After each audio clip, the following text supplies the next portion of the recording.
Yo, what's up, gamers? I gotta fix this camera. But welcome to the stream. Thank you so much for tuning in. We've got a very exciting event for you all today. Cole, why don't you tell the folks about what they can expect? Yeah, good afternoon, everybody. So today, Full Grip Games, we are hosting a RSPK, a little retro throwback tournament. That's right. Yeah, we're gonna be. It'll be a good time. RSPK, also known as the Ruby Sapphire block of cards. So around the years of 2004, 5 to 2007, we're gonna be doing a little throwback tournament. Should be a good time. That's right. And Cole, you are somewhat of an RSPK specialist. I've had you on stream before. Definitely very knowledgeable about these retro formats, so very excited to be casting this event with you. And I think it goes without saying that RSPK is your favorite of the retro tournaments. Absolutely. Or of the retro formats, right? Yeah. Okay. And for those that are less, maybe less acquainted with the format, Cole, why don't you tell the folks at home a little bit about the format? It's, again, the EX block, Ruby and Sapphire through Power Keepers. This is what, the era from like 2004 to 2007-ish? Yep. So those 3 years, often referred to as the golden age of the Pokemon trading card game. Many people consider this time to be the design peak of the Pokemon TCG. Many people consider this to be some of the most skill-intensive, one of the most skill-intensive formats ever in the history of the Pokemon TCG. Why is it that people like this format so much? What's there to enjoy about it? So the first thing that a lot of people can enjoy about it is, the old cards. Who doesn't love playing with For sure. old cards, the collectability of it all? They look great. The art was, in my opinion, it kind of peaked back then. So there's, a nostalgia factor to it. There's also the factor of the card design was so much different, and the pace of play, I think, is one of the biggest differentiators from standard now, where a standard game, like a long game, would be like, I don't know, 10, 15 turns. I've seen games in this format go to like 200 or something. It's not base fossil levels where it can go, forever, but these are much more drawn out games. They can be much more drawn out games because there's less to do on your turns. There's less deck searching. There's less cards with just these broken effects, like Ultra Ball. Ultra Ball's such a powerful card that can let you do so many things. There's a lot less of that, and it's slower. It's more methodical, and there's more interaction between the players throughout a game. It's not so much I'm gonna go build up my board, kind of not care about what you're doing, and just swing with my big guys. It's more I'm gonna build up my board, try and disrupt your board over the course of like 10 turns with these trainer cards, these attacks. And another thing that's great about the format is there's such a high potential for comebacks as well. There's a lot of really great comeback cards within this format that can make games not end as quickly. Yeah. First and foremost, you got Rocket's Admin, right? Which is similar to Iono for people who are playing current standard formats, or more similar to N even from Noble Victories. Fates Collide.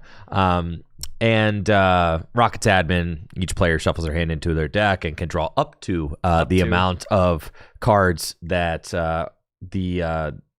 your prize is remaining. Right? Yep. So it is it's basically N, but for some reason it's up to, like, maybe you want to only draw one. Have you ever done that? Yes. Another great thing about the format is there's everything has a very important, like, anything that you can do, you probably will do at some point over the course of like 10 games. There's scenarios where you only want to draw one or like 0 cards. So you do the funky stuff. Yes, you can do a lot of funky stuff. That's fun. And there's lots of really cool lines of play that you don't get to see in standard at all, really. Yeah. Now, something that I really appreciate about this time in the Pokemon TCG is that, as you kind of said, there are many more turns, and that makes it feel like you are doing more responding to what your opponent is doing. It makes the game more interactive.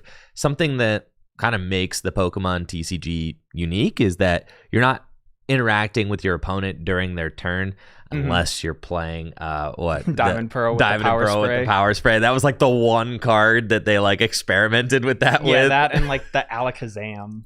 Yeah, there's like an Alakazam. Yeah, something like that, right? You know, but not many things proc during your opponent's turn. Almost zero. Like, yes, you know, in the history of the game, there were a couple things. So in that way, it's more like Pokemon is more like chess, and that like you take your turn, I take my turn, you take your turn. But when there are more turns, it does feel like you're kind of having a very, you know, interactive game, and that your opponent makes a move, you make a move. Like chess is a very involved game because you're responding to every single thing that your opponent does. Every single move your opponent does, you're making a counter move, and it becomes like a conversation. And that's the way that these formats feel. Your turn doesn't really labor on for a very long period of time. In standard nowadays, I've seen turns last 2-3 minutes all the time. Oh my gosh. Sometimes a single deck search can last dang near 2 minutes. Yeah. But in this format, I mean, you're more likely to see like 60-second turns. Yeah. That kind of stuff just happens a lot. Like I play one trainer. I kind of, attach my energy, and I'm going to go, or I'm going to retreat. I'm going to go. Maybe I activate one ability, and then I'm going. And that makes the game, as a spectator, very fun to watch. Yes. Because you're getting this kind of constant back and forth, and there's always something new happening. And as a player, it's also very fun because there's always something new happening. Yeah, absolutely. And another reason why I love this kind of era is it's a very happy medium between base fossil, where you go all the way back and you have very quick turns, like literally just like attach, play one trainer, attack, or just draw, attack. This is kind of the format where you're between the 10-second turns and the 5-minute turns, right, of nowadays. Yo, we got Pokemon legend Sean Foisey in the house. Dude, the first ever League Cup that I ever finished in the top 8 of, Sean Foisey won it. I had the privilege of losing to him in, I think, top 4. What were you playing to that cup? I was playing Mewtwo Electric. That's a great deck. I loved it. I love that deck. And I beat JW Kreewall in top 8 of that. And he is so salty about that loss to this day. My first ever top cut at a League Cup. Or it was a city championship back then. Yeah. But he's so salty about it still. I believe that. Which is beast mode. But Sean Foisey also 2015 top 8 world championships with a Gengar Trevenant deck. Yeah. That yes. was, I know, because that was prevalent. I played against Alex Hill, who was on the same list in my final round of Swiss at that world championship. So cool to see Sean Foisey here. Haven't seen him in a while. And we'll be getting updates from Natalie as to how many players are here today and what we're going to be seeing on the stream table for I see a Gardevoir. And it looks like Noah in the audience. Noah is also a retro enthusiast, if you saw, is recording table 2 also. So you see we've got Alex Carpenter and Sean Foisey. I think Noah's got the mobile set up there to record. So that's cool too. Going to be even more content coming out of this event than what we have here. Yeah, and it looks like round 1 here we've got Ian Hunter on Gardevoir, and then Thad, Full Grip Local on Bomb Tar. So this is one of the classic matchups in RSPK. Gardevoir is one of those decks that kind of only exists within the span of RSPK, because these cards, for one, weren't really discovered at the time. No one through the years of like 06 to 07, a little bit into 08, no one really played the Delta Gardevoir EX. So it's really cool to see innovation within just this the block of this format. And Bombtar, obviously, kind of one of the decks that has been around for a while. It got a version of it got I believe second at the 2005 World Championships, piloted by Ross Cawthon, the pioneer of the deck. That played a Magmar dump and draw kind of engine, but now we've kind of moved away from that. And within RSPK, it's a lot easier to get energy in the discard. So you use like the Holland engine and the Holland supporters, which make you discard a card, and then Electrode EX to get all those energy back. And notably for RSPK, there are some interesting first turn rules, because this is not like standard. There are some differences. I believe we have a 40-minute timer. Yeah, no draw, no supporter, right? Going first. No draw, no supporter, but you can attack. You can attack, yes. And God, hold on, Cole. I need to just geek out about these sleeves that Thad has, man. I love those sleeves. These things are, these things I are have never gorgeous. seen those sleeves before. I've never seen them. I'm about to look them up on eBay. Yeah, they look so good. They're in the Dragon Shield oversleeves. They look really nice. I absolutely love it. That's what I do for all my RSPK decks. I have, the cool Pokemon sleeves, the ones that Pokemon makes, and then Dragon Shield outer sleeves to. Yep. I actually just finally put my Dragtrode deck in the Giovanni Team Rocket sleeves with the outers too, and man, it just looks so slick. I'm really into it for sure. Gives the deck a lot of aura, I think. Yeah. So another notable thing about the first turn is when you're flipping to decide who goes first or second, whoever wins the coin flip must go first. That's correct. There no is choice. No decision making, which is another thing that I really, really like about this format. There's no decision. You just kind of you get what you're dealt. And another lovely thing is, Can I get you guys to scoot your prizes in a little bit? Just scoot them in a little bit so I can see them. Thanks. Another cool thing is since the games are not as long, or are longer, since the games are longer, there's more time for you to kind of build up your board, so you don't get as many non-games. So to start things off, we see Ian opening with the Holland Legends Jirachi, and just an attach and use of the attack. Make-A-Wish. Can you use that? Search your deck for a card that evolves from one of your Pokemon and put it on that Pokemon. Can you use that?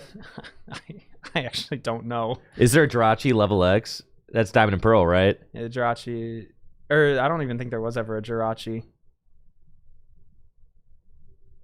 Well, on Thad's side, we're seeing a Holland Transceiver come out, probably to go grab the Holland Mentor. Now, Holland Mentor lets you discard a card from your hand and search your deck for 3 basic Pokemon with 100 HP or less. One of the best setup cards we've ever seen in the Pokemon trading card game. And another interesting thing about, there we go. There, Thad did it. The supporter slot. When you play a supporter, it goes to the right of your active Pokemon. It does not go to your discard immediately, which can be prevalent in some decks. Bombtar usually isn't one of them, but we see Thad go and grab 2 Delta Larvatars and the Make-A-Wish Jirachi to start evolving some of the Pokemon on the bench up. And yeah, very quick benching of those 3. Does have this Voltorb that's kind of going to be stuck in the active. And we just see a pass, so no energy. No energy, but still getting all those Pokemon in play is very good. And this Make-A-Wish Jirachi, Ian not actually allowed to use that attack, so we need to make sure that if he tries to do it again, I am gonna slap him on the wrist via the walkie-talkie. No, but it looks like we're actually going for the Mind Bend attack now, thanks to the cast form. Does 30 damage, flip a coin. If heads, the defending Pokemon is now confused. Ian having a really slow start here in this game. No playable supporters, no other basic Pokemon. I mean, Jirachi is a great lead, but you do need to have a Pokemon to evolve on your bench in order to really utilize it. Yeah, but the Mind Bend attack, very good. Also notable, the Jirachi is dual type. It is Metal and Psychic, which is something they didn't reintroduce until Steam Siege, I think, which was a while later. And I think we just saw, what was that? It was a Thunder Wave from the Voltorb, so I had to flip through the confusion.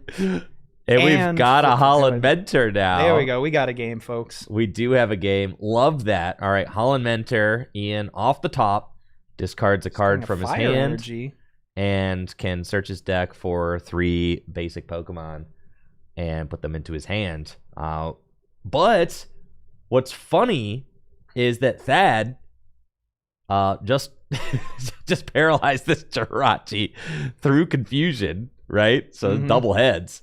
And now the Jirachi can't make a wish to evolve up. So that was actually like a very relevant thing.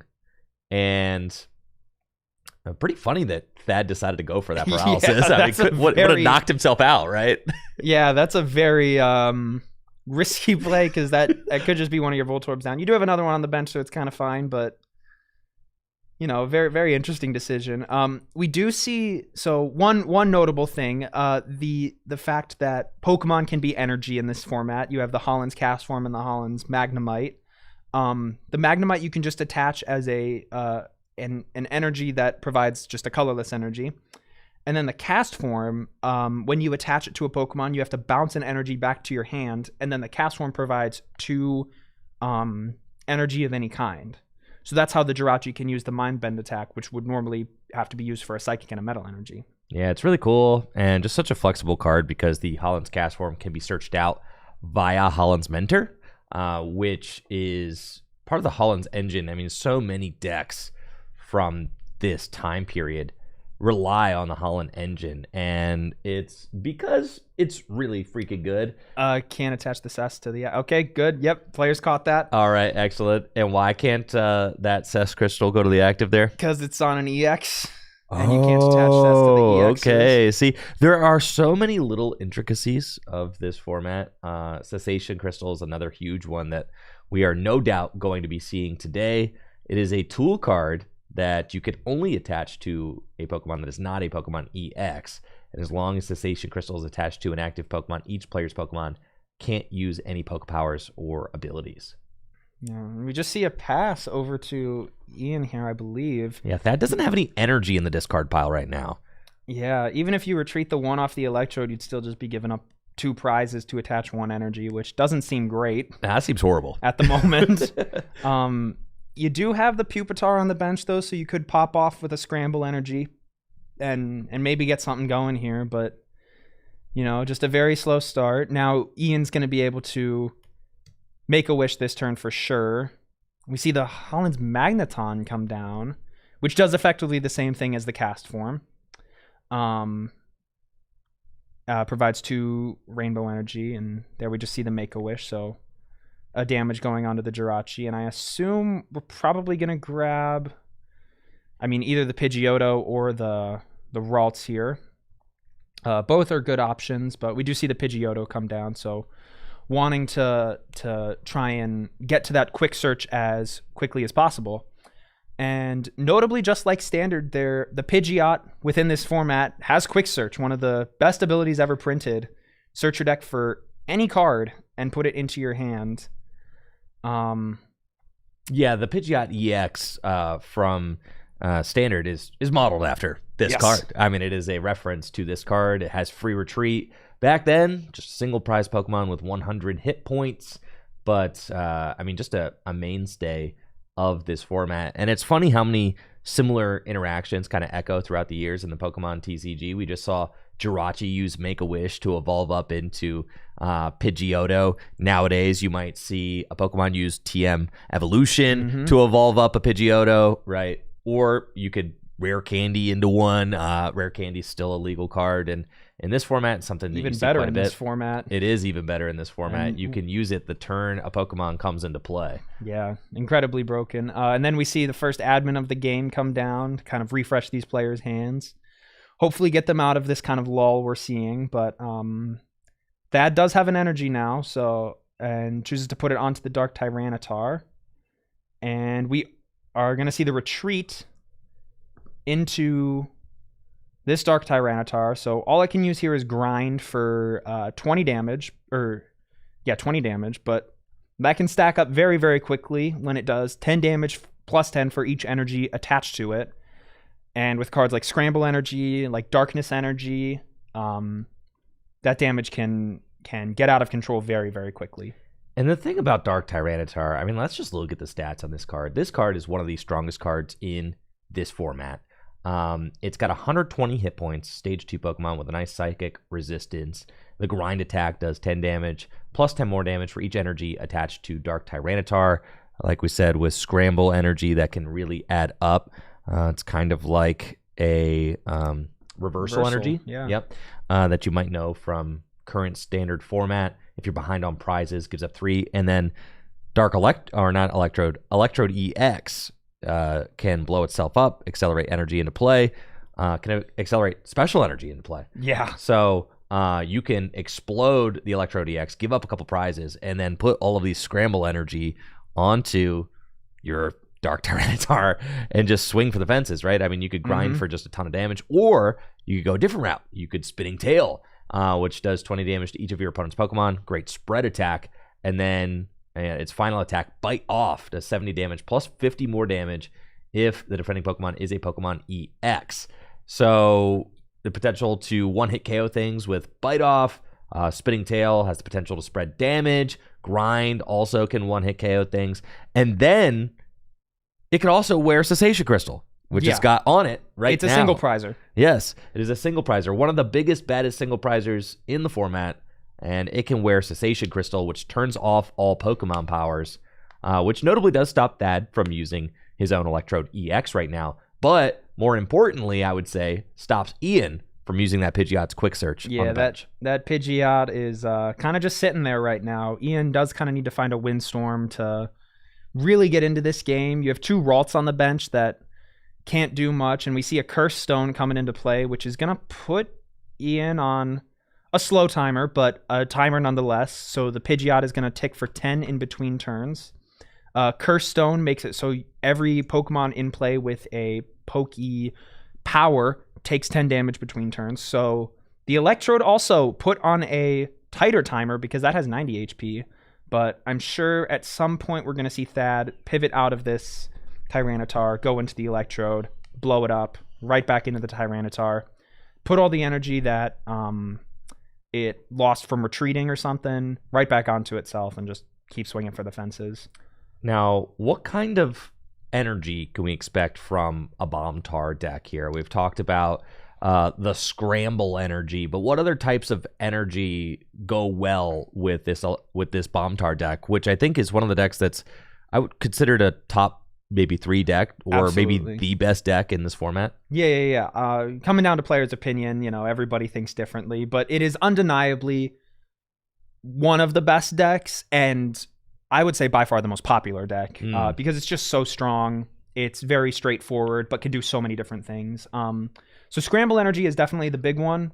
That lets you power yourself up very, very quickly in the early game, but you also have Darkness Energy, which when it's attached to a dark Pokemon like Dark Tyranitar, its attacks do plus 10 damage, and that effect does stack. You have Fire Energy and Holland FF Energy, which when there's a Fire Energy attached to the Pokemon, in addition to a Holland's Energy, it removes the weakness. So it lets you really tank up Dark Tyranitar and make it so your opponent cannot just one-shot it with a weakness. And we do see the grind come out, taking the first prize of the game for Thad, and knocking out the Jirachi, which doesn't normally happen with these bomb decks. Normally, you will blow up an Electrode to set your opponent behind or ahead on prizes, so that when you take the knockout, you don't go ahead. Because going ahead in this format is very dangerous because of the card POW Hand Extension. Yeah, isn't that crazy? There's a lot to think about, right? There's so much to think about with this format. Because POW Hand Extension, Rocket's Secret Machine Trainer, allows you to move an energy card attached to the defending Pokemon to another one of your opponent's Pokemon, or it's a gust effect. You can switch your opponent's bench Pokemon with the active Pokemon, and you can only play it if you were behind on prizes. So this incredible energy removal, or I should say maybe energy relocator, or gust card, it's kind of this all-in-one powerful trainer, but you have to be behind on prizes.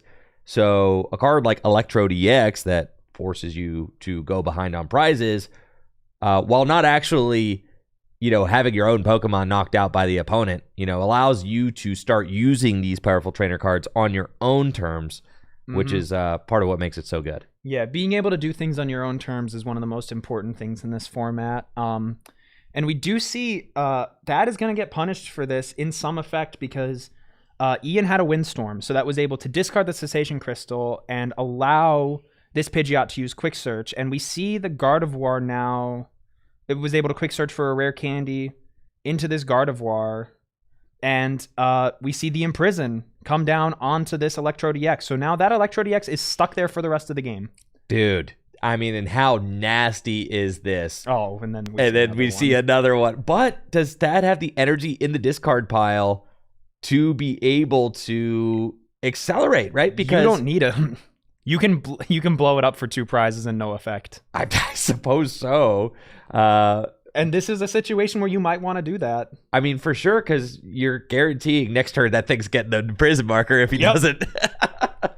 Yeah. So let's talk about this a little bit, because this is a really unique Pokemon power. This is not the kind of thing that really the amount of cards that place tokens on the opponent's Pokemon, there are maybe 3 in the history of the game that do that.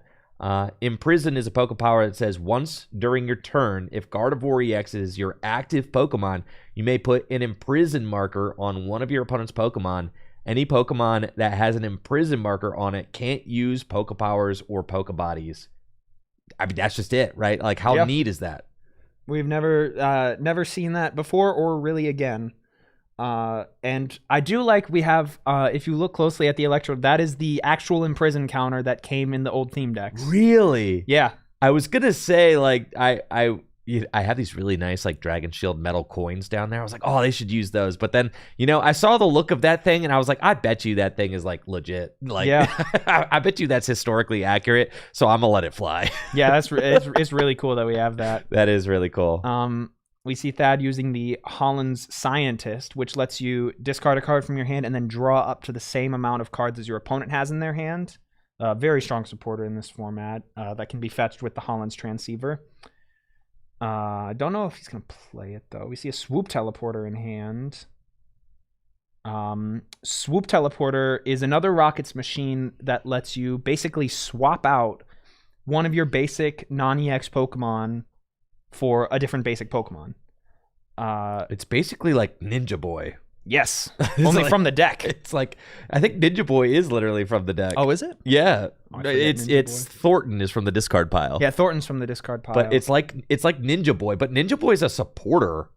Yeah, this is an item. And this is like an item. It's like a Ninja Boy item, and it allows you to search your deck for a basic Pokemon. You have to discard the one that's in play, but all turns in play and all that, like damage counters, all that remains on the new Pokemon. Mm-hmm. So it's this really cool thing. You can see that is just kind of burning cards because he's about to play this Holland Scientist and wants to draw an extra card. See, does find 2 energy, which is good, and was able to get a scramble into the discard pile. 2 very good energy. I very much expect to see this Electrode go. Boom, and here it goes. So 2 prizes.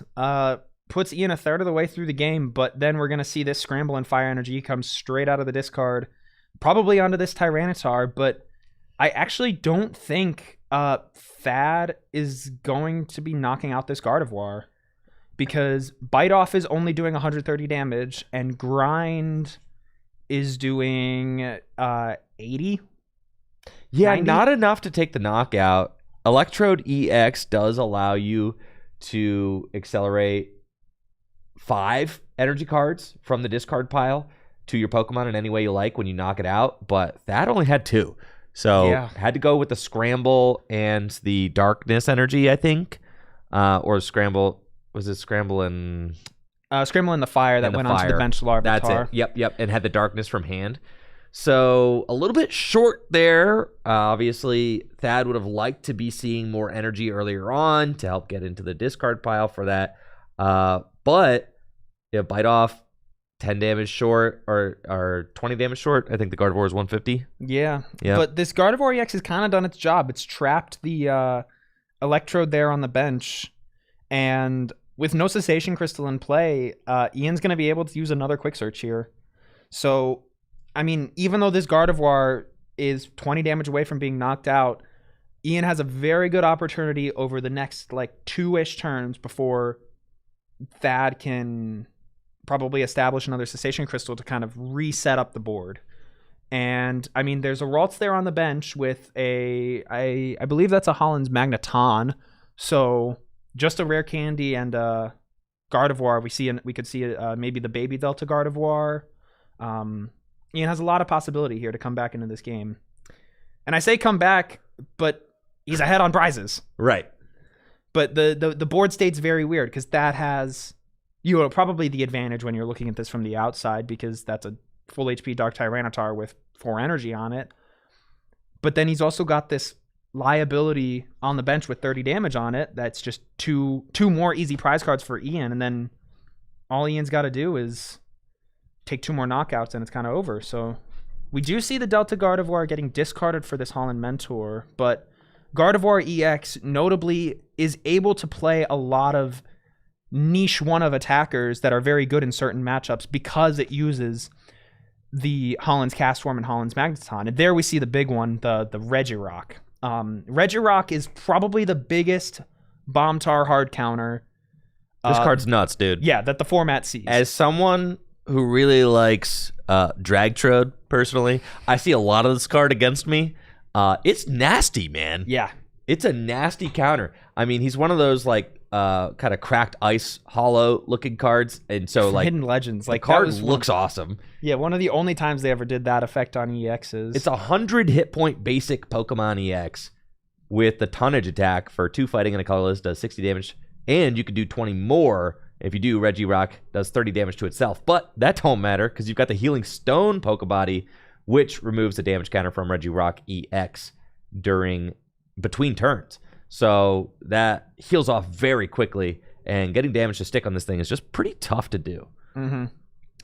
And another great thing about the Gardevoir EX we're going to see here, it's kind of going to be this sacrifice, but Flame Ball lets you move a fire energy attached to Gardevoir to one of your bench Pokemon. So we're going to see, with the Flame Ball here that does 80 damage to the active Tyranitar, the Holland's Castform is going to get moved right to that Regirock. Absolutely, dude. And then the Regirock is just 1 energy attachment away from attacking. Mm-hmm. And that's one of the most annoying things about this Gardevoir is that if you're 2-hit KOing it, it's going to have an opportunity to Flame Ball one of those energies off and just kind of keep that ball rolling, which is exactly what Ian wants to do, right? And Thad, with the kind of slower start that he had, was unable to explode enough energy into play with that initial Electrode EX to get multiple Tyranitar set up. I mean, one of the things that is so powerful about this Bomb Tar deck is that Dark Tyranitar is also often getting 2-hit KO'd, and it only gives up 1 prize. So even though you're sacking 2 prizes with Electrode EX, you are making gains by making your opponent chew through multiple Dark Tyranitar. But Thad, at this point, didn't get the 1-hit KO he wanted with the first Dark Tyranitar, and now is slowly, manually powering up, a benched Larvitar in hopes that he could pop that thing into a Dark Tyranitar as well, but that's not even guaranteed. So I have to give the advantage to Ian right now. I disagree. Really? I see a Powhatan extension that's about to hit the board, and this Regirock is going to go straight to the discard pile. Oh, well, that's a huge... Wait. Okay. Interesting. Well, I see the vision. All right, tell me about the vision, because I don't. Because Dark Tyranitar is so versatile, he can use Spinning Tail here. And he's trap trying this to Numel and knock out the Gardevoir on the bench and deal residual damage to everything else. So I see the vision. Dude, do I like this vision? The answer is no. No, you go straight dude. for that. That Regirock has got to go. 2 energy and is a threat to your entire board state, that thing's got to go. It's got to go. Yes. But this play is still very strong. Putting Ian to 4 cards. Yeah. If you can find a cessation crystal, that'd be great. There's one right in the hand, so no quick search. And yeah, so I mean, the thing though is you have that Regirock that's gonna heal the damage right off with the damage is not sticking on the rock. Yeah, the damage is not gonna stay. But we see another POW. But I do have to say though, right? Like, is it possible for Ian to attach to the Regirock and attack with it this turn? Absolutely.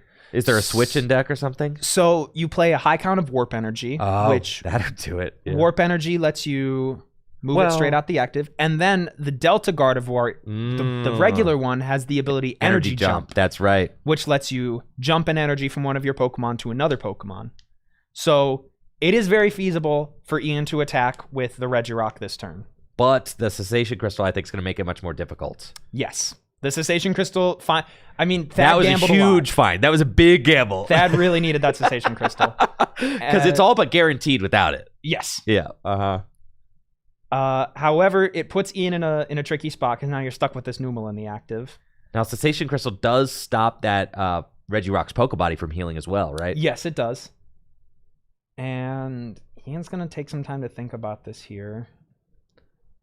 It's really interesting. This is not a variation of Gardevoir you see often, especially with the Team Magma's Numel and then what would it be the Team Magma's Camerupt, which lets you accelerate energy from the discard. That's cool. Yeah, the Team Magma's Camerupt won the 2004 World Championships in the Team Magma deck.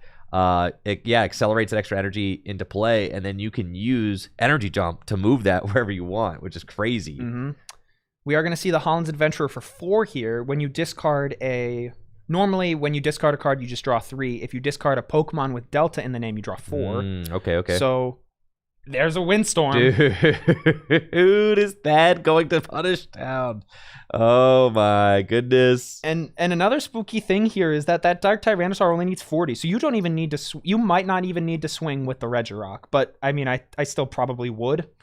But there's a world where you swing with like the Pidgeot and take this out, because Pidgeot has free retreat, or you could evolve into another Delta Gardevoir EX and then jump the energy off of it. Like there's so many options here.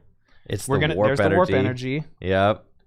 Going right into the Regirock, so I'm guessing we're gonna see the Delta of Gardevoir come down. There it is. So that is getting very heavily punished right now. Dude, we said it. Had to be the Rock, bro.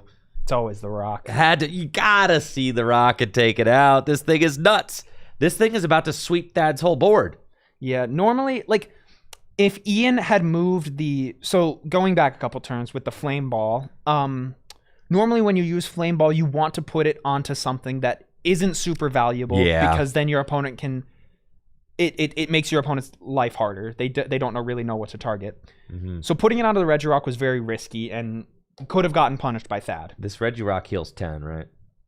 Because there's no Cess Crystal between turns. The Tyranitar got knocked out. It didn't have a Cess Crystal. Yeah, so it should heal 10, right? Yeah. Let's heal 10 from the Regirock, right? Because it's healing stones back. Yeah, thanks. We are gonna see Thad probably evolve into the. Oh, there's a rare candy. Okay, so Thad plays rare candy. We're gonna see another Tyranitar come out, and it does have the Holland FF. So this Regirock is not gonna be able to just one shot it, but we're only grinding for 50 right now. Not enough. And Healing Stone is very, very obnoxious. I know Ian plays a bunch of other tech attackers that can maybe snipe the bench.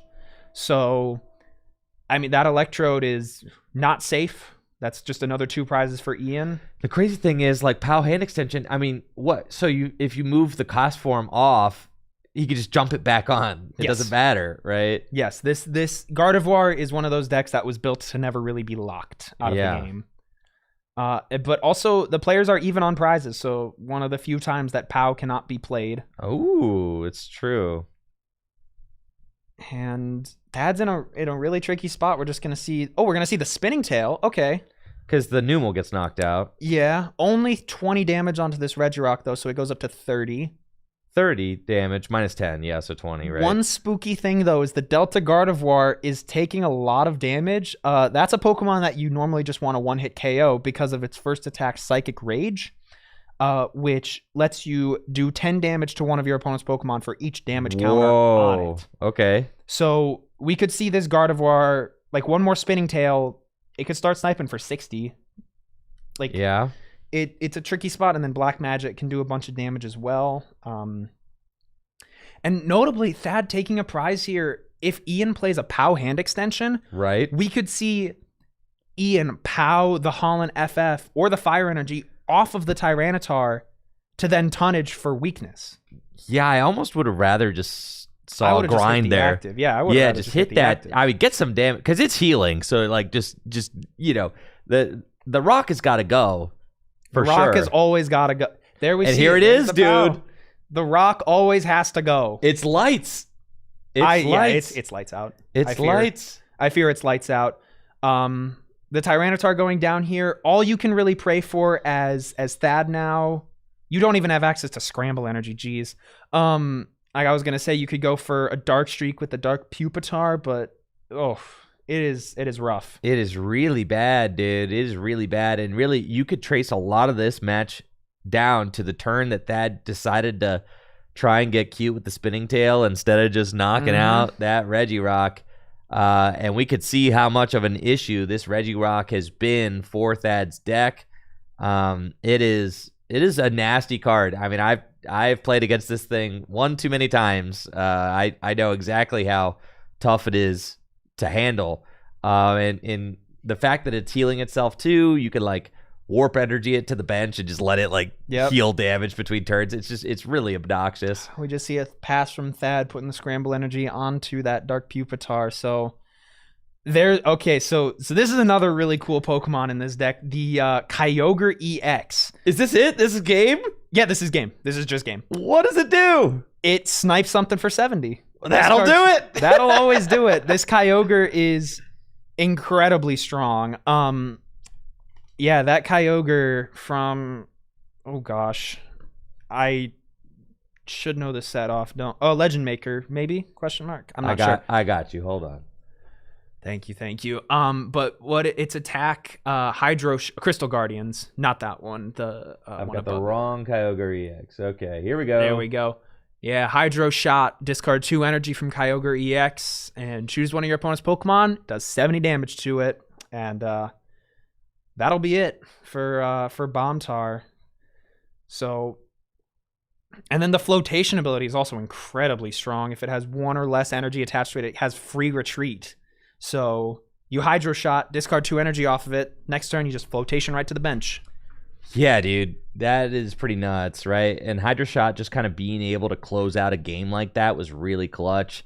You could see how this deck is intending to win games, right? Like either setting up the Gardevoir, using the Imprison markers to slow your opponent down, then having the Energy Jump Gardevoir, moving all of those rainbows around, and kind of just treating it like a toolbox deck. Yeah, it's a really neat strategy, and that was an exciting game to watch. And that's kind of the way that I'd say that like a lot of these games end up going. I mean, we saw that Ian had a very slow start that game with just a couple turns of passing with Jirachi. Yeah, but Ian was really under no threat of getting like that Jirachi knocked out on turn 1 or 2. So yeah, that's and that's drew out of it, right? Yeah, you will generally draw out of really, really bad hands like at the start of the game, because either you'll get admin out of it or you'll just kind of find what you need. There's not a lot of games where you kind of just say, oh well, I didn't draw anything. Right. I mean, like it's certainly possible to have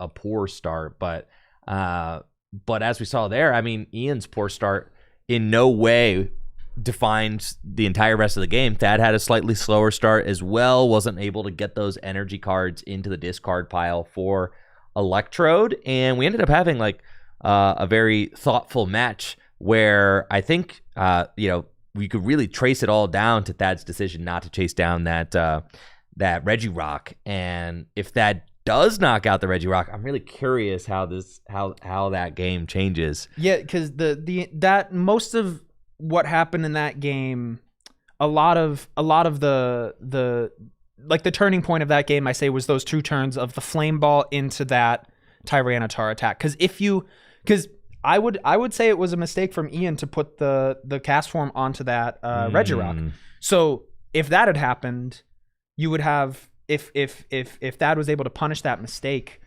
we could have had a totally different game where Ian would have had to recover the Regirock and re-accelerate to it, and it would have forced Ian into a much slower game. Yeah.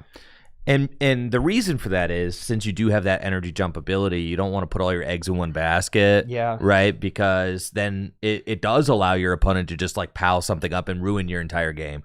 Whereas you're forcing them to make an awkward decision if you put the cast form onto one Pokemon, and then the Regirock's obviously, you want that, but it doesn't have any energy on it. So like I'm removing the rock, but not the energy.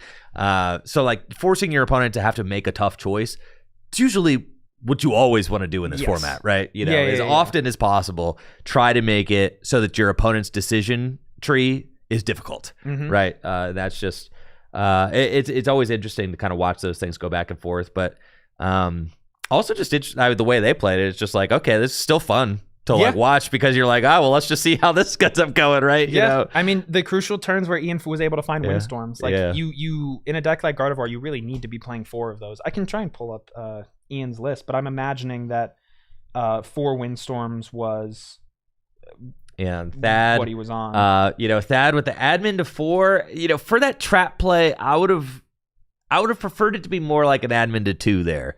Admin to 4, I'm like, it's not low enough. Like, and sure enough, I mean, Ian just drew everything he needed to get his abilities back on, or his Pokemon powers back on. Excuse me for ruining immersion there. To get those Poke powers back up and going, and eventually win the game. So, congrats to Ian on a round 1 win. Natalie confirmed we have 22 players here for today's event, and that means we're going to have 5 rounds, cutting to a top 8 cut.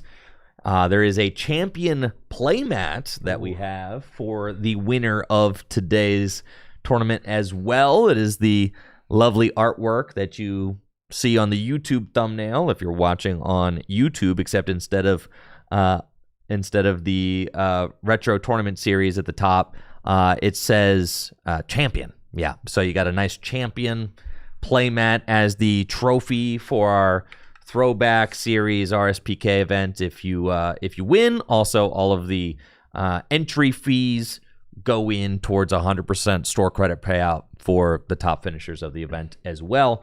So excited to see how today's event ends up unfolding. In top 8, we will have top 8 and top 4 play single game match. So no best of 3 there. But our finals will be a best of 3 finals. The reason for that is that things can just end up taking a very long time. Yes. If you do play best of 3s all the way up. And I think it's important to note, for a long time in the Pokemon trading card game, best of 3 was like not the normal. No. It wasn't really normalized until 2016. Yeah, like it was around the time when cities shifted to cups and stuff. I think it was a little earlier than that. Feel free to correct me. A little earlier than that. It was a little earlier than that. I think 2014 Nationals was not best of 3 until cut. And then 2015 Nationals might have been. I think it was there. 2015 Nationals was, but 2014 was not, I think. So I remember that because at 2014 Nationals, that's when XY just came out, right? I was playing. I think it was 2014 Nationals. I was playing. I was playing Blastoise. I was playing It was Flashfire because Mike Pram got second. Oh, Pyroar. With Pyroar. Yeah. I was playing Blastoise, and I remember one round during Swiss, I got my Squirtle dunked. And the round was just over. And I was like, well, my Squirtle just got freaking knocked out. And that was it. That's it. And so I always remember that because that was 2014. And then 2015, I remember very well because I had 2 buys at Nationals, and I squandered them in epic fashion by playing one of the worst decks I'd ever played to an event. What'd you play?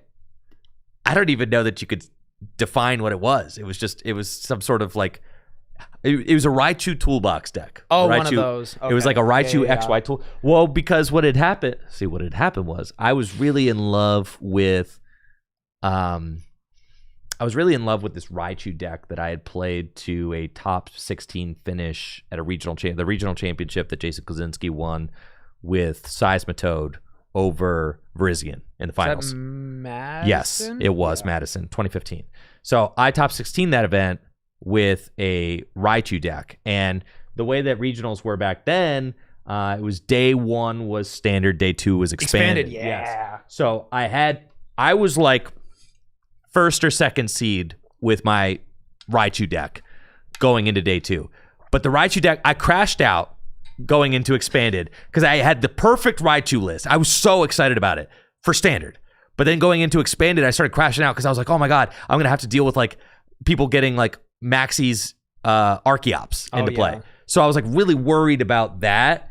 And I freaked out, completely gutted my Raichu deck, put a bunch of Wobbuffets in it, like just ruined it, right? Because I like was trying to overcompensate for... Let's see if I can find these results real quick. I was trying to overcompensate for the potential of a Maxie's Archeops, which I faced 0 of, by the way. Yeah, that's always what happens. So I ruined my Raichu deck, but I still ended up finishing like 16th place at that regionals, so that was pretty cool.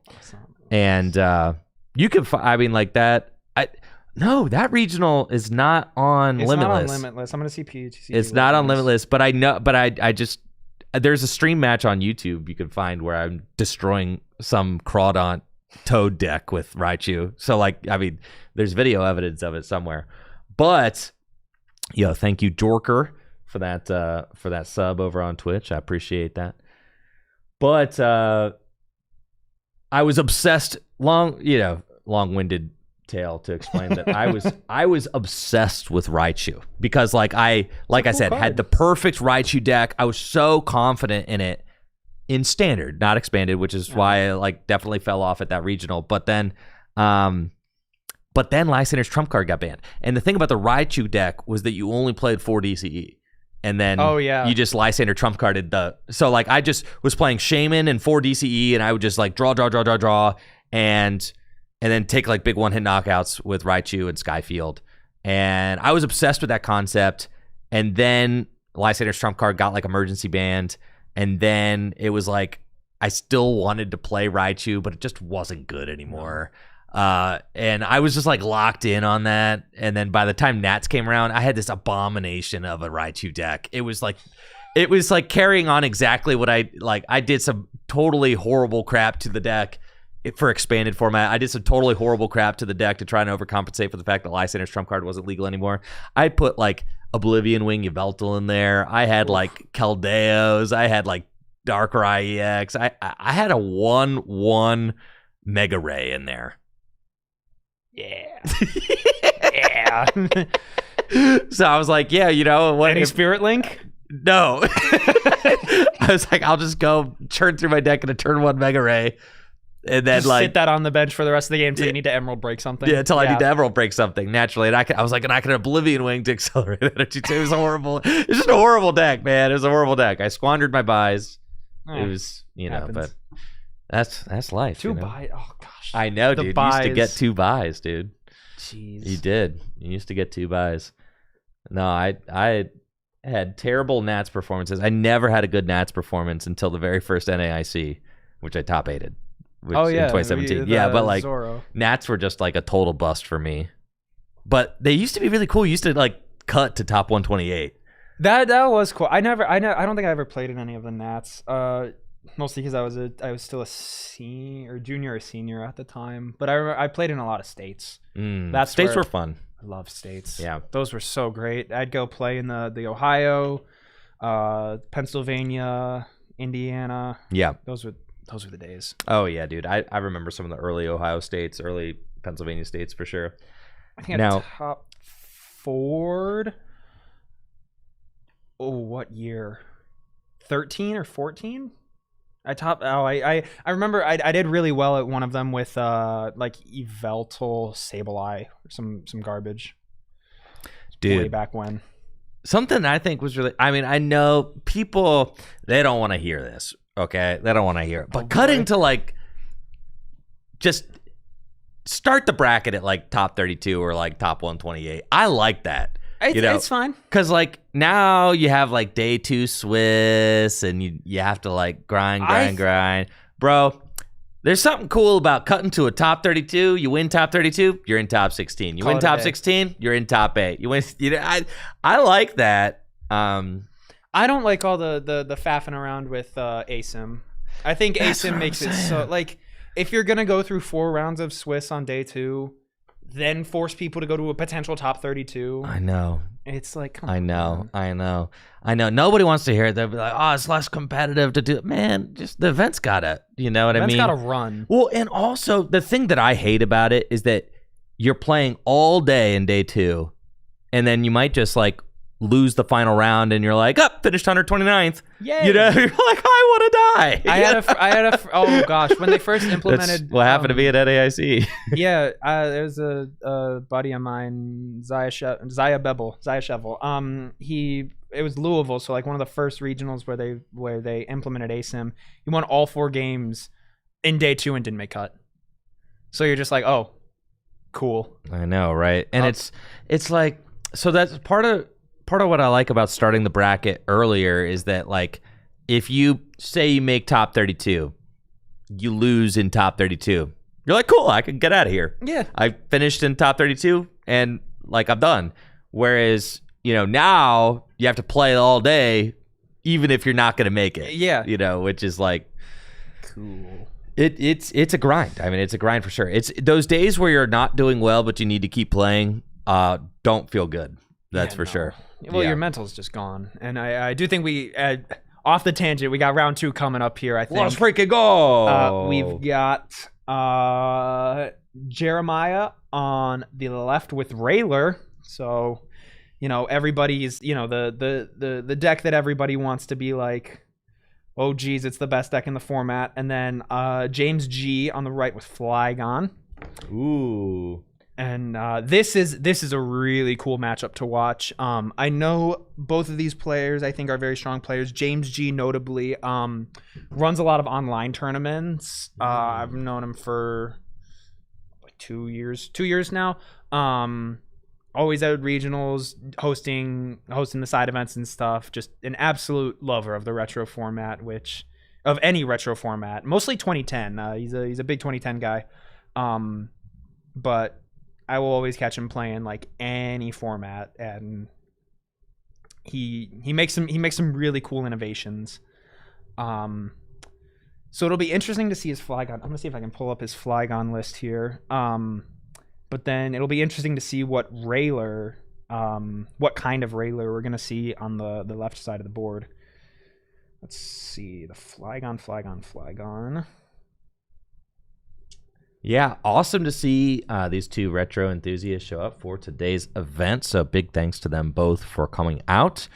We got Jeremiah Maloney on the left, James Gillespie on the right. Both players are 1-0 to start the day.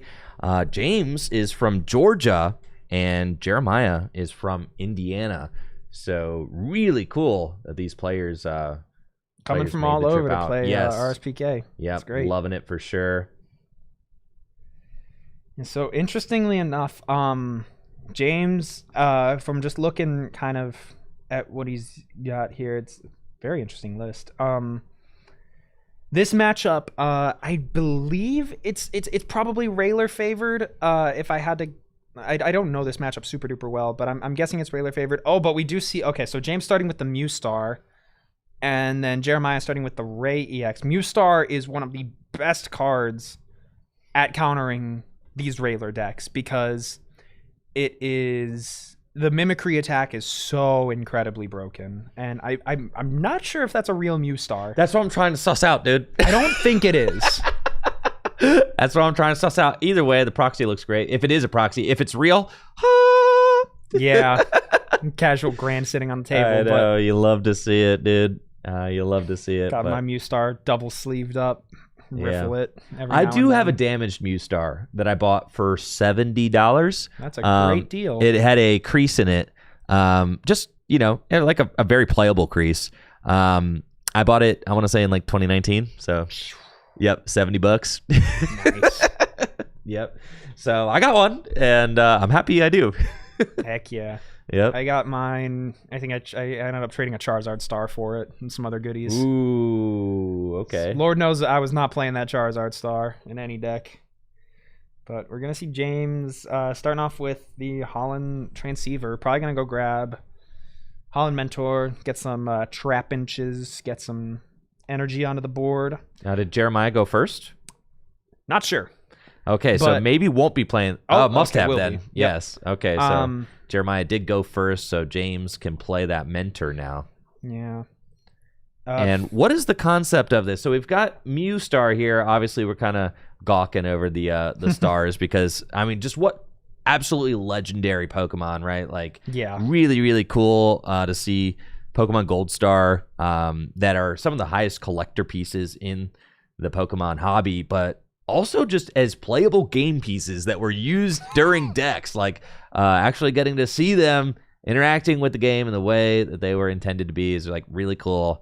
Not in slabs. Yeah, not in slabs, right? Free them from the slabs. It's true, so true, dude. Except for my Rayquaza star that I slabbed up just recently. He could stay in there, bro.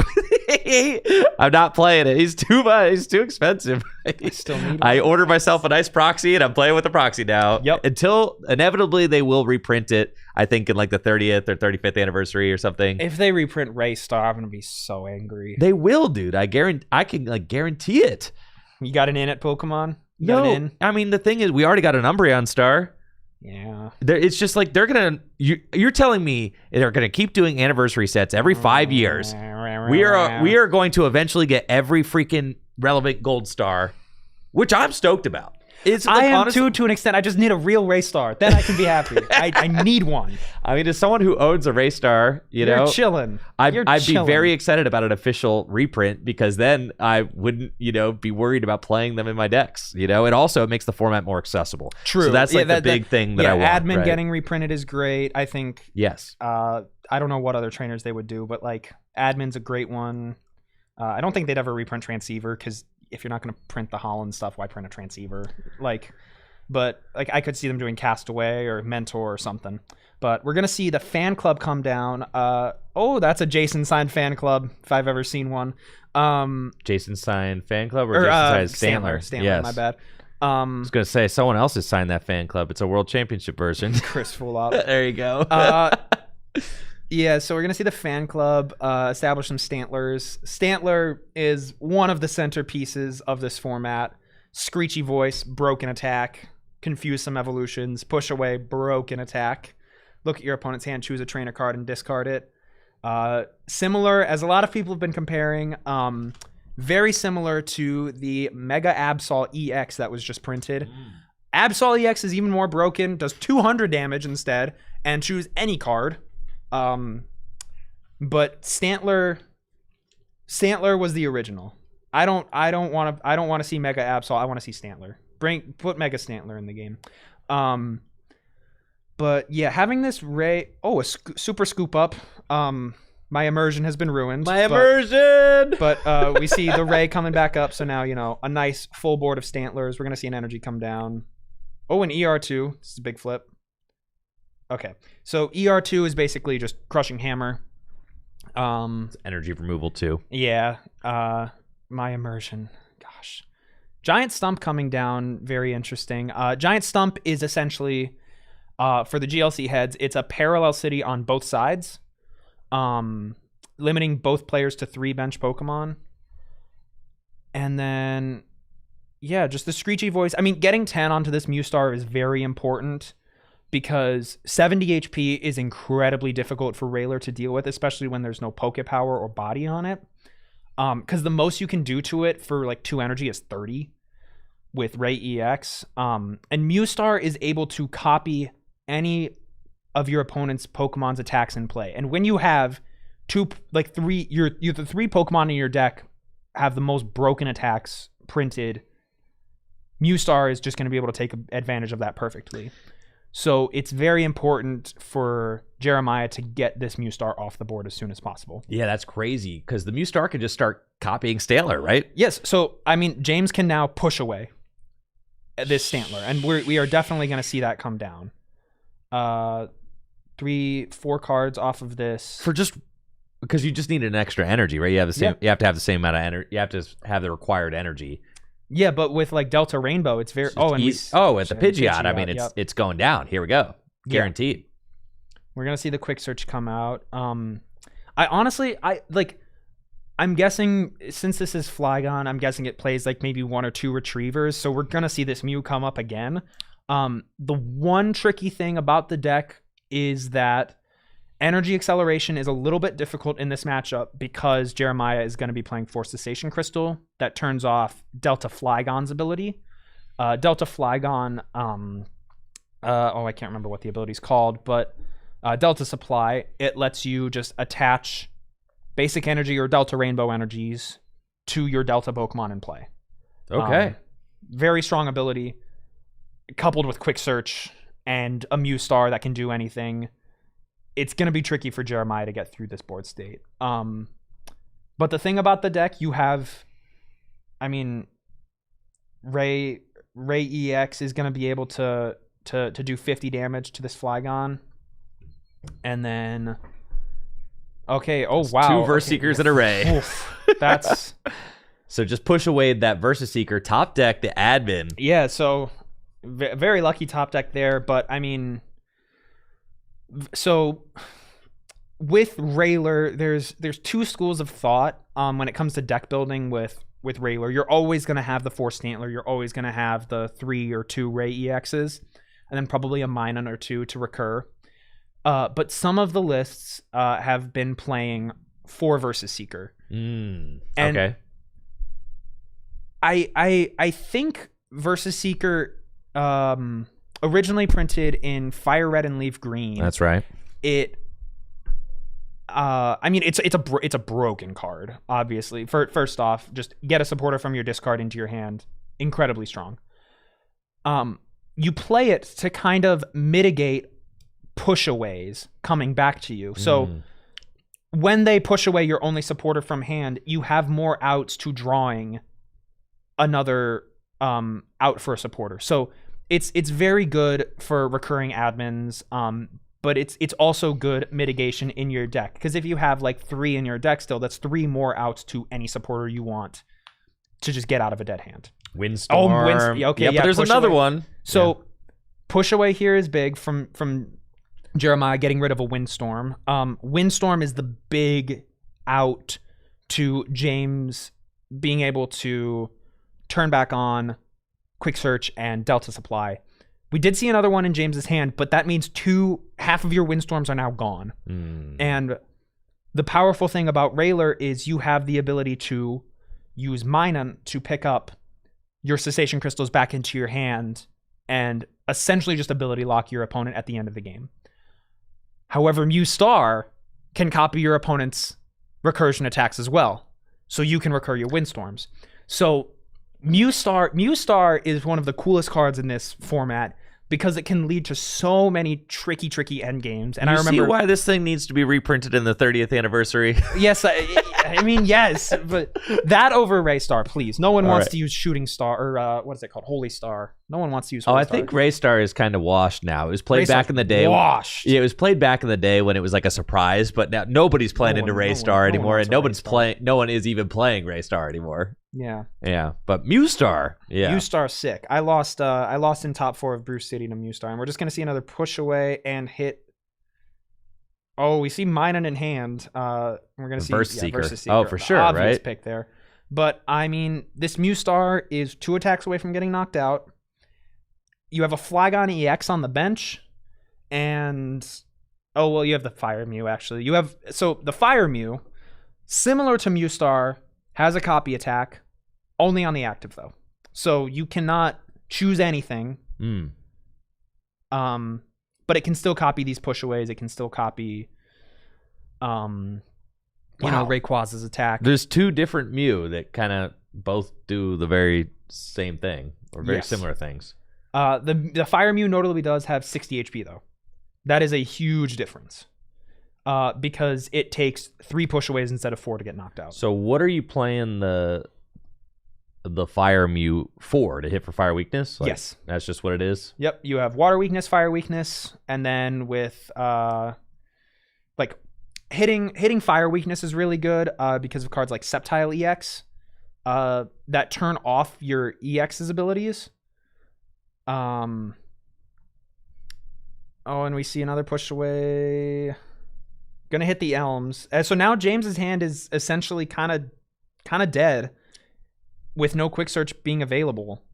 So Jeremiah's kind of gotten the optimal spot here where your opponent's kind of living off the top deck. And when we see a Retriever come down, which isn't great for James because you want to use your Retriever on that Mew Star. So now we see less of a likelihood for the Mew Star to kind of come back into this game. But has to play it instantly because it'll just get push away. Right, yeah. So Stantler, like we're seeing here how Stantler can put your opponent in a really, really tricky spot.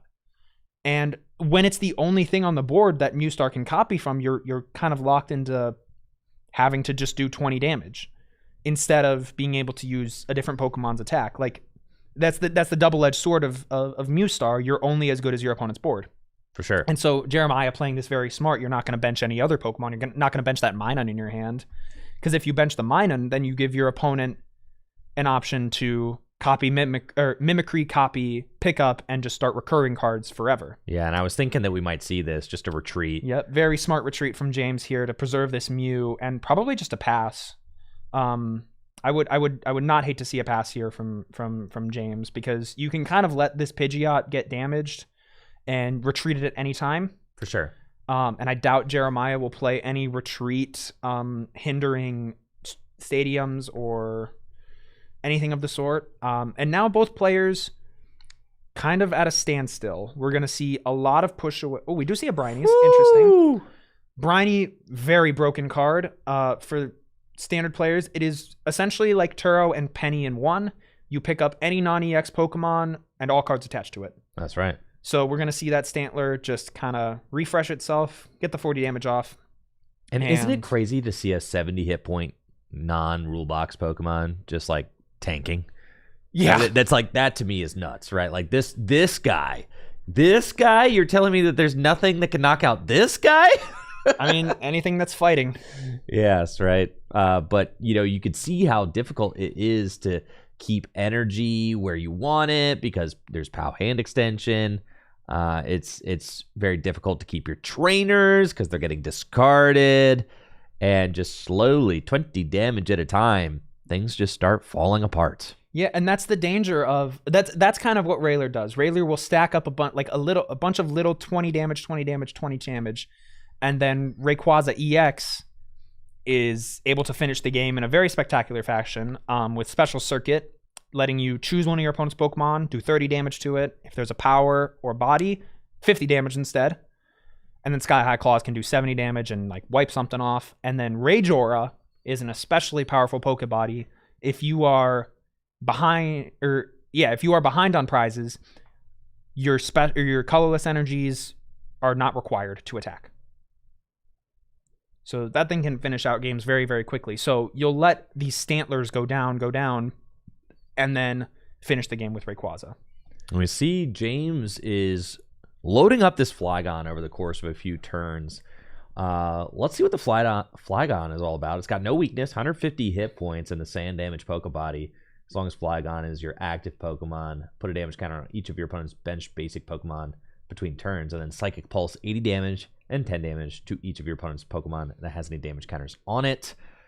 So, I mean, this thing would be one-hit KOing Stantlers. Yeah. If James can actually get it going, which is exactly why I think we're seeing those energy get allocated to the Flygon. The trouble with it, though, is if you knock out a Stantler, you are very open to POWs, because this deck, of course, will play 4 POWs, because you want to go slow and just very slowly chip away at your opponent's resources, and then also could get confused by Stantler. And confusion, while not very prevalent in the standard format, is extremely prevalent, mostly because of this one card Stantler. but 30 damage is a lot more now than it was was a lot more then than it is now. I mean, just it's a huge percentage of the HP then, Yes. right? I mean, so even if a Pokemon like Flygon flips tails, that's an EX Pokemon that gives up 2 prize cards, right? Mhm. Stage 2 EX Pokemon. If it flips tails on Confusion, that's 30 damage. That is 1/5 of its HP. If you were to compare that to like Dragapult. like a Dragapult with 320 That's HP, less than 1/10. Yes. So, you're talking, it would be like Dragapult taking 60 damage, Yeah. So that's that's kind of like what we're talking about. Oh, we are gonna. Okay, so back into the Mewstar, and we're gonna. Oh, geez. Okay, very good board awareness from James. Jeremiah did bench the Ray EX, which is open to being copied by Mimicry. So, yeah, as long as that Mewstar is on the board, Rayquaza EX is very susceptible, and because of the Flygon there on the bench, now Rayquaza can get one shot by the Flygon. If you don't deal with this Mewstar, it could get hit for another 10 damage. And we're tied on prizes too. Yeah, no one's taking a prize. Right. So if Jeremiah uses push away, you have to take this knockout here. James has played this very, very well. Forced the knockout to where Jeremiah will go ahead on prizes, and then you can swing with this Flygon and not be worried about going ahead or getting super punished. Like, the worst that's going to happen is you're going to get Screechy voiced, and then you're still even on prizes, and you can kind of just go from there. So we're going to see the push away. Probably not finding a trainer. Nope. Notably, James does play the Sceptile EX. Okay, Sceptile crazy in the deck. I did not realize this. Yeah, hindering your own EXs, but yeah, Flygon. I mean, you definitely don't want it in this matchup. You want your Flygon to be as good as it can be. So here we're going to see the sand damage tick on that Rayquaza, and Flygon's going to start swinging, which is very dangerous. And like, the other very tricky thing about this Flygon, it has no weakness. No, and the Ray is its aura power is not activated. No aura, yet. 0 aura for this Rayquaza. 0 aura. Now I'm curious. Okay, James just knocked out. I'm sure James knows the way this interaction works, but James knocked out a Pokemon with a Cessation Crystal on it, and then I think got the damage counter from sand damage. Yes. Okay, that's the way that works. The Pokemon's knocked out. Okay, then you check. Then you check up. Okay. That makes sense. Yeah. So And good catch there from James. We're just going to see the Screechy voice come down. So confusing this Flygon, and there's no real backup attackers on James's board, but also there's no Cessation Crystal in play, so he has access to the Quick Search and the sand damage. Dude. Jeremiah's in a really tricky spot. Because, like, say, if James flips heads here or finds, like, a Warp Energy. Then this game is, like, getting out of control very fast. Yes. Well, James has Quick Search. So you Yes. can just go get the Warp Energy, right? You would think so. There's a lot. Warp Point does it as well. Warp Point would be very strong here just to knock out the Rayquaza EX, but then it leaves the Stantler on the board. So I think just grabbing the Warp Energy here is the most straightforward path. Unconfuse your Flygon.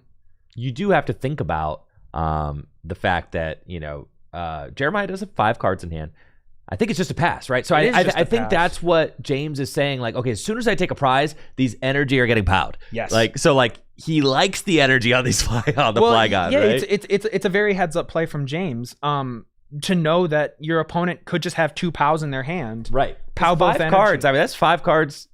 It can't play POW yet, so it could just be that, right? Yeah, and interestingly enough, I mean, leaving the Flygon confused is tricky because it forces you to always have a response ready. And we see, Jeremiah's going to go into the Minun. Minun, one of the strongest Pokemon in this format, has the pickup attack, which just lets you search your discard pile for any card, put it into your hand. And then its other attack... good, dude. Yeah, it's great. And then the other attack, Negative Spark, does 20 damage to each of your opponent's Pokemon that have Poke Bodies. So a very good all-around card, but again, very susceptible to be copied by that Mewstar. And we're going to see... we're going to see Jeremiah go for the Super Scoop Up. So is going to try and get this Ray off the board, but I think it might be too little too late because of this sand damage that's going to proc. Because that Ray's at 100 HP. Oh, sniff out, not pick up. I'm sorry. Yeah, Pick up is rat. That's right. Yeah, sniff out. So got the scoop up back, right? But the Rays got 110. It's going down, right? Yeah. But that could be fine for Jeremiah, honestly. Because now James takes 2 prize cards and you have POWs and a Stantler on board. You're not going to be able to push away this turn, which is always what you want to do when your opponent takes prizes. You always want to see, did they grab like a transceiver or something valuable off their prize cards? You want to push away it. But Jeremiah is still in a fine spot. I would have loved to have seen Jeremiah grab a Station Crystal. Oh, but we do see... Okay, so Jeremiah has Castaway in hand. So Castaway... one of the best cards, one of the best supporter cards in this format. It lets you search your deck for just a basic energy, a supporter, and a tool card. So that will always get you your Cessation Crystal, energy has for James turn. Been forgetting to use Quick Search? We see him playing with the... Yep, he probably has been. I was going to say, I have not noticed him use Quick Search the last couple turns, and I'm kind of like, okay, like, James is playing like pretty heads-up baseball here, but also, why no Quick Search? Like, certainly... Yeah, you would want... Well, I mean... Yeah... I mean, under the threat of maybe getting pushed away, but still, there's no threat. Right, there's no threat. Like, at least one of those turns, certainly there was something he wanted to get from the deck. If nothing else, to, like, maybe go get a non-trainer card out of the deck so that you're more likely to top deck a usable trainer and use it, right? Yeah. So, but I mean, I don't know. I mean, Jeremiah is going to have a very good response here with the Cessation Crystal attached to the Stantler. I maybe would have liked to have seen an admin, but I understand not getting one. You want to save the admins for when your opponent's at like 3, especially 2 and 1 prize cards, because that's when that plus a push away can do the most damage and put your opponent in really difficult spots. But I mean, James still is going to have an okay response to this at least. Even without the quick search, it's just, can Jeremiah reestablish a board? Because the problem with playing Railer, you're playing such squishy Stantlers that at any point could just get one shot after one shot after one shot if you don't have a suitable response. So you need a way to kind of build your board back up. And the other problem with Jeremiah's board state is you got no value out of the Rayquaza EX. Yeah. It just died. Yeah. Which is fine. Giving your opponent prize cards is fine with this deck. You generally want your first Rayquaza to go down very quickly. Usually not without some damage, though. You usually want to poke once, twice, 3 times if possible, and not take knockouts. But it going down for 2 prizes with no benefits kind of stinks. Yeah, it doesn't feel like the strongest use case for it. No, that Mew Star is certainly a proxy. Yeah, it's definitely a proxy. It's a good looking proxy, though. Yeah, James, one of the things he's kind of known for in the retro community is he has a boatload of proxy decks. and you'll see him bringing all of them to the events, and anybody can you can get great. Some nice high quality proxies. There's a lot of websites that do it. Mm-hmm. For this event, we allowed up to 6 cards in your deck to be proxied if you ordered them to be printed from a website like printingproxies.com, because it's a stream produced event, and I just really care about the production of it, and I think that 6 cards being allowed allows for a 1/6 of your deck to a 1/10 of your deck. A 1/10 of your deck to be proxy cards, can allow for your most expensive cards to be proxied. So, yeah, we're seeing a bit of a standstill here. It's possible both players just thinking, because this is such a complex board state we have here. And we're going to see a switch get burned into this Pidgeot, so probably going to retreat right back into the Flygon, and benching another Pidgey. This Pidgeot is at 60 damage. Could go down at any point to a Rayquaza EX.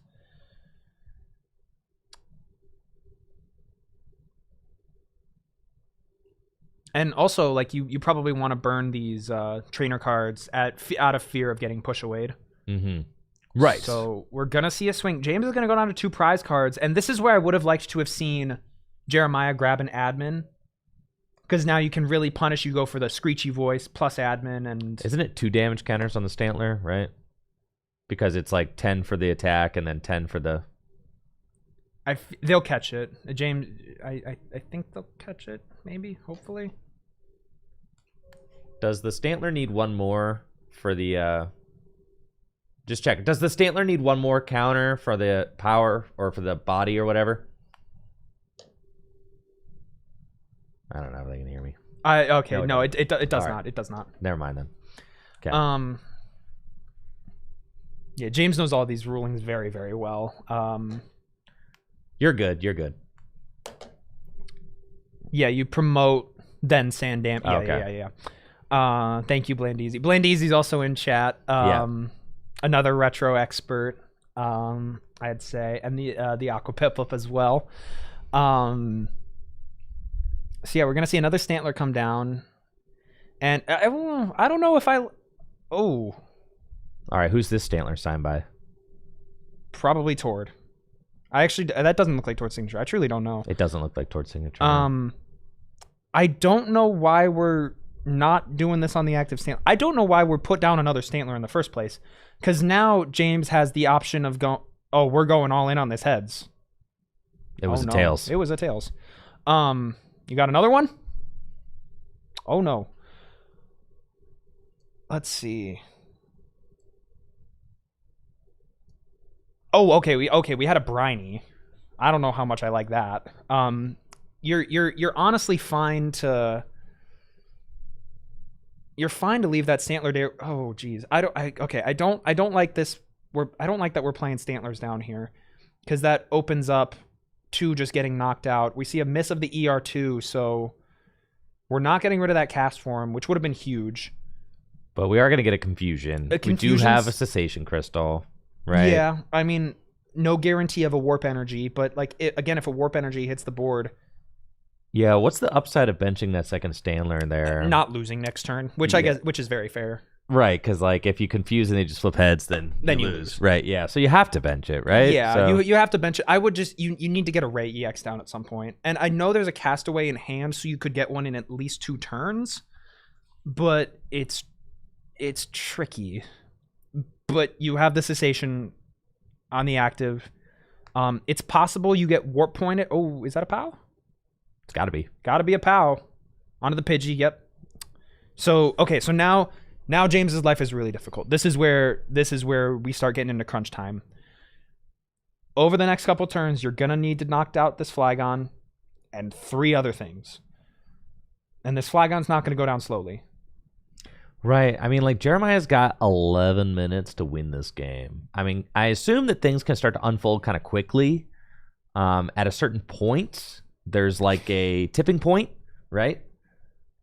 Where you're going to get the Ray out and just kind of start slaying things. Yep.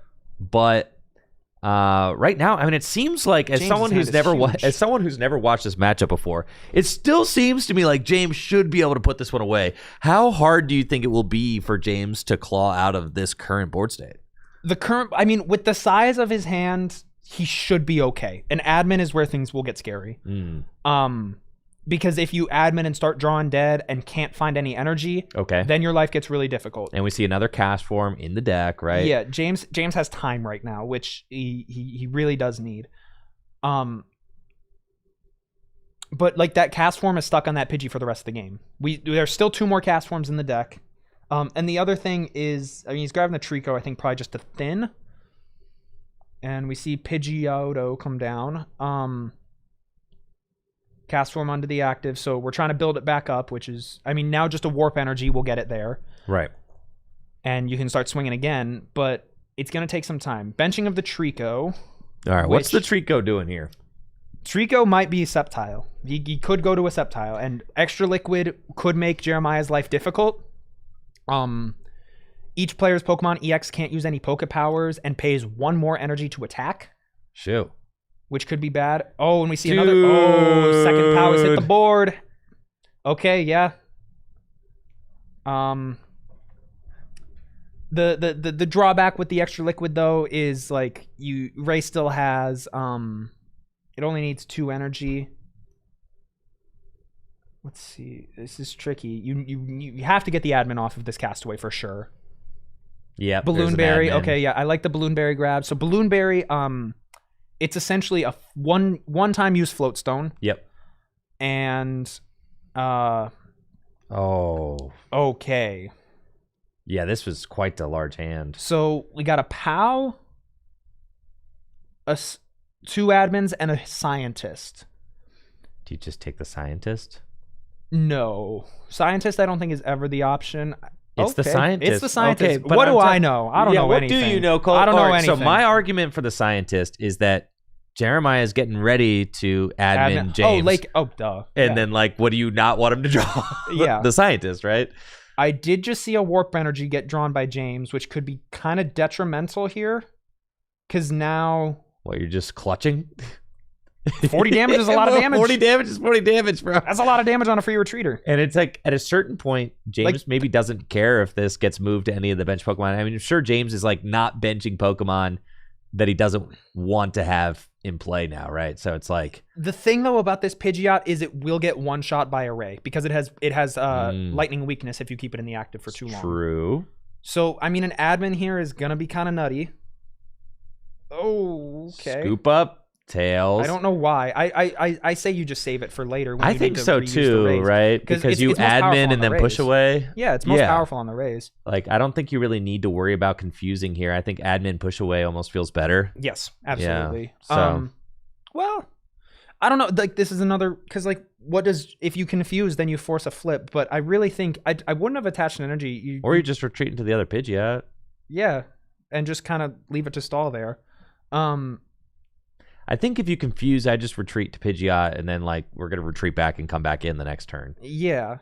Whereas I think that the admin push away, to me, that feels like the stronger play, I think, because you're just trying to trap right now. Yeah, you're trying to really... And you're going to get 5 cards. You probably find a Cess Crystal. You probably find the second energy you need. You need a Ray. I don't know if I would have attached an energy here. I don't know the energy count Jeremiah has, but you need to attach to a Ray quickly. There is a Ray. I don't know if you bench it here. I think you... Well, and again, this is another one of the problems with having to have benched... Oh, okay, that's kind of nutty. The Curse Stone. The Curse Stone coming down here. Now these Pidgeots will take quicker, and James is put on an even tighter timer.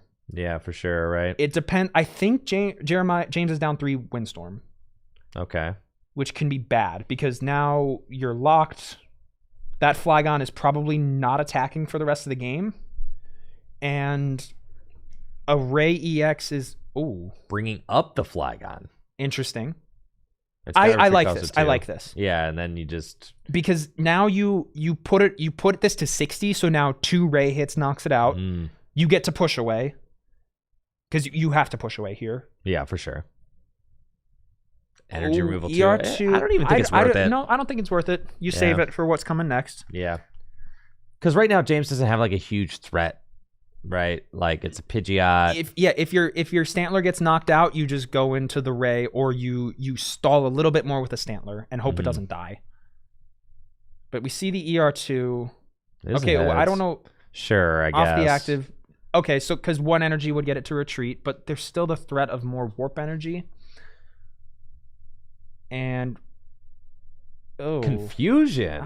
I mean, you still put it to 60. Yeah. So that's fine. Or in range of 2 special circuits, so it's fine. Wouldn't you rather take a look at the hand? You would much rather take a look at the hand, because what if your opponent...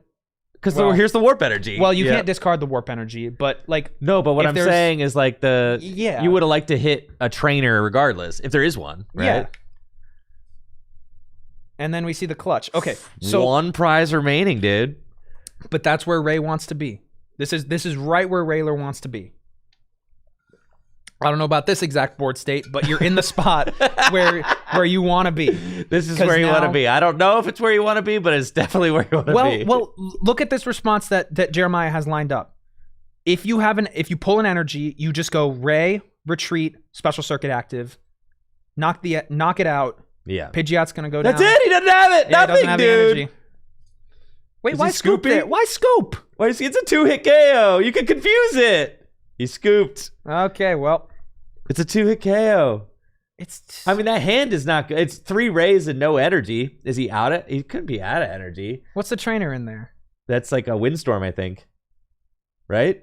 I don't know why we'd be playing a windstorm, but it does look like a windstorm. Does it not look like a windstorm? I'm pretty sure it looks like a windstorm. Yeah. So that's 3 Rayquaza EX, a Minun, no energy. What, it was Mary's request to try and draw. Yeah, show us the top deck. I know, flip the cards. Come on. Yeah. Let me see. This deck plays like 4. Oh, that's 3 in the prizes, but like this deck plays 14 3 energy. 3 in the prizes is tough, but yeah, it should have plenty of energy, right? Because you don't have like a lot of robust draw power or search power, so you just have to have the energy every turn. Oh, I'm sad that Jeremiah scooped that. Like, you've always got a shot at winning with Rayler. Always, huh? You never say never. Always. You never Almost say always. never. Yeah. That was a close one though. That was How does he do it? How does James Shee do it? Yeah, because if that Pidgeot goes down there, then the board state's like borderline cooked. I'm thinking. Well, okay, so you do have a second quick search in play. Well, I guess what's happening is like no, because you confuse if you confuse the Pidgeot, right? But there was no Cess Crystal. There was no Cess Crystal, true. So, and then it's gonna clutch, and then the Stantler can't retreat. So then he would need to find. So Wait, then he would. The clutch was huge there. So he would need to find a scoop up and hit it. But scoop up or a Briny. But there's still a... Wait, no, you still have out Subversive Seeker Briny. Get the energy back. Can you top deck Briny and energy that you need? Briny puts the energy back in your hand from the active Stantler. There's always a chance. There's always a chance. Come on, man. Come on, man. There's always a chance. There's always a chance. There's always a chance. All right, that was a good game though. I feel like I learned a lot. I've never actually watched Stantler be played ever. That's my first time, I think, ever seeing it. Maybe we played it once. We played it once or twice. But that was my first time ever spectating a game of Stantler. I felt like there's something about sitting back and watching it. I felt like I learned a lot more there too. Kind of just watching the deck and hearing you commentate over it. Also, I learned a lot. Thank God you're here, Cole, because Anytime. you know a lot about this format, and it's been really nice to kind of hear you get in the tank with it because it's been very informative for me. I haven't really played too much RSPK. I've played a lot of 2006. I played 2004, but RSPK is something I'm still learning about and excited to do so, honestly, because it seems like it's one of the most popular ways to play the EX block. So I'm kind of just down with whatever people like to do. Like, sure. A bunch of people. This format's gained a lot of traction over the past 2 years, which is really great to see. And there's been a lot of innovation. A lot of tournaments been held in Japan. It's huge. Yes, for sure. In the States, we've gotten a good amount of traction. There's a really great scene over in the UK for it as well. Really? Yeah, a lot of love. When I went to EUIC last year. That's the reason I went. I think the toughest thing about it is obviously accessibility. And here we've got 22 players here today, which is like awesome. For our base Neo tournament, we had 40. That was 40 plus. And that's the base Neo decks are not very expensive. They're certainly much more accessible. Base Fossil decks, same way. Like they're not as cost prohibitive. But you need a Mew Star in your deck. I do think that, to me, it's always interesting to think about, what is the Pokemon Company going to do with these anniversary sets as we kind of continue chugging along into the future, right? The 25th anniversary was certainly very big, but now with like the kind of fever pitch hype levels that the Pokemon brand is kind of weathering now, I could see them just doing absolutely crazy stuff for like 30th, 35th, 40th, right, anniversaries. And you think about the way that in Magic the Gathering, they have reprinted a lot of the like the coolest old vintage cards. They've given reprints throughout the years. Yeah. In order to just get more of them in circulation. As Pokemon kind of continues to grow, maybe they decide to do that in some sort of way. Maybe they decide to just do it through the anniversary sets. Like they send out a bunch of cards. Because like, why print all of those cards in celebrations, like as just a one-off? Like, why not keep doing stuff like that? Yeah, I think it'd be like Pokemon. They don't reprint really cards one-to-one. They reprint the ideas. Yeah, like we saw this most recently, but like the electric from Black Bolt White Flare. For sure. The fact that you can't play the Noble Victories one, insane. wild because of one textual change on the card. Insane. Whereas Magic will reprint the same thing. Like you see the same cards spanning 20 years in a bunch of different arts. Yeah. And again, they just reprint ideas with bigger and bigger power levels on it, like Pidgeot EX or Right. Yeah. just stuff like that. Yeah. Like even with Stantler to Absol, 20 damage, discard a trainer. 200 damage, discard a card. Yeah, for sure, right? So it would be really cool for when's 30th? Is it 20? Is it this or is it 2026? Next year, dude. It's 2026. Yeah. Oh, jeez. Next year, because it started in '96. Jeez. In Japan. Yeah. I mean, and 2021 was Celebrations. Was it 2021? Yeah, man. I know. That was a while ago. I mean, I remember getting Celebration stuff. I felt like so 26 next year's the 30th anniversary. That's why I keep saying, like, bro, the 30th anniversary gonna be popping, man. Oh, it's gonna be huge. I hope they bro. praying they do a Celebrations-esque thing where. All right, one card on your Celebrations on your 30th anniversary reprint wish list. What do you want? Any card. Does it have like card I like, card that's been like defining of just a card you like. If you could get one card reprinted, which card would you want to see in that? It could be as selfish or personal as you want. Give me POW. POW, you would want POW? Pull up TCG Player. Let's look at some POW listings real quick. that's the big accessibility thing. It's freaking POWs. You think it's POWs? Oh my gosh, yes. It's POWs and transceivers. Really? And they're not going to reprint transceiver. You reprint POW. If you want to keep doing stuff from Team Rocket Returns, you bring back the POW. Look at this It's garbage. like a $20-$30 card, right? POWs. Damage reverse hollow, $30. Cool. But all right, my card that I want is Tropical Beach. Oh, that'd be great. Right, because I mean I'm a Gym Leader Challenge enthusiast, obviously, and Tropical Beach, hundreds of dollars. I mean, it's $30 for the World Champ version. I forget that I have all of those Worlds decks. I have like I think 10 Worlds Beaches that are just sitting in random decks. Beach would be really cool. Mustar would probably be great. Yeah, look at for this. Sure. Look at this. That's crazy. Oh, those are reversed though. Near mid 50. Well, light like play 40. light play 40. Light play 40. Oh. Light play 40. My buddy who's at a convention right now got a $30 reverse POW, which is great. But like I went to Collecticon a while, like it was almost half a year ago. But I saw a table that had like 10 reverse POWs for 75 apiece. And I'm like, dude, come on now. Now, Beach is a much bigger offender here, I fear. Tropical Beach, yes. And Mustar might be a bigger offender than Beach. I mean, that's for sure, but yeah, I mean, like you've got 2 of this one on the website. On the website, period. I do prefer wait, actually, this is an interesting. Which Beach art do you prefer? I'm a monkey man, dude.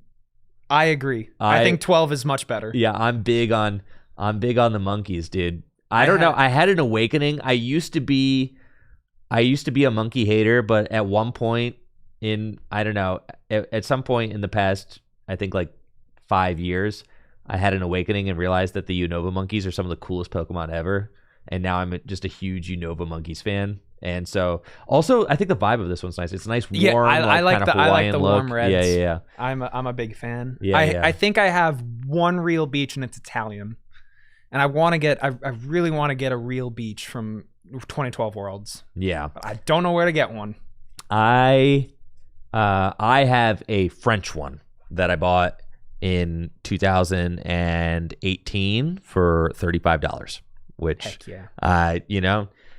And I love that. And then I also have one on loaner from a buddy of mine that I asked to buy from him years ago, and he said no. But then I was like, "Well, can I borrow it?" And he's like, "Yeah." And I've just been borrowing it indefinitely.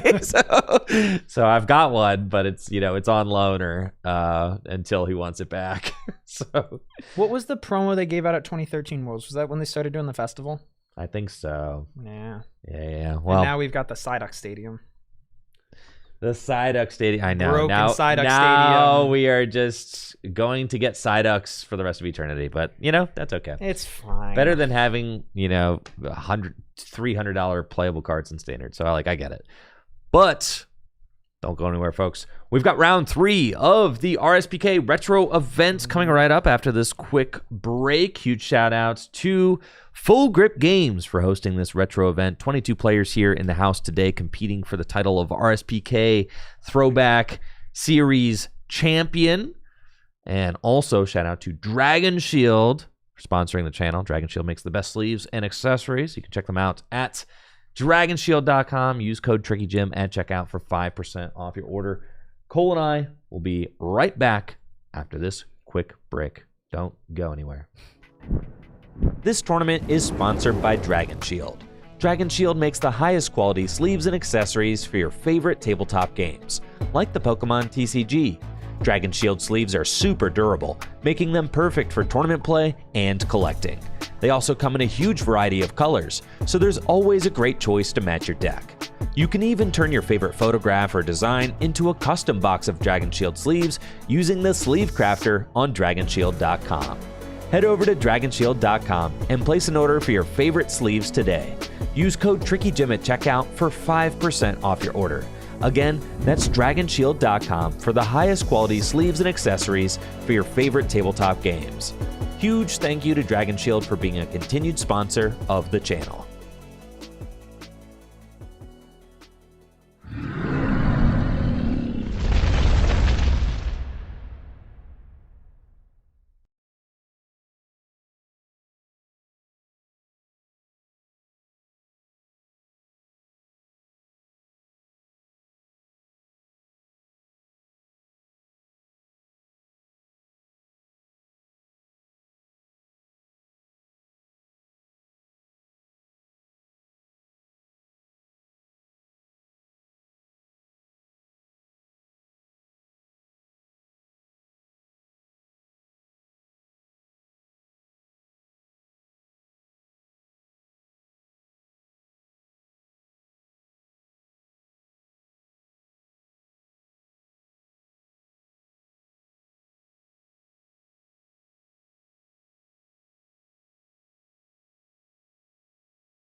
All right, folks, we are getting set up for round number 3 of 5. We have got Bombtar versus Scizor. There we go. Scizor Metagross. Metagross, yes. Noah Zoldak is 2-0 with Bombtar, and Chris Litch is 1-1. So a pair down, but Scizor Metagross.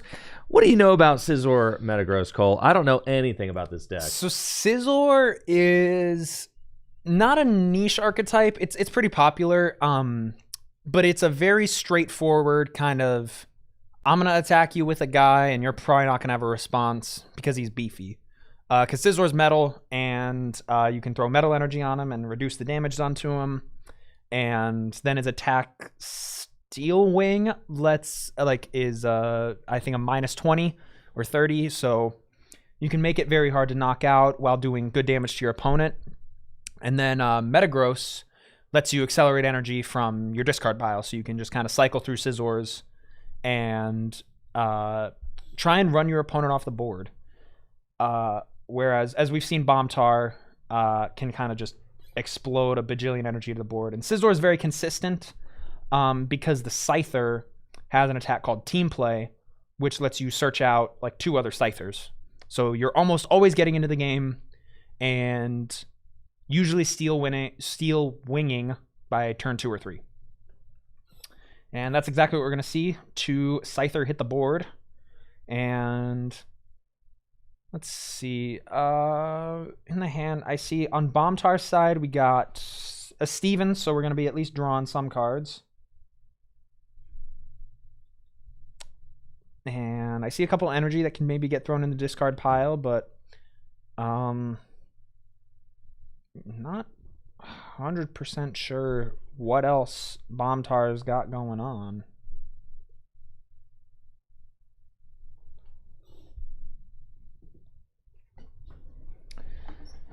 But yeah, the Metagross, the reason we're playing Psychic Energy here is because that Metagross, the Metagross accelerates either a Metal or a Psychic Energy back from the discard pile. And then, we're probably going to see the Stevens just for 3 cards. Stevens, draw as many cards equivalent to your opponent's Pokemon in play, so long as you have 7 or less cards. And it was rotted at some point. But yeah, 7 or less, and we're probably just going to see the Make-A-Wish come down here to search the deck. I don't know if you would want to evolve right into the Trode, but you at least want to search out the deck, see what you're working with for next turn. I see a Cessation Crystal, which probably wouldn't be great. But yeah, like not too much going on, and we're probably just going to see a Scizor come down, use that Steel Wing for 40 damage. It's just putting on pressure. That's what Scizor EX does. I mean, just a beefy Stage 1 Pokemon EX, 120 hit points, Steel Wing, making it so that damage you take is reduced by 20. And you do have some of these decks that I've noticed in this EX format where they're kind of like your simple rush decks, like almost your equivalent of like a red deck in Magic, where I feel like Scizor is kind of playing into that a little bit, but Arcanine EX to me seems like kind of the major one. Yeah, I would say Scizor and Arcanine are the epitome of those 2 decks. Yeah. You could argue Banette. I would choose not to because I like that deck so much, and I don't want to say it's just a pure aggro, but it mostly is. Second Energy is going to hit this Scizor. I'm probably going to see an Agility. And Agility, I think, just does 10 damage. And a Flip, if heads, no damage can be done to it next turn. So not much from Chris Illick here. And Noah, we'll have to see if he's going to be able to start setting up some... I think we're going to have to see the admin get ripped. It is an admin, yeah, because the Adventurer is not going to get him anything here. His hand is huge. I mean... The Adventurer could... I wouldn't hate the Adventurer. Get a Scramble in the discard and try and draw out of it. But yeah, I'm not mad at the admin either. This is just a... What, Adventurers just draw 3, right? Yep. Oh, then yeah, I would have liked to see the Adventurer there. You just put the Scramble in discard. Don't give Chris anything. Yeah, I mean, for a fact Chris doesn't have a Scizor or a Sporter coming down. So you're kind of just chilling. Yeah, but here, Noah gonna give Chris 6 new cards there. I think I would have liked to see the Adventure first. You guarantee you get a Scramble in the discard pile. Maybe you find a Larvitar off the next 3. I mean, you don't have any in your hand, and your hand's pretty big, so there's like a decent shot that your next 3 will see something. Whereas here, when you're going like just shuffle draw 6, it's like you can just draw half those cards back. Absolutely. So, and then not to mention the upside of giving your opponent, that's exactly why you play the Adventurer there first, I think, because you are just kind of... There is a Mentor in the hand for next turn, which is nice. which is the saving grace of this all. Yeah. But your Jirachi is very likely now to get knocked out, and you're stuck with no energy in the discard now. I would like one notable thing about the Electrode EX, it cannot get these Holland's energy back onto Pokemon. Right, because they're Pokemon in the discard pile. Oh, are we gonna see? I think you attach the Dark Energy and go for the Flip here. Just to paralyze? Yeah, to paralyze. Because if you get knocked out next turn, then the Dark Energy hits the discard, and that's good. I don't... okay. So I guess just prepping for a few turns here. There's a Scizor. So I mean, yeah, because you can afford to go, behind for sure. So Noah's just kind of like Pidgeot, figuring out like how do I want to sandbag. I'm gonna let this Voltorb maybe go down, then maybe I'll send up Jirachi and use Jirachi to maybe evolve into a Pupitar, and then because he's got the Holland's Yeah, the Holland guy that gets you the guys. Yeah, the mentor. That's right. He's got the mentor in his hand. Guy, yeah. Yeah, we're definitely going to see the Scizor come down here. And then Crossing Cut could just... I think this Voltorb has 50 HP, so we could just see him take the knockout with this Metal Energy now that gets attached. Yeah. I wouldn't hate to see that because, I mean, there's no point in Steel Wing because you're pretty much never taking damage next turn unless your opponent finds, like, Rare Candy, Larvitar, Tyranitar, blow up the Electrode, yeah, get energy, it's not happening, right? No, you just stay on the offensive. There's not a Larvitar in play yet. Not that means that there can't be a Tyranitar, like you said, but odds are it's not happening. And then you'll get to follow up, knock out this Jirachi with a Steel Wing.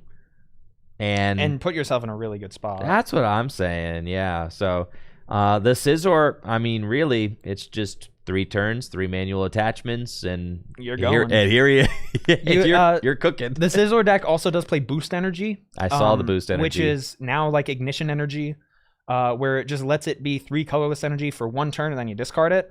So it's very nice against like the Stantler decks that want to remove your energy. Very nice one-off. I'll just Crossing Cut. Yep. 1 turn, take my last prize or something, and call it a game. For sure. And then we're just going to see the, not Stellar Wish. That's the Team Up Jirachi. Make a Wish. Come down, grab the Dark Pupitar, and hopefully set up for these next couple turns. Interesting. So I've seen the Scizor deck play Metagross before. Never seen it play Pidgeot. And my worry with the Pidgeot and the Metagross and the Scizor is that your deck gets a little too clunky. You've got too much going on to try and get out of the gate because you're trying to build up this Scizor that you want to attack with as quick as possible, but you're lowering your odds of starting with Scyther in addition to adding more spots into your deck. So this Metagross now that's going to now hit the board is going to be able to facilitate a bunch of energy for Chris. But also, like, his only form of draw power on board is this Jirachi. So, like, if this Scizor gets knocked out, I don't see a super quick response from Chris. And so the Metagross got the super connectivity Pokepower. Once during your turn, you can search your discard pile for a Psychic or Metal Energy card and attach it to your active Pokemon. You put a damage counter on that Pokemon. So this just kind of helps stream your Scizor. So that makes sense, right? You're just accelerating those Metal Energy, those Psychic Energy from the discard pile, and popping them on to Scizor, right? And the Pidgeot, I mean, if Chris can set up the Pidgeot, I would love to see a Pidgeot in play. That'd be very helpful, right? Yeah, I mean, it's broken. One of the best cards in the format. That's what I'm saying. But it's all about finding, like, I feel like you just don't have the space for maybe like a 3-1-3 line of Metagross and a 2-1-2 line of Pidgeot and a 4-4 Scizor and all your energy and 4 Rare Candy. Chris Fulop had, like, 101 Blossom in his Finalist Worlds deck. That was for Walrein. That was the one-off. 101 text, dude. What if it's just a 101 Pidgeot? Then that's incredibly risky. So actually, one of the fun things about RSPK is one of the standard Pidgeot lines in like Gardevoir decks, especially, is a 204. 204, and it's because there's no Ultra Ball. So you just want to maximize your odds of drawing into these Pidgeots and Rare Candies. But you got like Mentor can get the basics, so they're not as hard to find. Yeah. So you only need to play 2, but you need to play a lot more of the Stage 2 because they're harder to find. Yeah. But the logic checks out. No, it does for sure. Sure, it's not like what you're used to seeing, but when the search cards kind of lead you down that path, it does make sense. Yeah, super connectivity. Not something you see very often in these older formats, but I mean, never being under the threat of running out of energy as long as you're not ability locked is really, really good. Now, Noah looks like he's continuing to sandbag. Doesn't really have anything going on. He's got a Tyranitar in play now, but the hand is not looking great. Yeah, the problem with going this slow, is now your opponent is going to be at 3 prize cards, and you pop an Electrode, they go to 1. Which is great if you admin them, but then you're just susceptible to getting 1-hit KO'd, which Scizor can do. Scizor is a Poke Body, dangerous something. I don't look at Scizor very often. It's not a super common card you see. But Dangerous Perception is a very prevalent ability, which when its HP becomes 60 or less, it does 40 more damage. Woo! And then that plus Crossing Cut, which does 50 if the defending Pokemon is an evolved Pokemon. So if you hit it for not a knockout, like, you know, if you put it to that range, you're getting 1-hit KO to return. Yeah, you're getting smoked in return. That's pretty cool. I feel like these kinds of powers and abilities that, you know, give Pokemon damage boosts have been really terrible in the Pokemon TCG as long as I've been playing it, which is since 2011. Yeah. Because there's just been a lot of 1-hit KOing going on. 1-hit KO. Yeah. But like for a card like Scizor though, like that's actually really relevant in a format like this. Yeah, especially when you're trying to go as fast as you are. Like, your opponent's not going to have a 120 damage response like turn 3 or something. Yeah. They're going to punch you for somewhere between like 20 and 60 for a few turns probably. So now we really, like, Noah needs to find, I mean, he didn't Steel Wing, so he's only taken 10 less damage. You need to find Scramble. You need to get a Scramble Energy and a Dark Energy. He's and got one the more receiver energy. in hand. He's got a Holland's Transceiver. So he can, and he's got Scramble Energy. No Pidgeot up, so there's no Quick Search yet. You really need to knock this thing out, or Spinning Tail. Spinning Tail would be sufficient here. Yeah. It's not good, though. No, it's not good. I mean, certainly, preferably, you knock this sucker out. Right. Yeah, because then your opponent needs to find, like, boost plus something to do damage, and then it's still not good enough. Yeah, but he's just got the Adventurer, so he's going to have to Adventure, discard the Scramble, draw 3. I don't... Ooh, there's a Dark. There's a Dark. Okay, wait, that gets... Okay, so he's not going to... He's got double Scramble in the discard and pile. And a Dark Energy. We're and good. a Dark Energy. That'll get there, right? Yes, because that's you've got 130. You've got 130 even through the Metal Energy? Yes. At 120 exactly. Shoo. So long as you didn't Steel Wing last turn. He's going to read it. Yep. I don't blame him. Yep. This math gets tricky. For sure. So we're looking at a bite off with the double Scramble absolutely. And the darkness, right? Yeah, and you might oh, you have to put both Scrambles on the active, which kind of stinks. If you could put one on the bench Pupitar, then you could open it up to maybe like punch in with this Tyranitar. If it gets hit back with a Crossing Cut, you just retreat into the second one. Because if it goes down, you lose. Mm-hmm. But I mean, Noah is gonna have to take not the Darkness Energy. Oh, that could lose you the game. That just is like a game loser, right? That could lose you the game right there. Are we not looking at the metal? You got to look at the special metal. Come on. All right. There we go. There we go. Yeah. God, I love this Dark Tyranitar art. And I think that Nova's got the reverse hollow there. I think that's a reverse hollow. Oh, it looks so good. All the old hollows from this. I know. All the old hollows look so great. They do. There was a world where you actually... instead of discarding that Scramble Energy there, you... What are we doing here? I think he's trying to... See... Grinding for 10 seems really bad. That's awful. You have the bite off. Oh, we see the grind for... Isn't it 10? It is 10. I'm not tripping, right? No, 10 plus 10 more. It's 10. No, it's 20. Oh, it's 20. It's 20. I'm wrong. No, it's not 10 times. It's 10 plus 10. Yeah. So 10 plus 10. 10 plus 30 10 plus total. 10 Yeah. All right. We got it. So many tens. All right. They got it. Good. But now you can... I mean, you're not going to get knocked out. But... Is Noah trying to get one more turn of value out of the... He's like one more energy of value I think he's trying to get out of the Electrode. That's too greedy. We'll see. Well, because your Tyranitar is going to get punched for 90 now. And it gives your opponent an opportunity to attach energy to their bench. Yeah. I still think I feel like it was better to go all in. Yes, because, right, if he blows up the Electrode, then he's got one prize remaining. You're right. He had to just sack it. Had to, right? Yeah. Because the Tyranitar is going to have damage on it. Yeah, now he has Bro, and Pidgeot. Well, I mean, there's still the option of blow the Trode admin. Like, put him to 1, no quick search, knock this thing out. He needs boost plus Scyther. That's still a lot.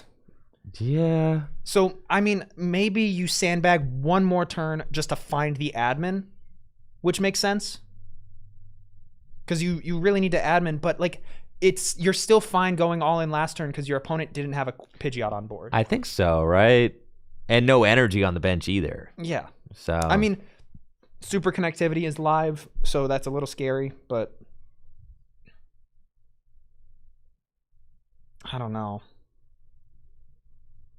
yeah, this does seem tough. We have not seen any of the bomb tar decks get to the bomb part quickly and efficiently yet. They've kind of been limping there. Yeah, that's one of the struggles of the deck. Like, it's so incredibly strong when it pops off, but it takes a lot of time to really. And now we're gonna see a second Metal Energy hit I mean, it does tick for 10 because of super connectivity, but that could make it just a little bit more difficult.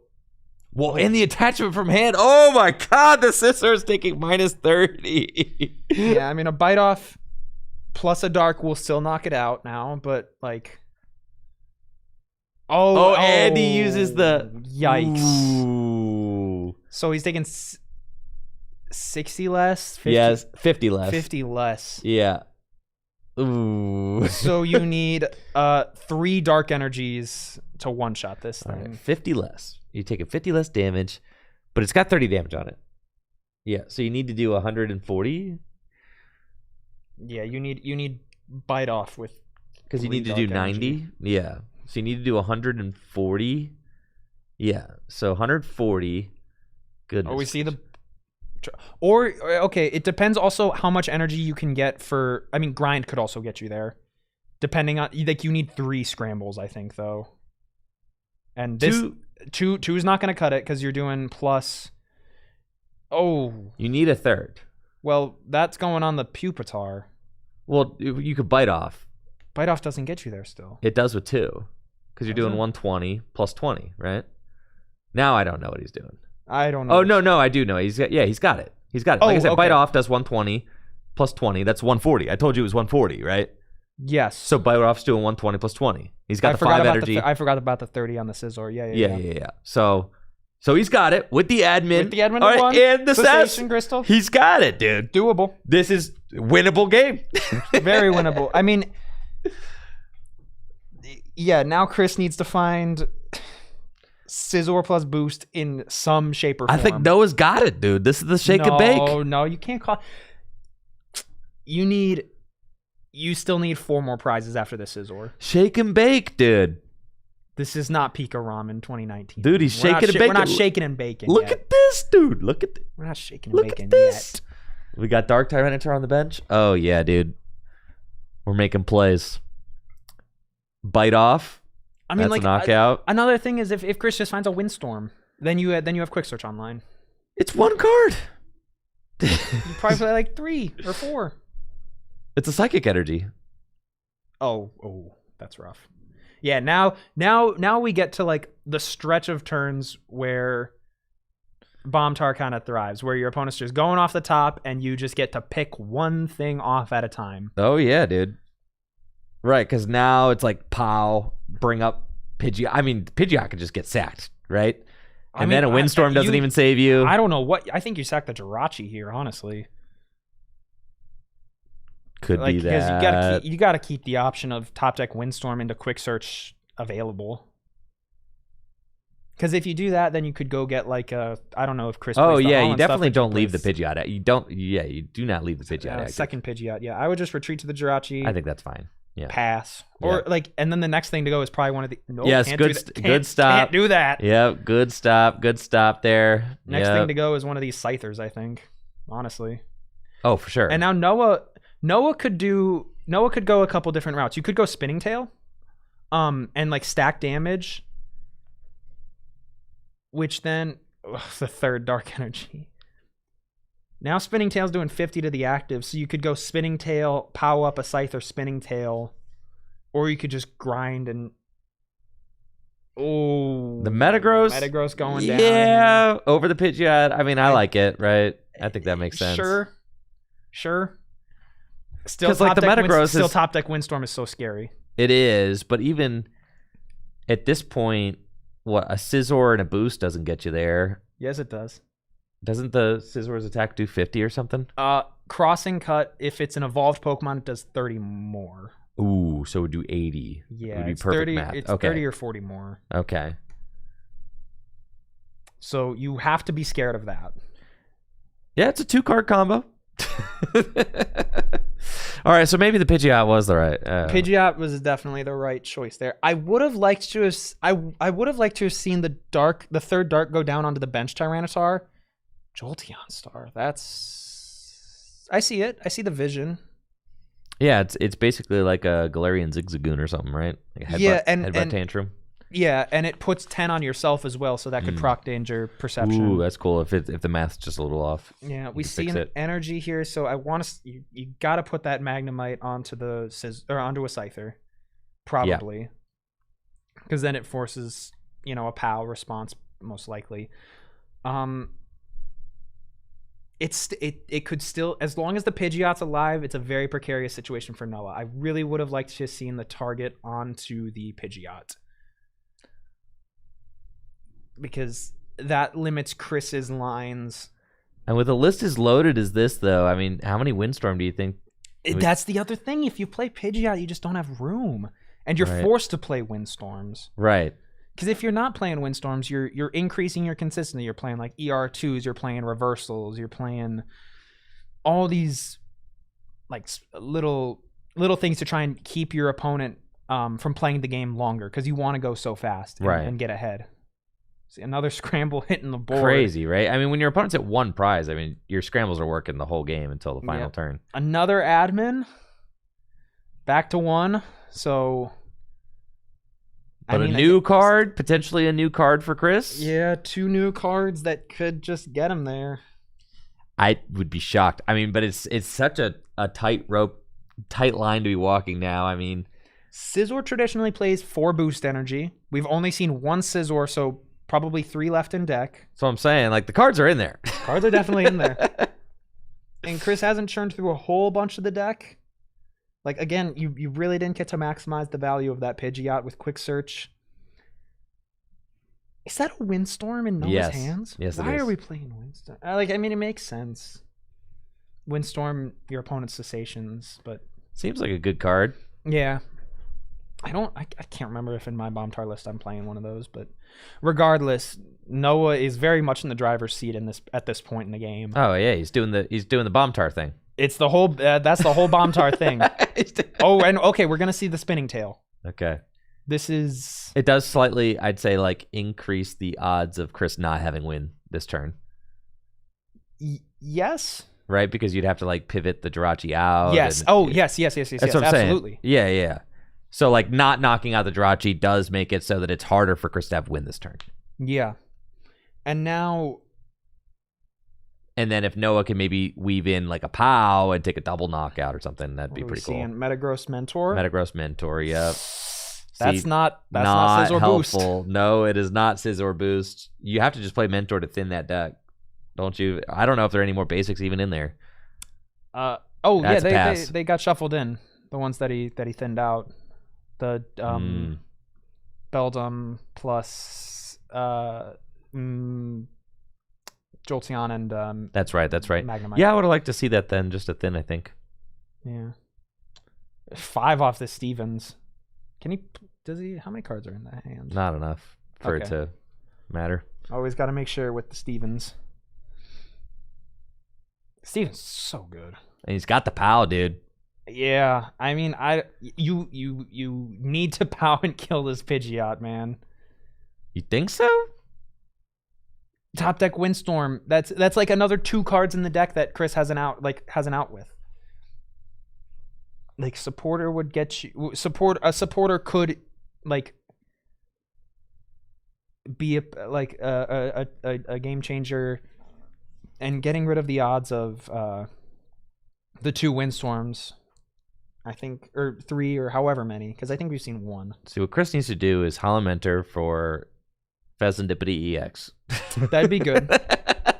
Yeah. Fez, you get Mew EX. Mew EX, yeah. Fez, yeah. Mega Kang. Mega Kang, yeah. We'll weave in Mega Kang too. Yeah. Draw out the rest of the deck.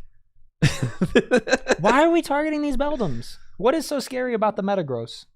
Pow, Beldum in the active, double knockout, spinning tail. I mean, yeah, but now you go to 1. I don't like this. Because now your scrambles are gone. You don't have a bite off. You don't have a guaranteed bite off now. All right, does Chris deck the game winner? You still probably have game, but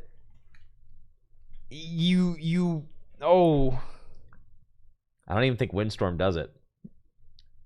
It would need to be Windstorm, and you'd have to draw into, like, go get a supporter, draw into the game winners. What was it's that? a rare candy. That ain't it. Oh, yeah.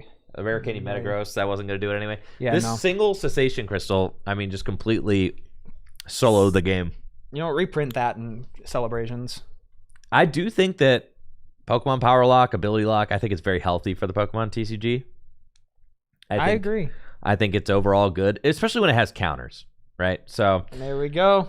GG's. You just have to have counterplay. I don't know, like, yeah.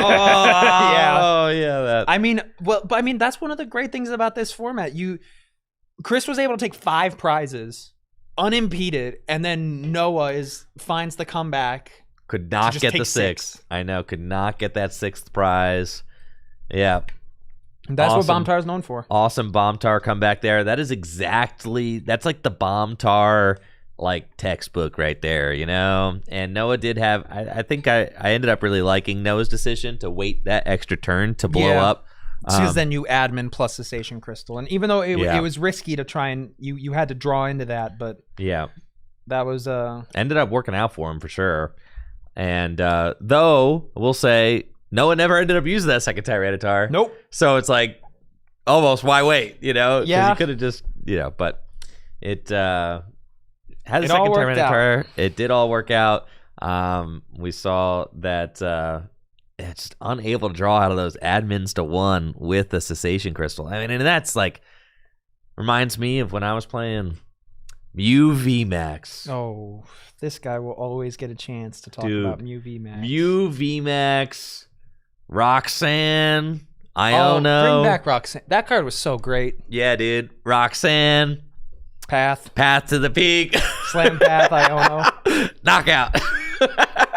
Take 3. Retreat. Your move. Knockout.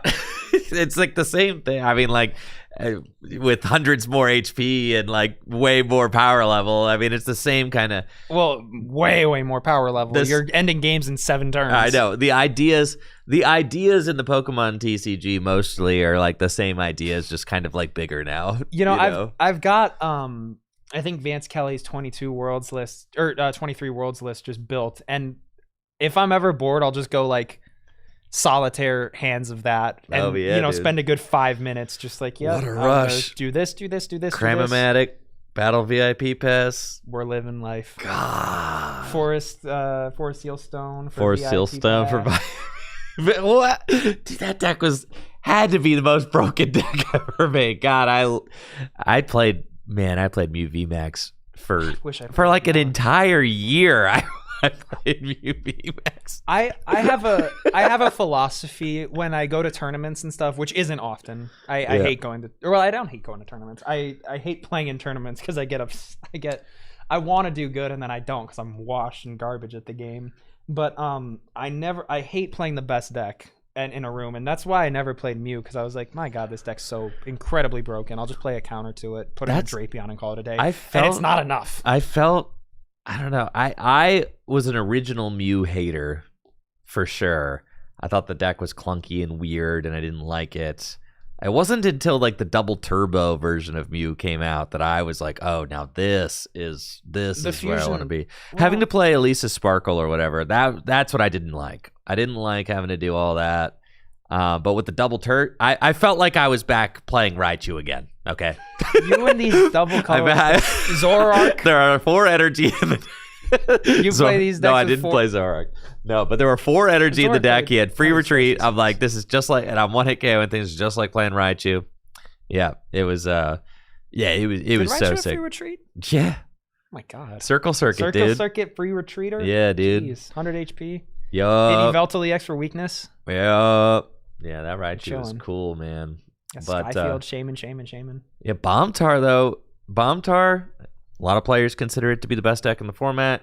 What other decks would you say are in the conversation for like best deck in the format? I know you've talked extensively during previous streams I've done with you about how RSPK not a solved format. No, it's never going to be a solved and format. How there's a lot of innovation still happening, and how it's not just like, oh, we're just playing this old format and dusting off our old decks. There are still new brews happening and new techs and new different ways to play matchups and things like that. It's all still happening. Yeah, so I'll hop on my soapbox real quick for just to touch on that.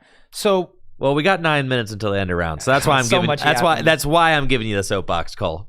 So, within retro formats, I tend to see most of them as timepieces. Like Worlds formats, especially, I'm like, I'll play the decks that were good then.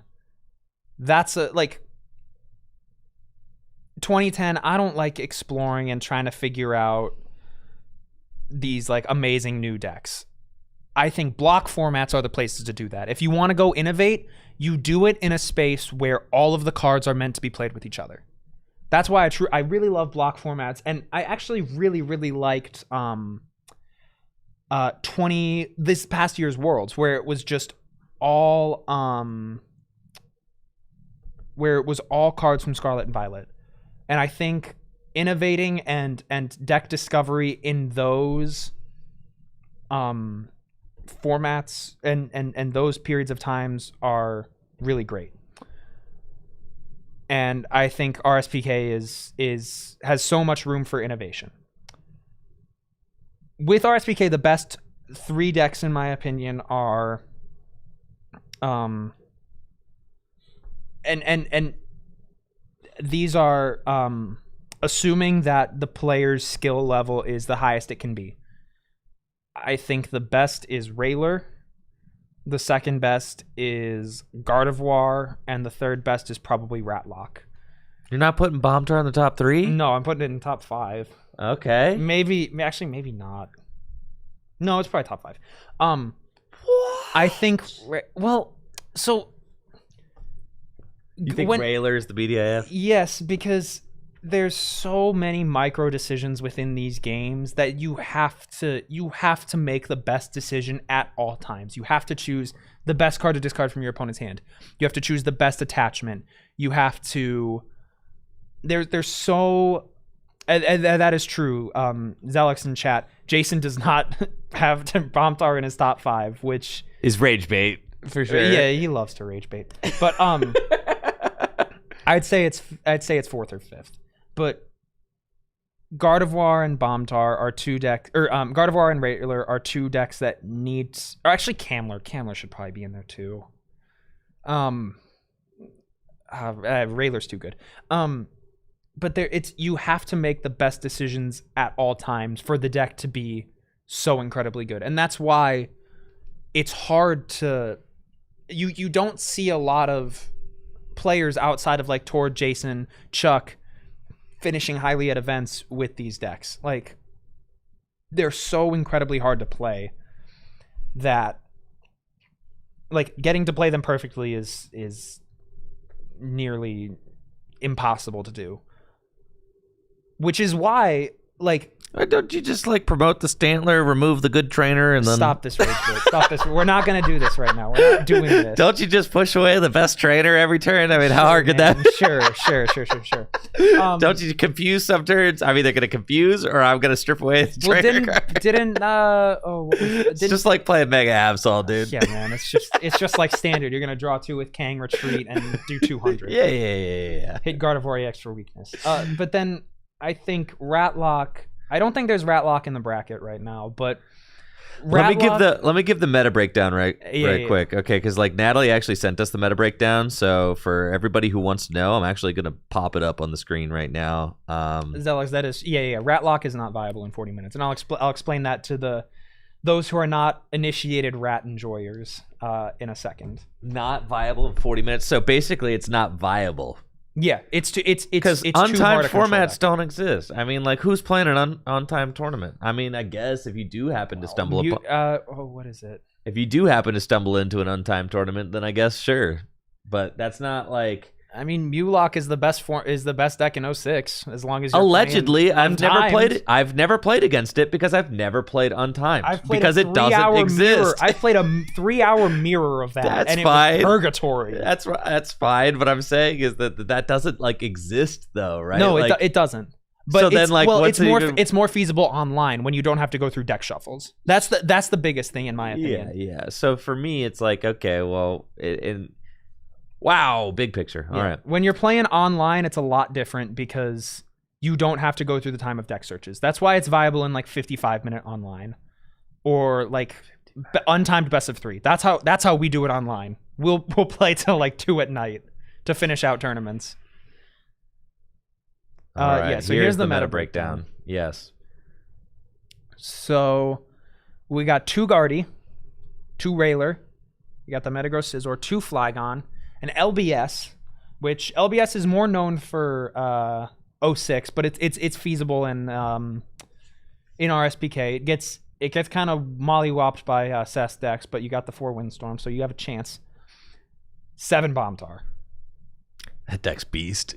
Yeah, I mean for not playing at the highest level, Bombtar is probably one of the best decks because it's just so strong. Yeah, right. Like I would say that probably as decks, if you're a casual, kind of retro enjoyer, and maybe you're like somewhat familiar with the format, Bombtar is going to be your easiest point of entry probably to like have a good time. For sure. Right. Because so long as you kind of like know how to play, you can like make the right route and just you're smacking things, right? So like you blow it up, you smack the stuff, like you do things. You choose which attack to use, call it a day. Iono to 1, Yeah, it's pretty straightforward. We got 2 Camler. Yeah, but Tyranitar's got 3 attacks and Stantler only has 2, so that means it's at least like 30% harder to play, right? Moving on. There's like, there's like so many more decisions to make. So many more decisions. Yeah. Who am I going to attach this scramble from the discard to?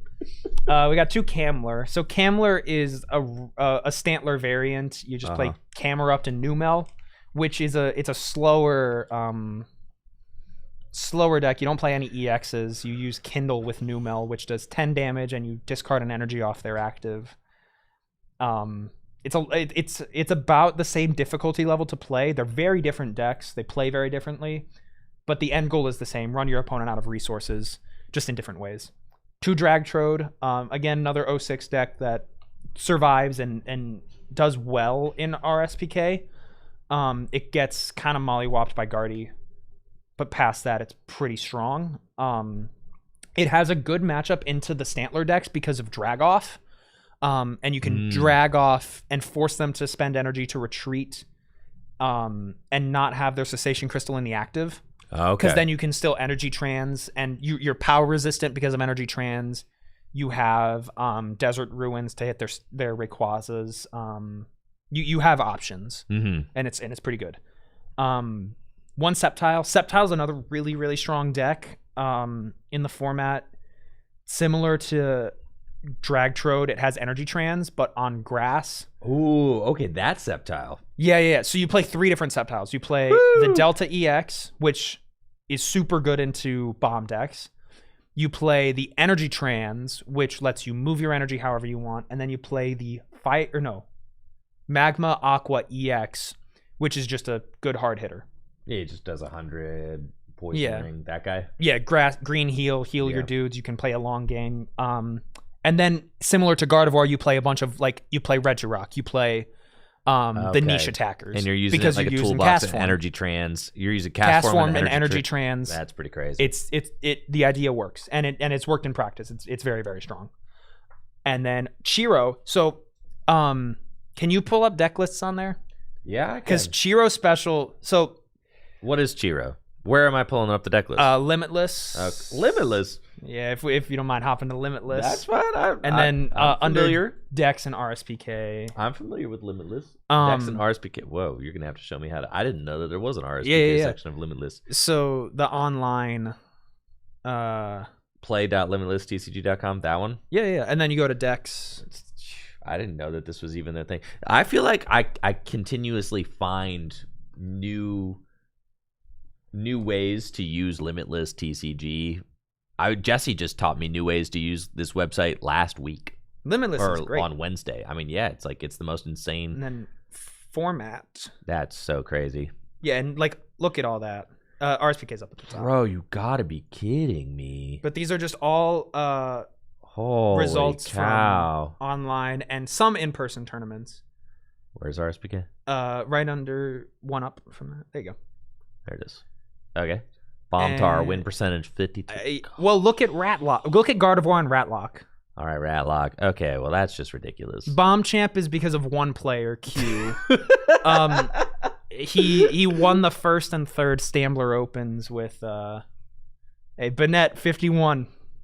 That's me. I love Banette. You love Banette. So it's Latios Mewtwo. Where is that? Right there. Under That? Yep. So and yeah, that list up top.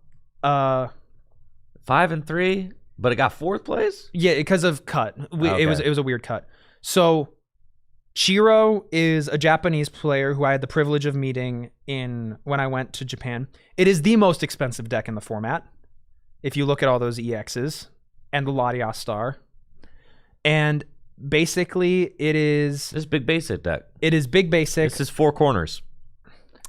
That's a good comp. That is not a bad comparison, Thank you. actually. Thank you. It's my first time saying it, but it does kind of look like that, doesn't it? And then you have Delta Switch Mewtwo. Delta Yeah. Switch Mewtwo is kind of the thing that strings it all together. Yeah. So you're just attaching energy and you're attacking with your dudes. Yep. And notably, the funniest thing about this deck is the Kyogre EX. The Mark of Antiquity, he shuts off Rayquaza EX.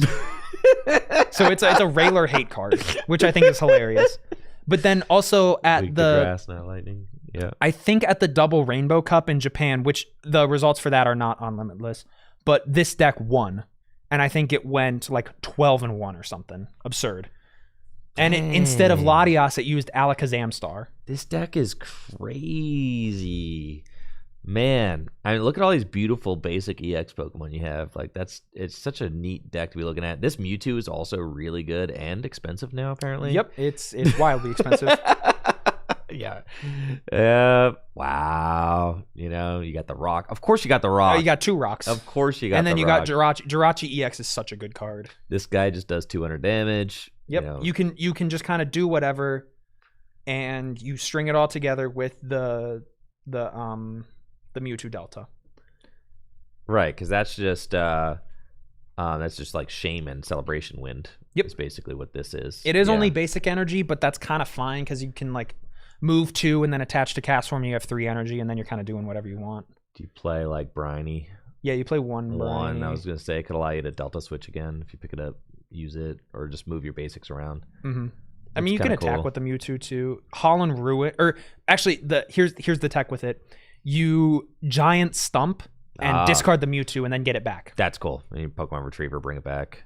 So Yeah. you Delta Switch, move all the energy off the things that are damaged. Then stump your Stump, guy. get I the was gonna Mewtwo out, say, get the 'cause damaged thing certainly out. you're gonna want a Mewtwo more than like twice. Yeah. Probably, and having the ability to redo that is pretty neat. And because you're playing all basics, you don't get smacked by Stantler for confusion.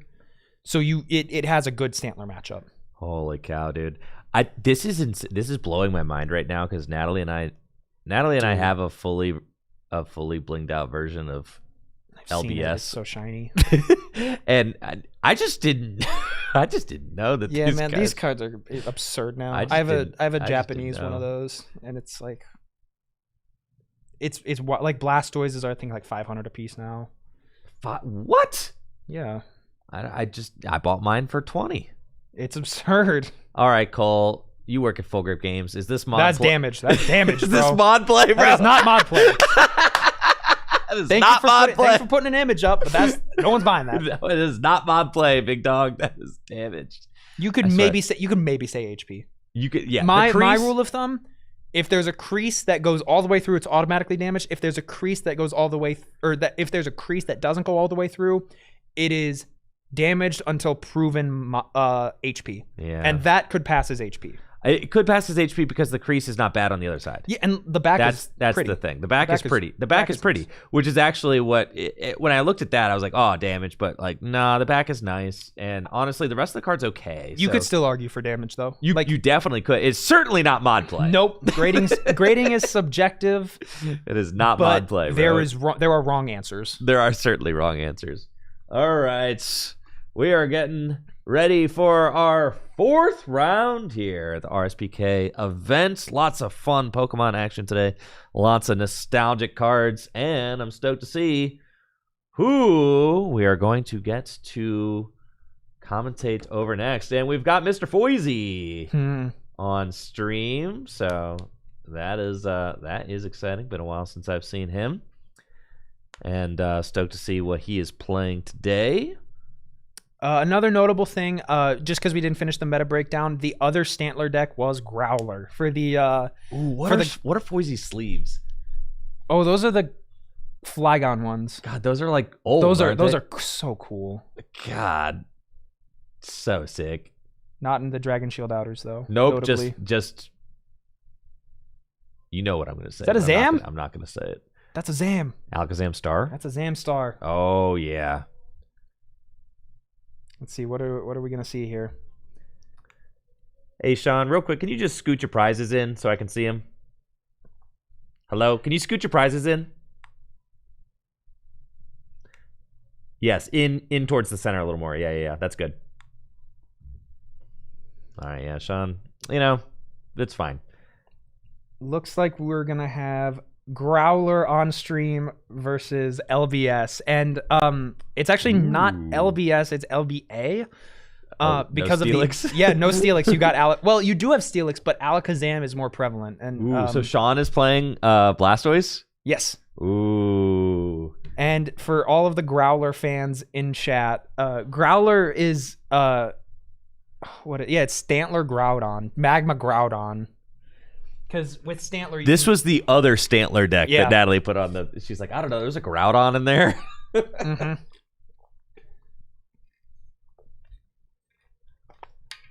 Yeah, Growler is a I think I think Diamond Lopez here in chat was the one who kind of pioneered Groudon.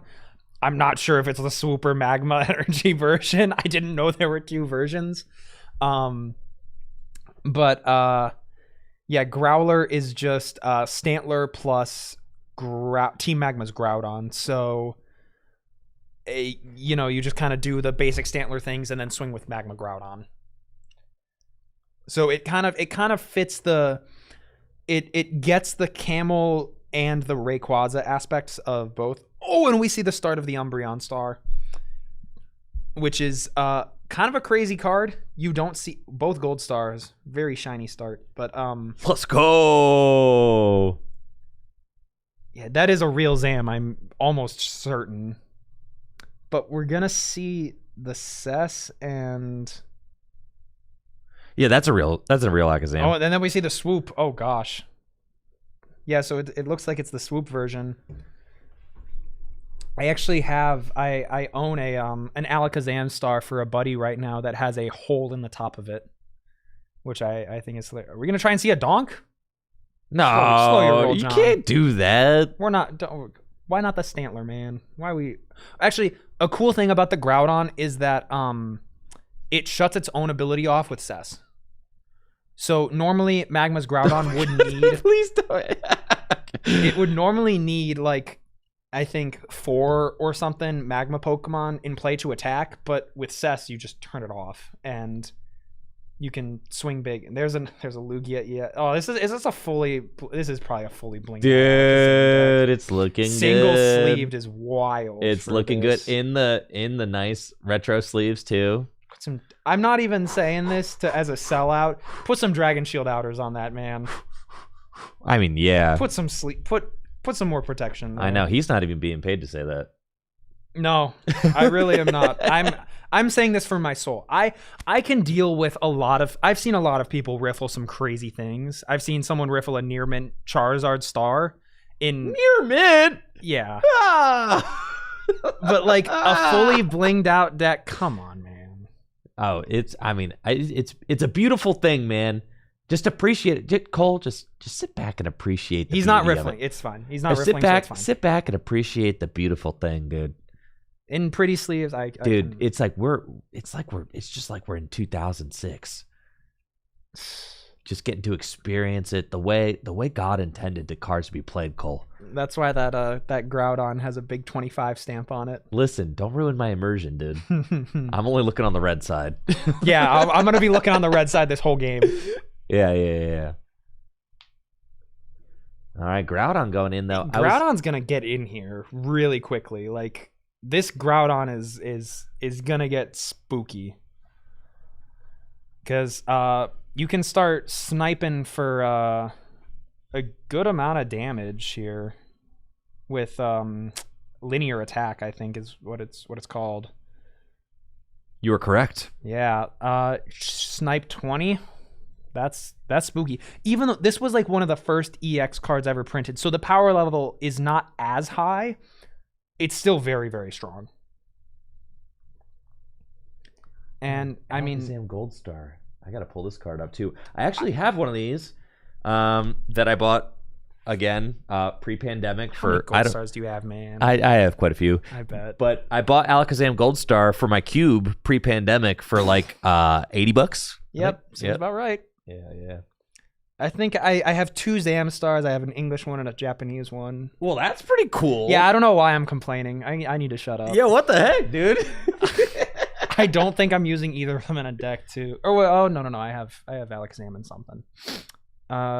Ooh, that Ditto's cool. We're gonna see a Mentor here. What did we sniped 20 on the Jirachi? That's interesting. We're gonna go grab. Yeah, there we go. Grabbing the Squirtle, grabbing another cast form. And this Alakazam could start attacking fairly quickly, which is a little spooky. So Alakazam, one of the most unique Gold Stars, in my opinion, that is viable. Skill Copy lets you discard a Pokemon from your hand and then use one of its attacks as this attack. And you have to have the required energy as well. So it's difficult to use. And it's got Psychic Select. Yeah, Psychic Select is also broken. Because that's just Recur card, which is super strong in this format. But it's a very, very cool card. I feel like more LBS decks should be playing this thing. This thing seems nuts. Yeah. This is the Tord LBS. Oh, okay. Tord School of Thought is LBA. No Steelix, just play Alakazam instead. Well, you play the Steelix, you don't play an Onyx. Right, and you just do it with Alakazam. Yeah. Because it's a single prize Steelix. Yeah, you got a single prize Steelix, single prize Lugia. And you play the Retrievers already, so who cares, right? So it's really cool, especially once you get Quick Search going. Like, you can search out any Pokemon you want, and the deck functions very, very well. It's just, my problem with it is your best attacker for any scenario is a 1 of 80 HP Psychic Pokemon. Weak to Psychic, which can be tricky, whereas Latias is resistant to 2 very crucial things, can do 150 to EXs, and then you build your deck to kind of fight off the single prizers better. But bro, so you're telling me I should change my 06 deck to be this? No, don't change it in 06. Why? Only change it if it's RSPK. Why is Alakazam less good in 06 than it is in RSPK? Or why is it less good in why is it less good in 06 than RSPK? Well, it didn't exist in 06. Alakazam started? No, it's Crystal Guardians. I don't know. It says 2006 on the bottom of the card. Must have been printed in like December. Maybe it was printed after World, like post Worlds. It was post Worlds because Crystal Guardians wasn't a thing yet. Okay. Got it. All right. Well, then fine. I hate to be the ruiner of fun, but we see the Sudowoodo getting eyed up. Sudowoodo is really great in this matchup.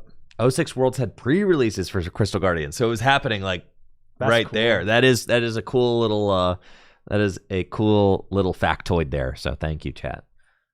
Shout out, chat. What do we got going on? Sean is thinking about what to grab. We've seen like 3 mentors hit the board here over these past couple turns. Yeah, Sean is mentoring. Gonna get some basic Pokemon out of the deck. Put them onto the bench. Hopefully put them onto the bench. I mean, you can now start one Pokemon in play for John. That's a Sudowoodo, right? Oh, yeah, what's the Sudowoodo do? He's a copier. Okay, yeah. So typical Sudowoodo crap. Typical Sudowoodo. He'll copy opponent's attack and do it for fighting weakness. So okay. It's just like the Fire Mew, only on a fighting Pokemon. Okay, literally. Yeah. We're gonna see. I see a Jirachi, Pidgeotto. Okay, so we're gonna get closer to a Pidgeot here, but we're still being under Cessation Crystal kind of stinks. But I mean, I don't see why we didn't grab Energy plus Lugia EX. And just why didn't we grab Lugia EX? We would have just won this turn. Wait, no, we wouldn't have. Magnemite doesn't count for us for one of the 4s. Yeah. We're close, though. You're very close, Very right? close. John needs to get some more Pokemon down. Yeah. So we're going to copy Sudowoodo into Pulverize, I'm guessing, to do 50? Yep. I like it. Please get a Stantler, John. Is that a... Voltorb? Oh, okay, Lynette. We're chilling. We're chilling. So Lynette is very similar to Holland Mentor. You just have to get 3 different types of Pokemon. That's right. And it doesn't require the discard effect. So it is better when you're not playing the Holland Transceivers and such. That makes sense. And with the Delta, the Delta species Pokemon, it's pretty easy to get different types of basics. I mean, you could even get 2 different types of Pidgey. Yeah. There's like Lightning Pidgey, there's Colorless Pidgey. You get 2 different types. I think there's 3 different types of Larvitar.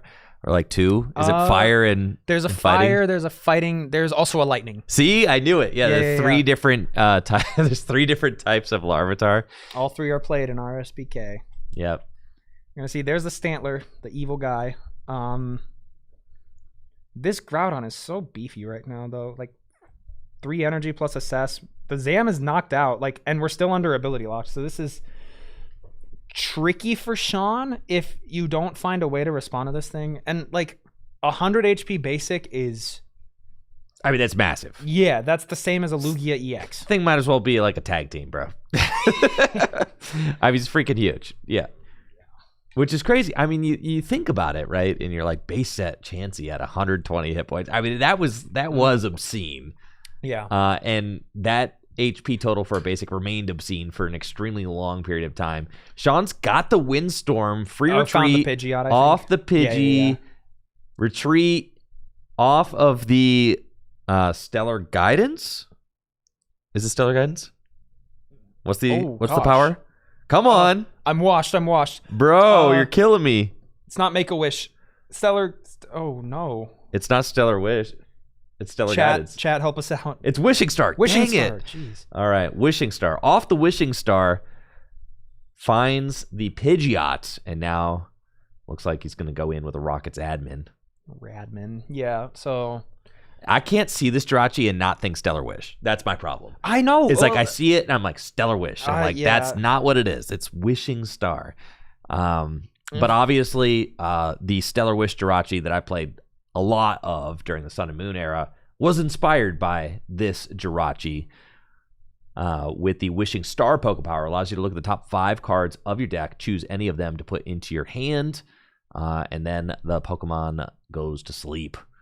Yeah, so very similar to the tag team Jirachi, and as I said before, they like to reprint ideas, not exact cards. And we just see an attach onto the Jirachi and a pass. But I mean, Sean's board state is looking fairly okay as long as John does not find another Cessation Crystal, because another Cessation Crystal would. We see the Castaway, so another Cessation is going to hit the board, but I think Sean has a quick search for a Windstorm, or has a Windstorm in hand or something. So what is the logic of Growler? What is the logic of Groudon? Like, I kind of are you typically leading Groudon? Or are you typically leading Stantler?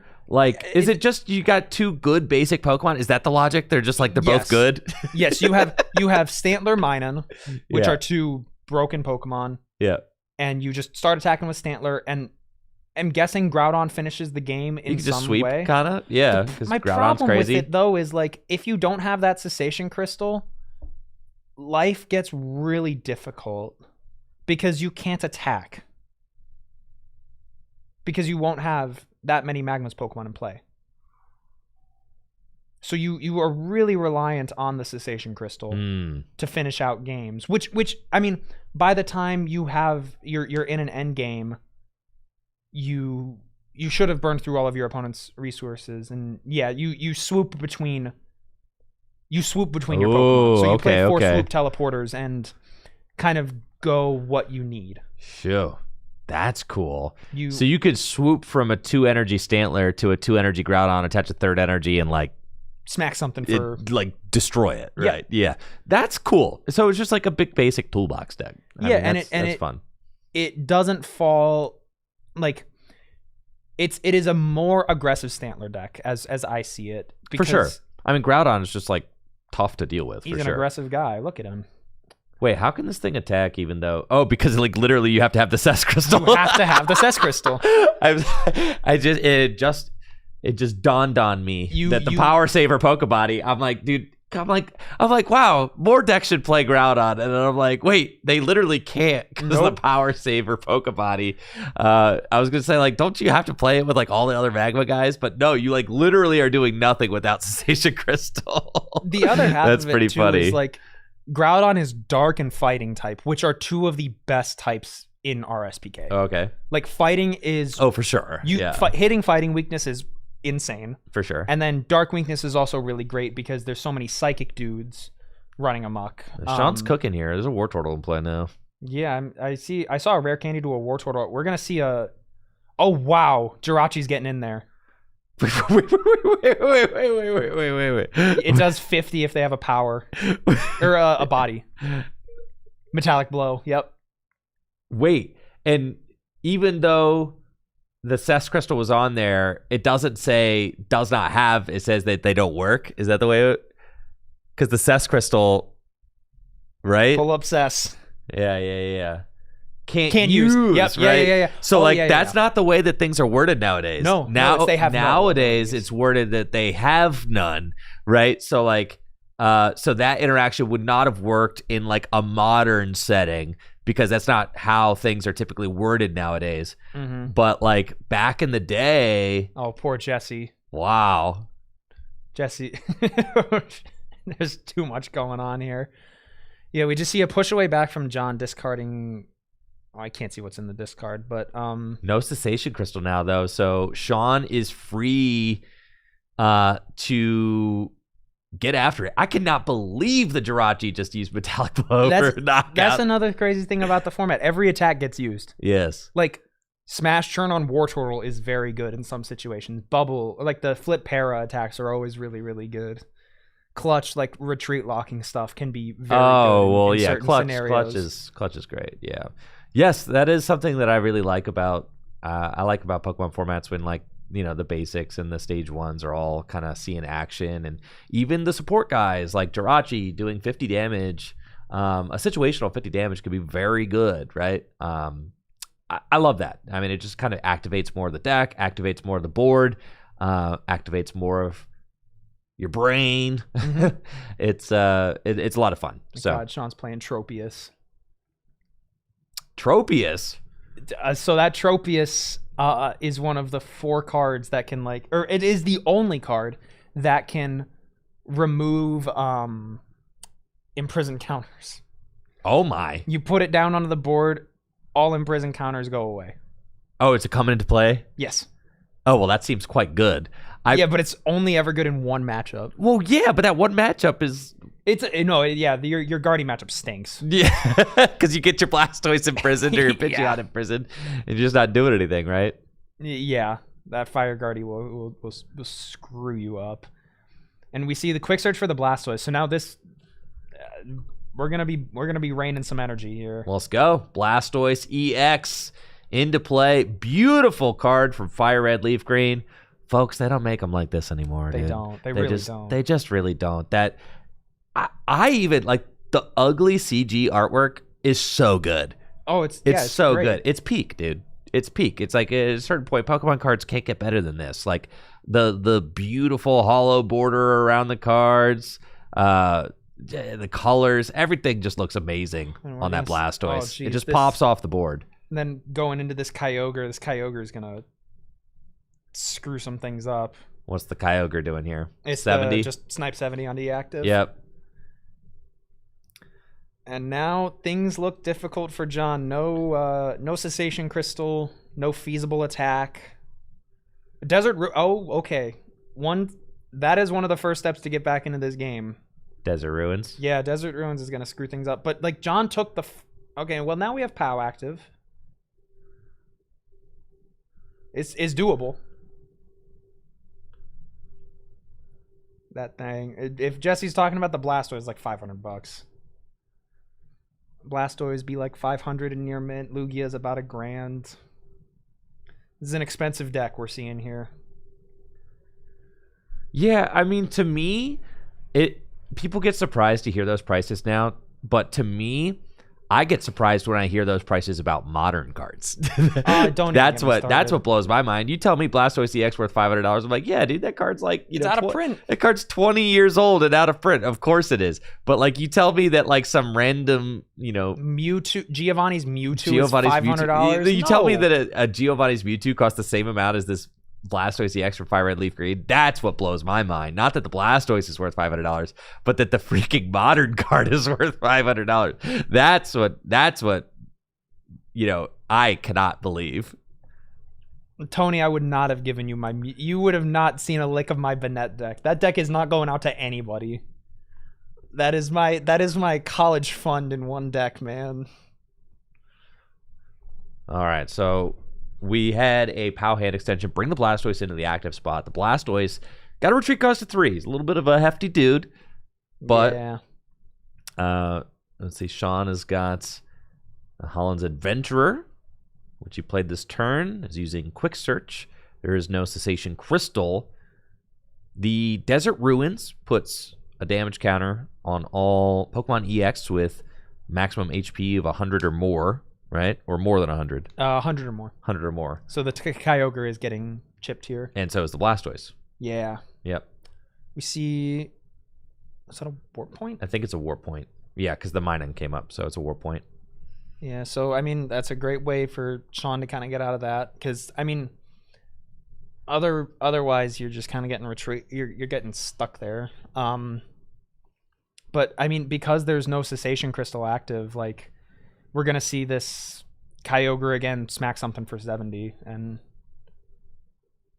it's a bit of a precarious spot because if John can go like swoop into a Stantler here and do some funky things, like it could get tricky because your board is very heavily damaged and there's not a lot of energy. So if you can go like Cess swoop here, that could be really strong for Growler. And like admin is great, put him to 3. So you really need to find a Cessation Crystal off of this at the least, because then you can start doing linear attack and start chipping things for even more damage. Yeah, the Rockets admin gonna set Sean to just a 3-card hand now. I mean, you have to find a Cessation Crystal here, right? Yeah. I mean, that's just like and that is the scary part about Growler, like, right? You could swoop, I guess. Well, swoop still, they still have Quick Search. Like you just need a Cessation. It just has to be a Cessation Crystal. You're getting 5 cards. There's a POW. I'm not seeing it. Okay, a POW and swoop is like acceptable here though, because you can still POW up this Blastoise. Oh, and we're just seeing a pass. I disagree. Is that going to be lights, dude? That's lights. That is so. You have to imagine that is lights Sean in could so many ways. You just retreat. You just find. Oh, geez. Lights is a bit strong. My bad. 100 hit points. I mean, it's not the easiest thing to do. It's not like he's got Alakazam on the bench, But like Lugia plus, you Retriever Mentor gets you there. I think. I mean, the Kyogre's got a retreat cost of 2. Not the easiest to move. Yeah, you really... Well, I mean, swooping into the Stantler opens you up to just getting knocked out by the Kyogre, so it makes some sense. Oh, you got to keep the Grout on there, yeah. And it's not worth using a POW, right? Well, powering up the Blastoise, like Powering up the force Blastoise them would have to been use my their thought, quick search right? for the warp point. Powering up the Blastoise would have been my thought. Okay, so we're gonna see a slower turn from Sean here, unless he's able to find the warp, like has a warp point in hand. I see a Retriever. Does the Kyogre have free retreat? So the body on that is... Sean's playing faster. I think he's got it, dude. Does he? That I don't know. He's playing very quick. I don't think he does, unless he has Mentor in hand and an energy. He needs Mentor plus an energy in hand, plus a warp point. So you still need he doesn't have it. He doesn't have it. All right, but the Kyogre's knows exactly what he's. This is just a man who knows what he's doing. I respect that. The Pokemon TCG needs more people like that. I know. Usually, I see people play fast, and I'm like, oh, he's got. They've got win. Hey, wakes up. The Kyogre's Pokebody, if it has one or less energy card attached to it, has free retreat, which is super strong. A Stevens, that's good.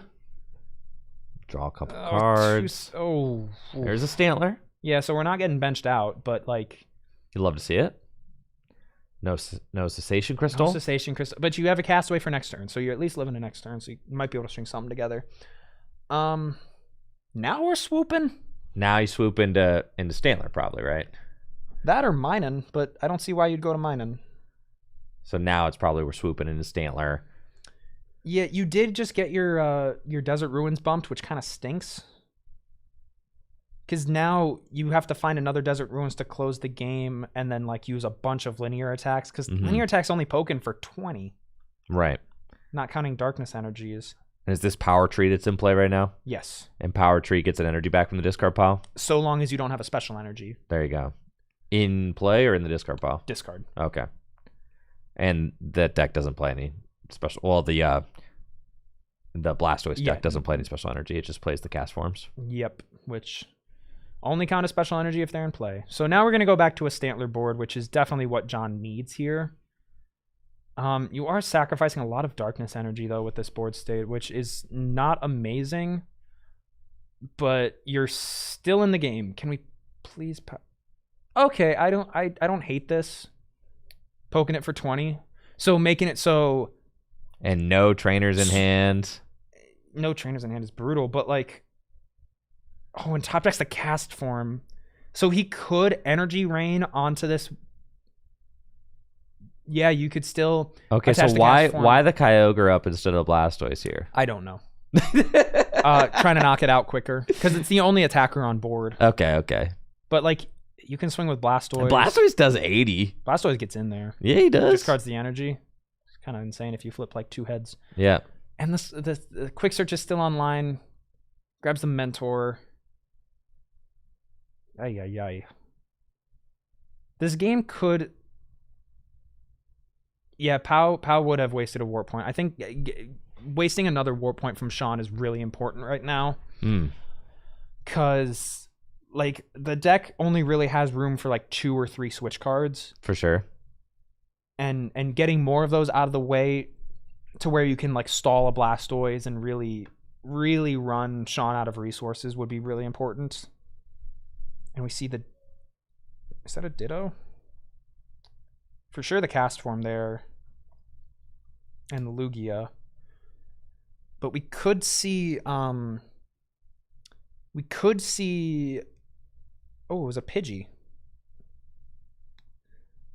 Interesting. So now Sean can attach this cast form, then Energy Rain the energy right back onto it, and use Hydro Shot and knock out the Stantler, putting him to 2 prizes. But there's still a lot of time, and John did just top deck a Curse Stone, so that's gonna stack a lot of damage on board. So, and with the Castaway in hand, that means we're gonna get another Cessation Crystal. So John has a feasible out back into this game. Yep, the Kyogre, 100 HP. Does Curse Stone place damage counters on Pokemon with abilities or Poke Powers? Poke Power. So it's not gonna ping. For me, buddy. It's not gonna ping the Kyogre. Yes. But push away. Yep. And then all 3 things on the bench are going to get ticked. Yep. Okay. And like the prize mapping here is pretty self-explanatory. You're going to, so long as Sean doesn't find like a giant stump, You're going to take out this Kyogre this turn.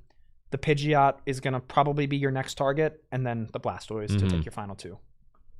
Energy in hand. So this Stantler is suited up. Cessation Crystal, he's ready to go. And there's the push away. I don't think there's any trainers in the hand. I don't think I see any, actually. But now Sean needs to find a Windstorm to get back to this game. Yep, I mean, that is Retriever off the top. Yeah, that's not bad. I don't think it gets you anything super great. Alakazam. Oh no, you don't have Sudowoodo. you don't. Oh, okay, so if there was a if And he's got to play it this turn, right? Because it gets pushed away if not. So you have to play it. It is kind of the weird situation the Stantler puts you in. I like grabbing the Sudowoodo. Sudowoodo is going to be your probably quickest way to win this game. Jirachi getting after it. Yeah. No, 20 is actually kind of huge here. Or is it 30? I think it's just 20. Yeah, okay. 20 is good because then Sudowoodo knocks out the Stantler in 2 attacks with Copy. Okay, and it's just 1 energy attack. Yep, because you just copy the push away. Or you copy Screechy Voice. And you're hitting for weakness. Mm-hmm. Okay. Second Stant hitting the board. Sean does have 2 prizes left to take, though. And John's got 3. So, I mean, John is, like, right there. Really, and things on Sean's side have, really started to screech to a halt. There's an admin. An admin. I mean, admin push yeah, away. dude, John. That's the classic. John is kind of clawing his way back. The Cessation Crystal, obviously putting in work. Yeah, if you're able to find POW here, it puts you in a really, really good spot. Because, I mean, you could POW up Blastoise and start really damaging it. You could... Yeah, you just POW up the Blastoise, I think. That's the easy answer. Energy to the bench Stantler. And just going to be a push away, hits the Mentor. Yeah. So takes the knockout. Damage pings to Pidgeot and Blastoise because of the Curse Stone. Squirtle and Pidgey, not a lot to work with here is Sean. 2-2 prizes now. Okay. Yeah, I mean, if you had an energy, you could try and bubble, but like there really just isn't anything you can do here. I'm gonna push the Sudowoodo just to not let these 2 fall quicker, but they're that's a brutal briny actually. Briny. Yeah. Please bench the Stantler again. Just because, like... I mean, I don't know. Warp Point then isn't out. Oh, true. Warp Point. Yeah, actually. So, like, maybe you don't. Yeah. No, I think it's correct not to. Or I see both ways. I mean, like, yeah. Nothing. All right. Sean's top deck. It's a Windstorm. So okay, so now wait, can Sean just do it? Well, he's got 2 prizes left. Oh, true. So the answer to that's got to be no. I think. Yeah. He's just got to go Mentor for his Iron Hands EX. Yeah, just energy rain to that thing. Yes. So you've got 1 quick search to figure it out. And you can't keep a trainer in your hand because you're getting bodied. Yeah. So what are we quick searching for? Is there a 1 energy solution to this? I mean, the Pidgeot is 1 pass turn away from going down. Yeah, and the Blastoise will follow in like 2 or 3 or 3 full turns. Mm-hmm. So, well, actually, no. No, because the stadium's gone. So never mind. Yeah. We're gonna grab the adventure. So we're just trying to draw cards here. I think so, right? Probably just wants to find an energy, or a retriever would be good here as well. Ooh, okay. Discard the Squirtle. Yeah, that's fine. Draw 3. And what do we got? We cooking with. Is there an energy? There's an energy, so we can at least punch this thing for 20 and then threaten a push away next turn. Energy rain. Oh, so Ooh, okay. and So it's gonna hit him with the push away yeah, for 40. Yeah, that's good. Now, ooh, what? And hits the POW or the can't. And the POW doesn't matter. That is but the briny, the brimy. Yeah. Top deck's another Castaway. Castaway's kind of brutal because just go get the cess again. Yeah. Yeah. I mean, obviously, I think. Well, if the unless you're Castaway out was... of. Oh no, there's the fourth. I don't think you grab a supporter here because it just gets pushed away. However, the Stantler is going down this next turn. So if you attach the cess to the active, then it goes down. Then you're letting it break. Okay, that's actually really that's a thinker, dude. But then does Sean have a backup? I think you have to because dude, what the heck? You play the oak. The oak, dude. Dude, the shuffle draw 5, the Shauna, dude. Shauna goes crazy. The Shauna? No, heck yeah, dude. Guys. And then we're going to see the push away for a 10. Hits the rare candy. That's probably not going to matter. All right. But the cess didn't come down, so now Sean has an opportunity to establish the second attacker. And top decked another Windstorm. Yeah. So actually good that John did not attach the Cessation Crystal. For sure, right? Because then it'd be gone. I think that's crystal number 4. Mm-hmm. And, well, the thing is that Sean knows he's getting his hand pushed away next turn. So then, like... Is he just... Okay, he's going to go try and set up the attacker now, if he can, while he's got his What does he have? Pokemon powers. He's got a Lugia. It's both Lugia. Dude, there's 2 Lugia in here. $2,000. It just came out the deck. That's so Thinned your deck of $2,000.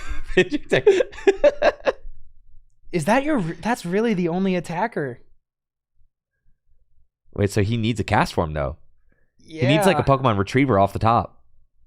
Yeah, and I mean... Or the prize, or...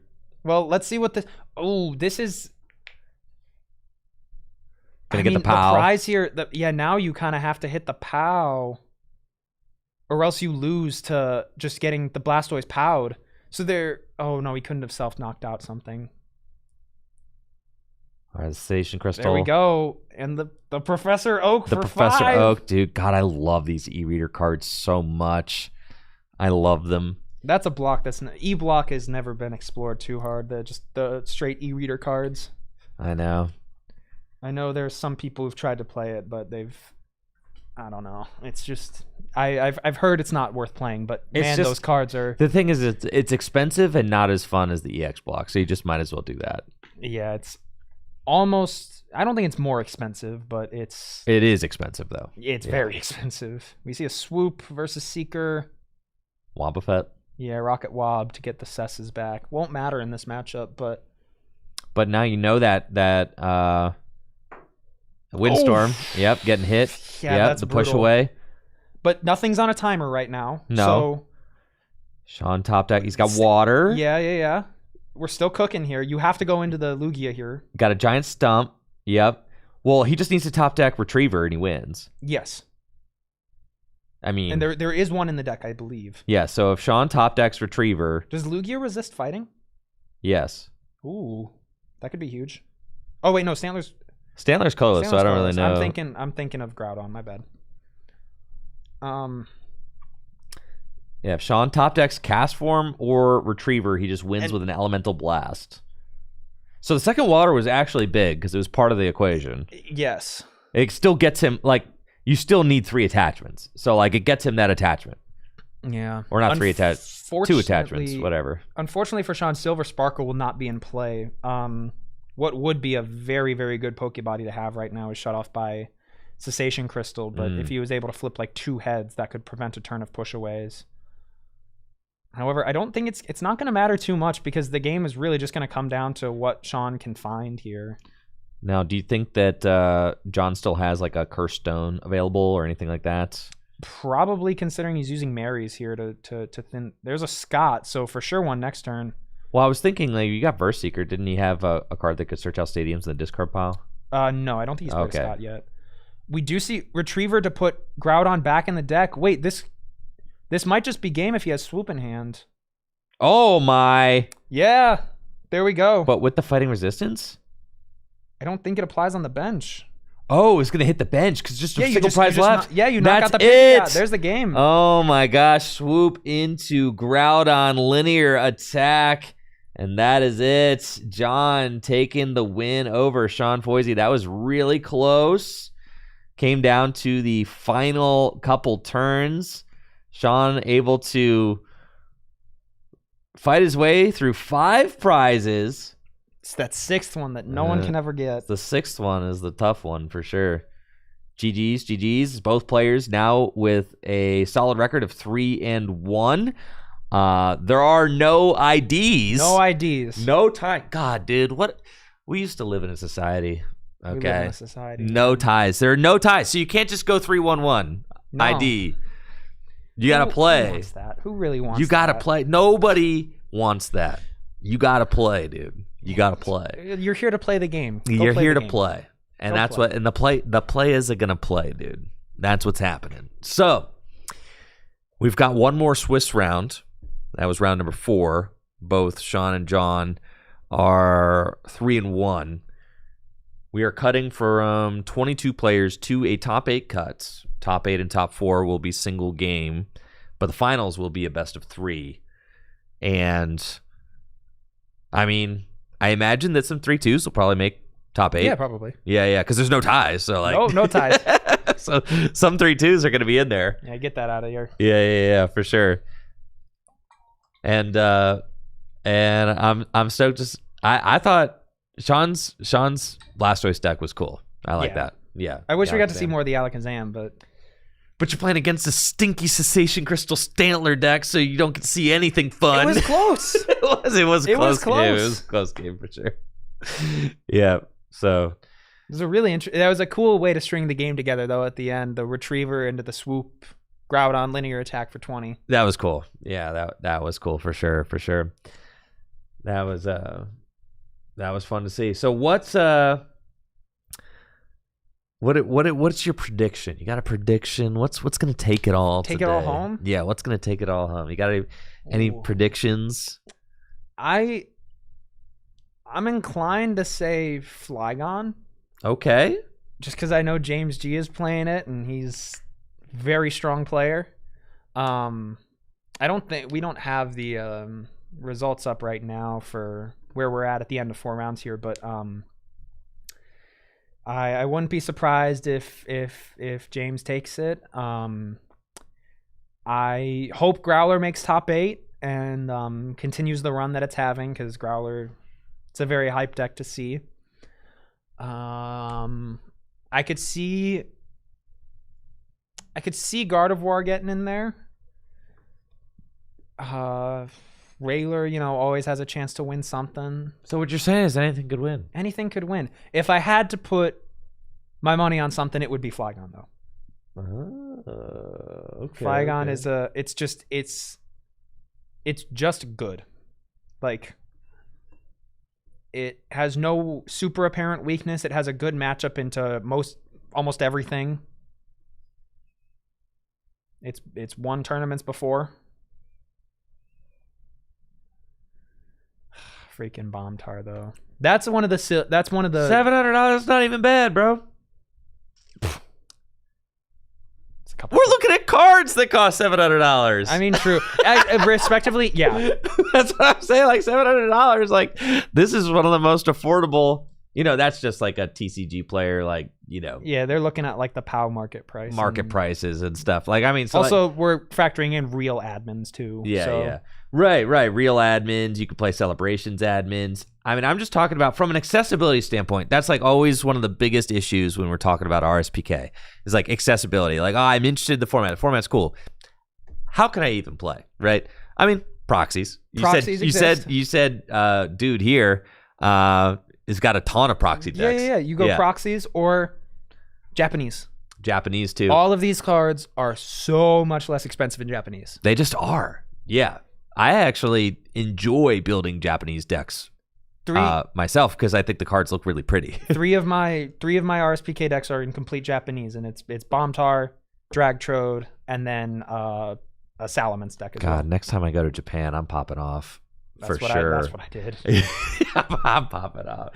I think we got plans to go to Japan. Not this next year, maybe 2027. I think. It's like as soon as we got back from Japan, I was like, all right, when's the next time we're coming back here? I loved it so much. I have a 2005 Blastoise EX deck in all Japanese. Mm-hmm. So that one's pretty cool. It's got like Magneton. I think it's got like the Delcatty and the Magneton in it. The And theme then- deck or No. just- In the Blasters. No, it's a standard deck for 2005 format. 2005 Worlds. I don't know. I don't know 05 that well. He doesn't know. I'm This not- guy doesn't I'm know. not a ball knower like that. Okay. I think I was on Pokemon PTCG Legend. Archive. Oh, Dude. Archive, the I was other one, on, yeah. I was on the freaking Archive, dude. And let's see. And I had 05. I think I built this thing in all Japanese. Blastoise. Oh yeah. See, it's got the Delcatty. It's got the Magneton. Oh, I got a Japanese Deoxys. That makes both sense. of them. Yeah. It's a fun little deck. And so I got that thing in all Japanese. I've got an all Japanese Dragtrode deck too. Yeah. Yes. Yeah. And I just think the Japanese cards look so good. But they are cheaper. You're right. They're cheaper and they look great. arguably better. Yeah. I mean, the way I think about Japanese cards is that they are the original prints. Mm-hmm. I mean, like, we're talking about first edition, like the literal first edition of the cards are the Japanese ones. So to me, that kind of has its own cool factor. Like, they literally came out first. The place where the cards are designed and created is in Japan. So the Japanese cards are kind of like, to me, the originals. And then the English ones are always kind of like second rate. They're a reprint. They're a reprint of the original thing in a language that I know how to read. That's the only upside. They got That is yellow, well, they had ugly yellow borders. Arguably, Pokemon players don't read the cards anyway. Nope. Nope. That's why. I mean, I'm just saying, I've been playing the game for a long time. I mean, we don't read anyhow. I just think I know what the card does, and I play it that way. Yeah, I know what that one does. Yeah. I Draw have an 2 idea. cards. Done. Yeah. Let me play it. I do think the gold stars look a lot better in Japanese too. Like if you look at the gold star Rayquaza or Latios or Latios, I think they just look so much better than the English ones because the silver border and the text just looks. Honestly, the text looks nicer when I can't read it. Like it looks more like a work of art than anything else. And you got your Railer deck. All right, like what's like a Railer deck cost? Ray EXs are fairly expensive. Yeah, you're talking more like in the multiple. That's a grand. Fake price though. It's a fake price. Like how? Okay, well these guys are gonna be. Oh gosh, I'm trying to use TCG Player Challenge. No. Add to cart. Yeah. Let's run it up. See what happens.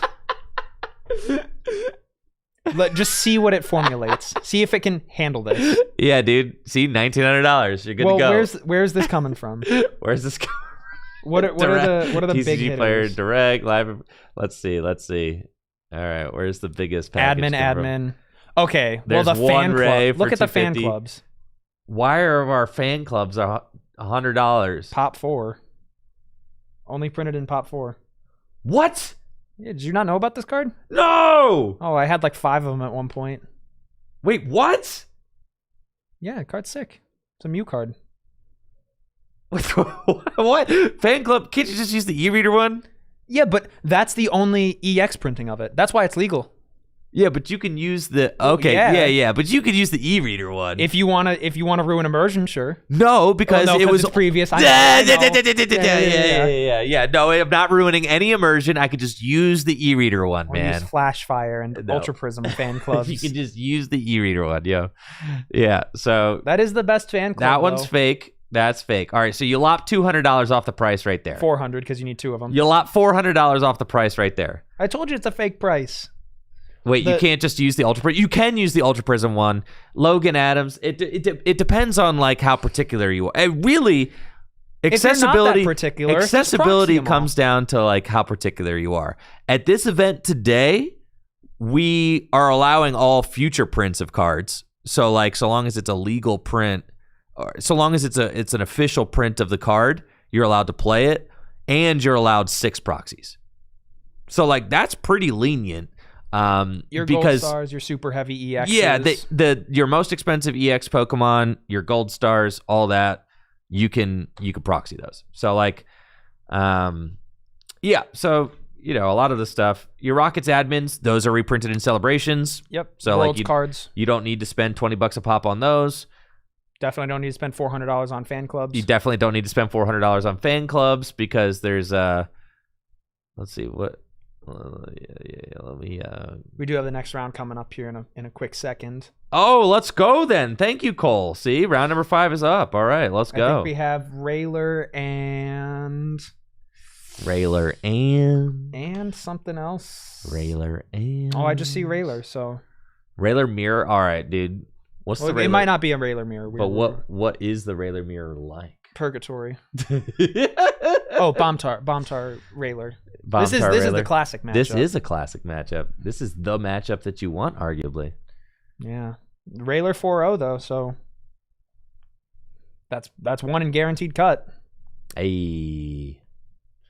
All right.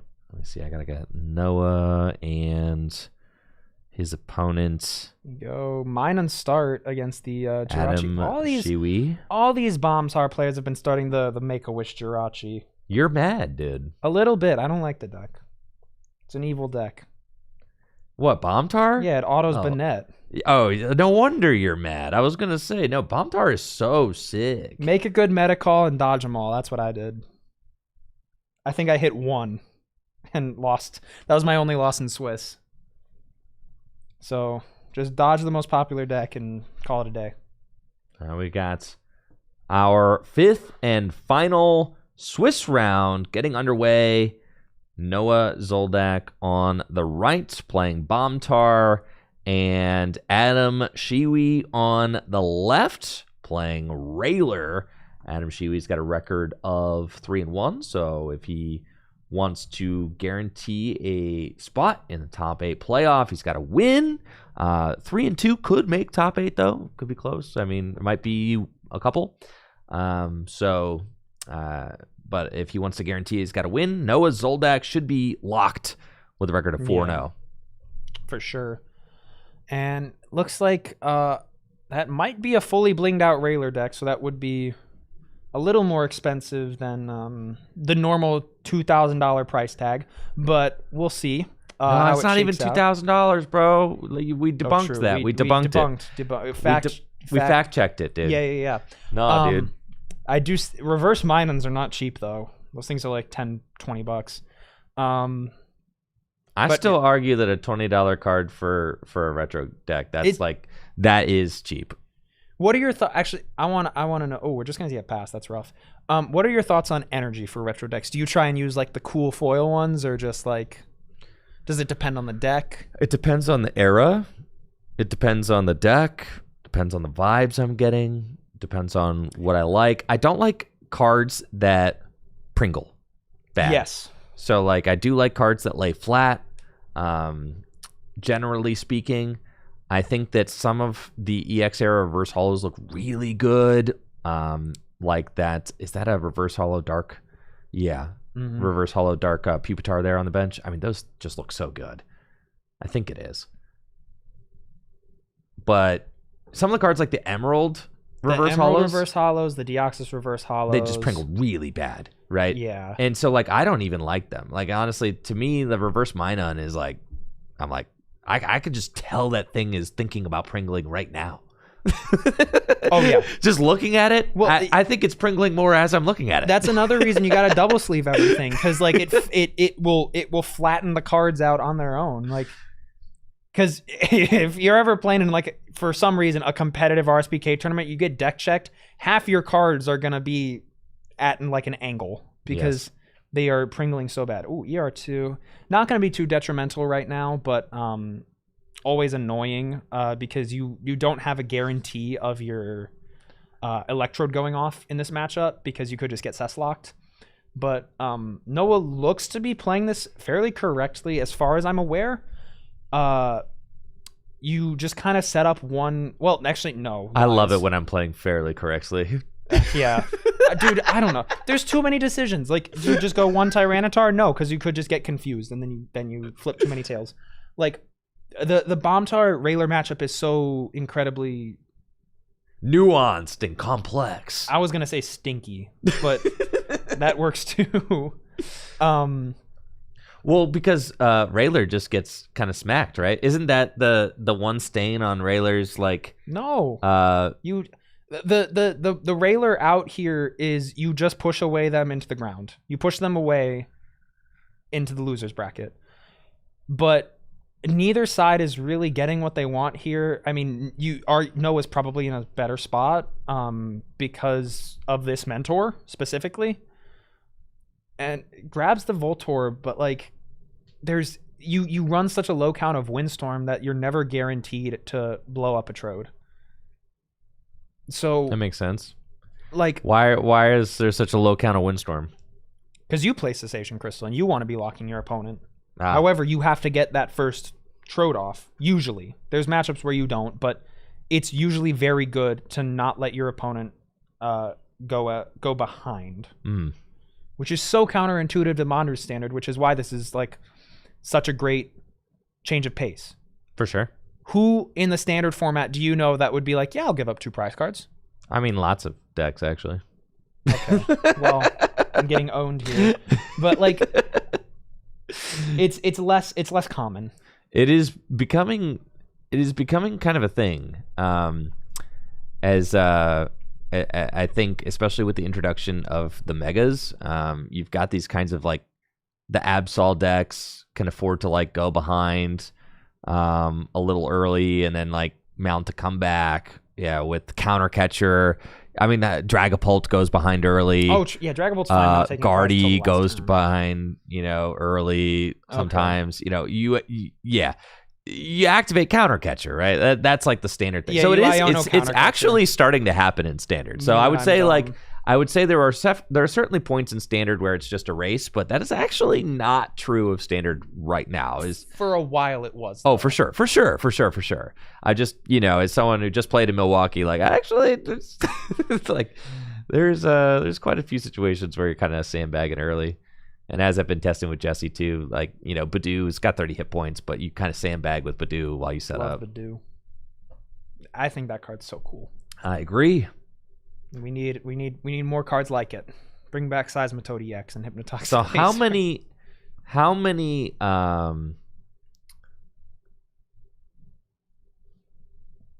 Windstorm? Yeah, I was gonna say how many, if any, Windstorm do you think Noah is playing? 1 or 2. That's generally the that's kind of the standard count. And with no way to search it out? Yes.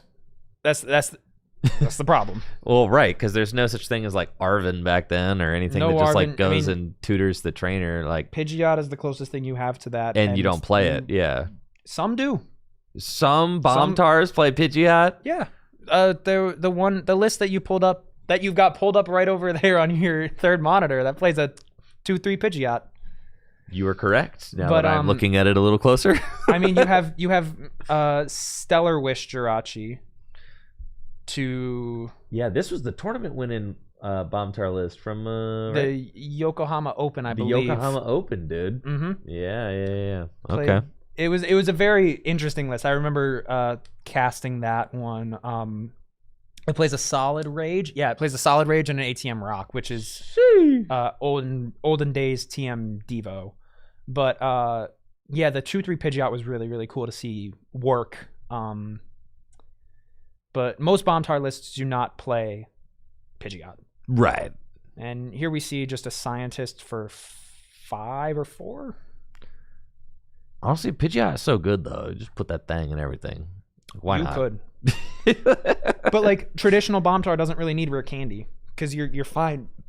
Which it seems counterintuitive. If you want to blow up the Trode as fast as possible, you'd be like, oh, yeah, I want a rare candy out of Bombtar, but I guess not.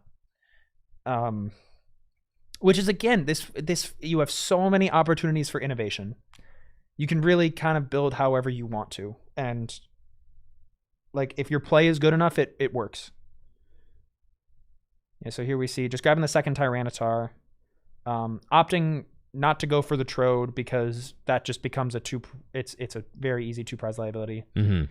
Here we go with the second Castaway. No Stantlers on the board still, so we're just kind of playing the sniff out game. And the thing about Rayler is the fact. Oh, see, there's that there's the fan club that was unneeded. Bro, we got the $200 fan club. $200 fan club hitting the board. Yeah, this is a blinged out baby. Rayler deck. This is a completely blinged out Rayler deck. Oh yeah, you see Noah admiring it. Noah is literally, he is not reading it. Yeah, no. He is just admiring it. That's the one not foil card in the deck, I think. He's literally not reading it. He's just looking at it. Like, can I touch it? Yeah. And then we got the playset of Reverse Stantlers. Unseen Forces Hollows are so good. But Energy hitting the second Ray, that's fine. But I'm anyway, so envious of Noah's Hollow Tyranitar there. That card is probably stupid expensive too. It's like $150. Yeah. 120, I think, last I checked. Yeah. But the threat with Minun is you can play this game of forcing your opponent to take a prize by sitting behind sniff out ER2s. Because realistically, if your opponent, you will just lose if they ER2 you into oblivion. Yes, because you will run out of energy, right? And if you can't, well, I guess eventually Noah is like, okay, well, if I find my one Windstorm, I'll Windstorm this and then blow up the Electrode, get a board state set up, but then you just kind of get smacked down by Stantlers. With the screechy voice and the confusion and all that, yeah. Yeah. So, I mean, both players have a very strong setup right now. Well, I guess I'd at this point I'd favor it towards Adam, considering you have ER2s that you're cycling through. And because it forces a response from Noah. Oh, for sure. I mean, yeah, Noah's not going to be able to build up towards a single knockout here. It feels tough. This, to me, seems like if this is so difficult to navigate as the Bombtar player, why don't Bombtar players take the Cessation Crystal lock a little bit more seriously? Like, why don't they account for that? Some lists do. There's a really there's a list that plays, I think, 4 Warp Point. Yeah, which effectively gives you that push. Yeah, because generally you don't put down 2 because you can get them windstormed. Yes, right. Like it's like the old Field Blower rule. Yeah. You never want to have two targets for the Field Blower. Right. So yeah, Warp Point is a very strong answer to it. Which is how some of the more modern lists have gone around. But I actually do like Noah here going for, like, because at some point, if you evolve enough things, the Jirachi will knock itself out. Because it has to put a damage counter on it. Okay. But the damage only procs when you evolve something. So you have to, yeah. So if, like, another Larvitar hits the board, you could go Pupitar. Yeah. Second Cessation Crystal has hit the board. I don't know if I like it. But, I mean, you really only need one Windstorm from Bombtar, and then you're in the game. Right. And I guess that's why they only play 1, right? Because 1 or 2. Yeah. And, yeah. It'll generally get you there. Like, you'll see cards. You'll see enough cards in most games where you need it to, like, pull it off. The $200 fan club, bro. Let's go. That's such aura. Dude, I can't believe you learned something new today. I just didn't know that there was a $200 fan club that existed. One of the Sceptile, one of the Energy Trans Sceptiles, so it was initially printed in Ruby Sapphire base. Yeah. Then it got a reprint in like Pop 4 or 5, and that one's worth like $200 as well. A Sceptile? Yeah. The art is much better. Mm. I will say the art is much, much better. And you said it's a regular Sceptile or Sceptile EX? Regular old Sceptile. That's pretty cool. But yeah, some of the pop because the cards pop cards are the cards that the stars came in. Yes. Well, the packs. Espeon and the Umbreon. Espeon and the Umbreon. Oh, yes. Which are the only non-hollow stars, I believe. I know. We actually... Japanese ones are hollow. Really? Yeah. I've never seen a Japanese Umbreon or Espeon Gold Star. I've seen an Espeon. I've never seen an Umbreon. Dang. And that Espeon was... All right, here's the Windstorm, bro. There's the Windstorm. Look alive. So I got to stop yapping about these things. Look alive. Look alive. All right. And that's why you don't put 2 down. Yeah, no. Right. All right. Noah has got the windstorm, which means that he was able to remove both of the cessation crystals from Adam's board. And that is why there was a lot of nothing going on in this game, is because Noah is waiting to use the extra energy bomb Poke Power to attach up to 5 energy from the discard pile to his Pokemon however he wants. And then it would blow up the Electrode and would give Adam 2 prize cards. But he couldn't do any of that because of the Cessation Crystal. Yeah, it has to go into this one without the Cessation Crystal on it. We're going to see the Electrode blow up. Yep. You really had to do that this turn. And then we're going to see all these energy hit the field. I think only those 4, which isn't a lot. Only 1 scramble, but now you're behind, so it's fine. I think you want to put, my vision here is you put the scramble on the active, and then the 3 darks on the benched one, because that one has the Cessation Crystal on it. And I think with the scramble, you start spinning tailing here. I don't know the matchup well enough to know what to do, but I think what if we did the opposite of that? What if we did the exact opposite? I don't think you want to keep 2 options available that can attack. And I think putting damage on the Stantler is really good right now, because having to you want a spinning tail knock it out rather than we got a second. We see a second sass. Okay, so this is fine then. 2 POWs? Oh yeah. 2 POWs question mark? Oh, so are we gonna knock out the Ray? I'm thinking the Ray's going down. I don't like that. Well, it's got 2 energy. Does have 2 energy. A general rule of thumb, and kind of what I like to do, which is probably why I'm bad at this game, is if you're ever in a pickle about what to do, target the energy and call it a day. Don't think too hard, target the energy. That's like rule of thumbs are usually not something that you want to be doing every single time, but that's not a bad rule of thumb to have. And we do see the Stantler getting targeted down here. Plus admin. Okay, so now I'd like to. I think I want to see a spinning tail. Spinning tail, huh? I don't think you want to take a prize here. Well, no, you have to kill the Stantler now, because then one energy gets you confused, and you're in a weird spot. Or you could grind. Just grind kills. Yeah. So okay. Tyranitar's got 2 retreat costs. You really don't want this sucker to get confused, right? Yeah, and 4 cards probably will not have an out to Stantler. Hopefully will not have an out to Stantler. And then, but then they respond with a pickup or a sniff out, probably, because you don't go in with the Ray here. Knockouts, and let's see what Adam gets off this admin to 4. It's got the Curse Stone in play. Is not doing anything, right? Nope. No, so Minun gets the promote. And I see a Versus Seeker in the hand, as well as an energy. But yeah, getting through these 2 Tyranitars is going to be really, really difficult for Adam here. Yeah. And that's kind of where the trickiness of this matchup lies. It's how are you going to get through these really, really beefy Pokemon that don't have powers and can just smack you for I see now damage. why Bomb Tire you could just get away with 1 Windstorm, right? Because you just need that 1 pop-off turn. You have 1 ability. Yeah. You just find it and then use it on the right turn, right? Yeah. Because in the Cessation Crystal, in the matchups against the decks with Cessation Crystal, you're not going to be using the basic. You're not going to be using the other Jirachi. Right. Look at Noah admiring. I love that. It's just admiring dang, the hollow. Dude, look at that. Looks good. Yeah, and you could theoretically get away with 0s so long as you have Warp Point.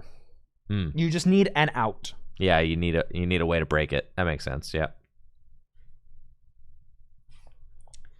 But yeah, the only risk for Noah here is just not having enough energy in play. Yeah. to get through this game. But I mean, hopefully off this admin, you'll find at least something that can facilitate next turn. Adam is probably going for like the Sky High Claws route, which is difficult. ER2 could be really good. There's a head, so probably gonna I would target a dark. So scramble. Scramble's fine. If you get rid of the because once this Minun gets knocked out, you're even, so then you can just punch. But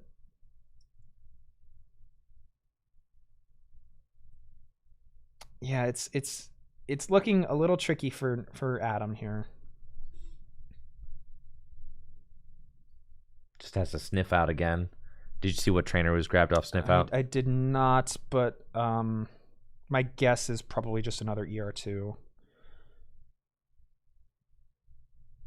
Right now. E-Reader Fire coming down, so we could see a Spinning Tail come out, or Grinds to just knock out this Minun. Yeah, Grind just continues to put the pressure on. Admin to 4. Like, Admin to 4 gets rid of the sniff out thing. But does give Adam maybe some different cards. I think more importantly, maybe gives Noah an opportunity to find more energy. Mm-hmm. Just kind of like wanting to continue spinning the wheel to just continue finding energy to attach every single turn. Because that's the point of the game that Noah is at, where Noah just needs to continue attaching every single turn. Yeah, that's what's going to be keeping you in the game. And like, the active Tyranitar is not under a threat of getting knocked out at a moment's notice. Right. The most Adam can do is 70. Right. And you can punch back for the same amount with Grind. Or for sure. Like if you can find a bite off angle with a Scramble, which Noah now has in hand. He does. It's true. So yeah, Adam is just put into a really, really difficult spot off of this admin to 4, because like 4 is just not a lot of cards. You're not going to be able with Railer. You need a lot of turns to string together your ideas. You need to cast away for a supporter to use next turn. You need to Scott for a stadium and then a cast away to get a supporter for the next turn. And okay. We're going to see Noah get very aggressive here and go for a Grind for not enough to knock out. But Spinning Tail. Spinning Tail. For 50. Soften it I like up. it. Yeah. Yeah, Adam's just under a lot of pressure. Now, if he wants to retreat this Rayquaza, you would need a Balloon Berry or to sacrifice 2 energy off of it. How's the Spinning Tail do 50?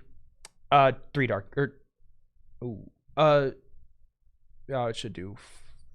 Am I tripping? Should do 40. The Cursed Stone's not hitting anything, is it? No, it should do 40. Okay. Can you guys just double check? Does it do 50 or 40 with the Spinning Tail? Yeah. Okay. Still though, that puts it in range of a Grind. I love catching something correctly. I mess up so often. It feels so good to be on top of something. Usually it's chat. I have to wait until like 2 chatters say something, and then I'm like, all right, that's probably true. Yeah. We do see the another. That's $400 of fan clubs in the deck. $400 worth of fan. Oh wait, no, right Everse secreted it back. No. But like 2 Stantler hitting the board, and I mean, Nolan's still got to go through 5 prizes, and like, but the tricky thing is, Adam has, like, even though Adam's ahead, it looks so far behind for him, because it feels like there's inevitability is already. Super Scoop. Okay, Super Scoop Up is big here. I mean, yeah, he just denied 2 prizes. That was pretty freaking huge. Super Scoop Up. That's a heck of a card. Generally, though, like, in talking with some of the top Railer players, you want to save the Scoop Ups for the last couple turns of the game.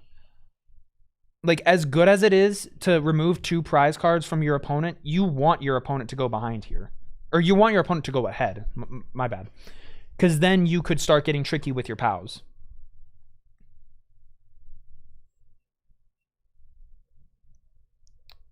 Oh, this is the And War there's War Point. Point. Yo, War Point and okay, so Noah is actually Noah's tech prepped. Yeah, Noah is prepped for the cessation crystal. Got a new Tyranitar. Yeah, I mean grind. Oh, and scramble energy is proccing, so a grind will be knocking out this Minun. I think doing. Is that what you exactly want 60. to? Is that what you want to do though? Or are we gonna spinning tail again? Evening up on prizes is fine. Spinning tail is also fine. You have the threat of a Stantler, so spinning tail is probably fine. And you still got another POW in your hand, like. I'm just gonna Not anymore. well, that's the fourth admin, I think. I think so. It's been a lot of admins. Yeah, usually you don't want to be using your admins just to refresh your hand. Like you want to, you want to save them for the last couple turns and like stick your opponent, because Raylar has no onboard draw engine. Yeah. You have no way to get cards outside of Sniff Out. So it really hurts them, but. God, I gotta start working on my RSPK decks, bro. It's a good format, man. I know. I gotta start working on my RSPK decks. I mean, I got 06 built. You can modify most of those. I can't, and that's the thing. But I hate having to. I hate switching stuff around, bro. I hate it too. I mean, the hardest part of me, like my thing with RSPK, is like I'm never gonna have enough POWs. Like they just need to refit them. 8. Or wait, do I have 8? I have 8. 4 English, 4 Japanese. Yeah. Oh, and 9, you just swapped 10, them. You swapped 11? them all around. I think I have 11. But yeah, you just trade them all around. because a deck either needs like 1 or 4 or 0. So, Castaway gonna set up the next turn with an admin. There's a Balloon Berry, so that could pretty safely come down now. You're not under threat of a windstorm coming out at any point. Someone in the Twitch chat, DTJ got me in the Twitch chat. Yes. Sorry, son, you can't go to college because I didn't want to switch out cards from in my 06 decks. I needed 2 Mew stars. Listen, yep. Sorry, bud. Listen, Bombtar is not that bad. I could build Bombtar for sure in 06. I could do that. Or for RSPK. Yeah. I just am gonna need some of those reverse hollow Tyranitars though. Oof. Those, yeah, that's a must-have. Now that I've seen them, look how much prettier the active looks than the bench one. I'm just saying, bro. No, yeah, I'm just saying. right. I know I'm right. You are incredibly right. The foils will always look better. They just, well, not always. Like I said, just looking at that Minun, looking at that Balloonberry, I could tell that Balloonberry wants to Pringle right now. Just looking at it. Yes, it is. Oh yeah, rest in peace, Balloonberry. I know. I could tell it. It's just it wants to Pringle. Get the Dragon Shield inner sleeves. I know. You get the inners and the outers, and you're good. I would never triple sleeve a deck. No, that's too much. I don't triple sleeve, but I do. do. Unless my deck is worth more than like a car or my house, I'm not gonna triple sleeve it. Yo, a second War Point. Could be playing 4. The Japanese house. True. That's a good point from chat. I'll show you my Bombtar deck. The Japanese hollow Dark Tyranitar? Tyranitars were hollow and they don't have the stamps on them. Wow. Okay. Yeah, great. those are actually going to be the ones I go for. Maybe I'll build in an all Japanese. That'd be hype. I got it in all Japanese and it looks great. I'm sure. Well, then I would have an all Japanese. I'd have an all Japanese Dragtrode and an all Japanese Bombtar. That'd be pretty hot. That's what I'm working with, and you got them in the good sleeves, like the old Japanese sleeves that they gave out for the reward system for points. But yeah, we're seeing this War Point very deliberating. Yeah, thank you, Badoo fan, for that sub over on Twitch. Appreciate it.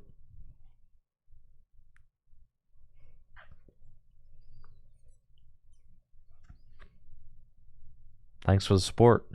Ooh, power up the Stantler with no damage on it. So are we just going to see... Grind is not knocking it out. Spinning Tail could get scary here, though, because both Tyranitars are, like, ready to swing. So, like, 2 Spinning Tails could break the board for Adam here. Yeah, we're going to see the Spinning Tail. So now... Oh, it's not okay. Both of the Stantlers are 30 off, so we can't knock both of them out. But like, it gets very tricky. Yeah, delaying the prizes is very very smart from Noah here. You don't want to be taking them. And why is that? Well, if you take too many, then it just opens up. It opens up a comeback. Yeah. Of POWs. Oh, that's it's so many. I think it's 4 for 4, or like yeah. I do not think Adam has missed. Yeah. That's a skill diff. I'm not gonna lie. I mean, Noah's, you know what? Noah's 4-0, so Noah can't really care. No, it's because of the $400 fan clubs. Yeah. That's why we're flipping all heads. Yeah, it's because of the Deoxys reverse hall. It's because of those. Mm-hmm. Yeah, Adam deliberating if he wants to put down a Ray EX, which when you're not ahead, it's so hard to justify. When you're not ahead, he is ahead. Or I mean, behind. Excuse me. Because when you are ahead, it could just get powed up and killed. You don't have Rage Aura, but we're gonna see it come down regardless, and just a screechy voice. So like, I mean, a Warp Point plus POW could be. How many Warp Point do you think Noah's on that 4 Warp Point lifestyle? I don't know. I don't know how many. I don't know how in tune Noah is here with the culture, but Noah, I mean, he'd be a retro head for sure. Wouldn't be surprised. Yeah, Noah's a retro head. If you get to 4-0, you might be playing 4 Warp Point. Could soon be 5-0. You think all Bomb Tars should be running 4 Warp Point? Is that the... Probably not all. I mean, I don't know. I haven't played Bomb Tar enough. You should, bro. It's BDIF. Well, that means I have to get 4 Japanese Warp Points. Well, yeah. It's most handsome deck in format. I don't want to go about doing that. Yeah, they probably should all be running 4. MHIF. Yeah, Noah's here. I mean, faced in a bit of a sticky spot, you're going to have to hard retreat this if you want to attack. But that does mean the hollow will come to the active, so you get aura points from putting the hollow in the active. Oh, that's for sure. Makes your decision easier. You ever just go for it, dude? All the time. I mean, that's what I'm saying, dude. Like 50% of the time, it's only 30 damage. 50% of the time, confusion is meaningless. True. The scary thing though is when you look down at your board and you're like, I might not get this attack. But I mean, the scramble energy. Just retreated a scramble. Yeah, that's perfectly fine here. Because you're still behind, right? So that's the kind of still behind. That's the kind of thing that staying behind on prizes allows you to do is continue. You could like retreat that scramble, for instance. You know. Yeah, and we might just see another spinning tail come out. Well, actually, no. You don't spinning tail here, because that takes 2 knockouts. And that puts you not even, but ahead. And that's even worse. If you... Oh, okay. And we're just going to see the bite off. Interesting. So, Noah choosing now is the time. I mean, this is a safe time to do that. Yeah. And then everything's damaged, too. Like... And then Jirachi is what, like two ticks away from going down. 2 ticks away from going down. Like if the Jirachi gets like push away, you know, like it's fine. It's fine. So it's all good, you know. Another thing that Bombtar has going for it in this matchup is that Pupitar, and this is a point from chat. Shout out chat. Pupitar is fighting. Yeah. Hits weakness on the Stantlers. Ooh, that's interesting. And you can evolve out of confusion. That's true. So that's another thing that Bombtar has going for it within this matchup. So maybe Noah evolved up very fast. You know? Yeah. But you could stay Pupitar. Pupitar is fighting and darkness type. Hits for that fighting weakness. You could evolve out of confusion. Yeah. That's all pretty good. And the second attack, Rock Tumble, I think, one-shot Stantlers because of the fighting weakness. That's pretty big. Yeah, so it might be better to just play a Pupitar board. You certainly could, because it's not like... For at least the first half of the game. It's not like Adam's like threatening to take KOs on the Pupitars real early, so... No. You kind of see it coming. And the Pokemon can't get removed from your hand outside of admin, so... Scramble off the top. Great find. Yeah, no longer active, but even still... though you're no longer active, it's just another energy you can play. Noah counting the cards in the deck. That could become a factor here. We're getting very low on time, but like decking out is possible. Adam probably doesn't have anything that can retreat lock super hard, but I mean, Stevens for 2 more. I think there's probably less than 10 cards in the deck. Oh, for sure. And no admins to be able to put anything back in the deck. So right. We're running on a bit of a clock, but it's a clock that you're fine with because you've only got 3 knockouts to take. Everything's super damaged. If you like, say you swing here, you could very feasibly swing here and say like, yeah, I won't get punished too hard if I flip tails. Yeah. But if you hit heads, you go to 1 prize. So I'm wondering, I mean, 2 retreat cost is a little heavy. And then it means that you won't have as strong of an option if you have to retreat out of the second Tyranitar. I would go for it here. Not gonna lie. Oh yeah, dude. You rolling bones here. So I was like, what are we here for, man? Yeah. Gotta play. You can't just pass all day. This isn't chess. Gotta do something interesting. Yeah, dude. Here we go. Yeah, I like we're this. gaming, dude. We're gaming.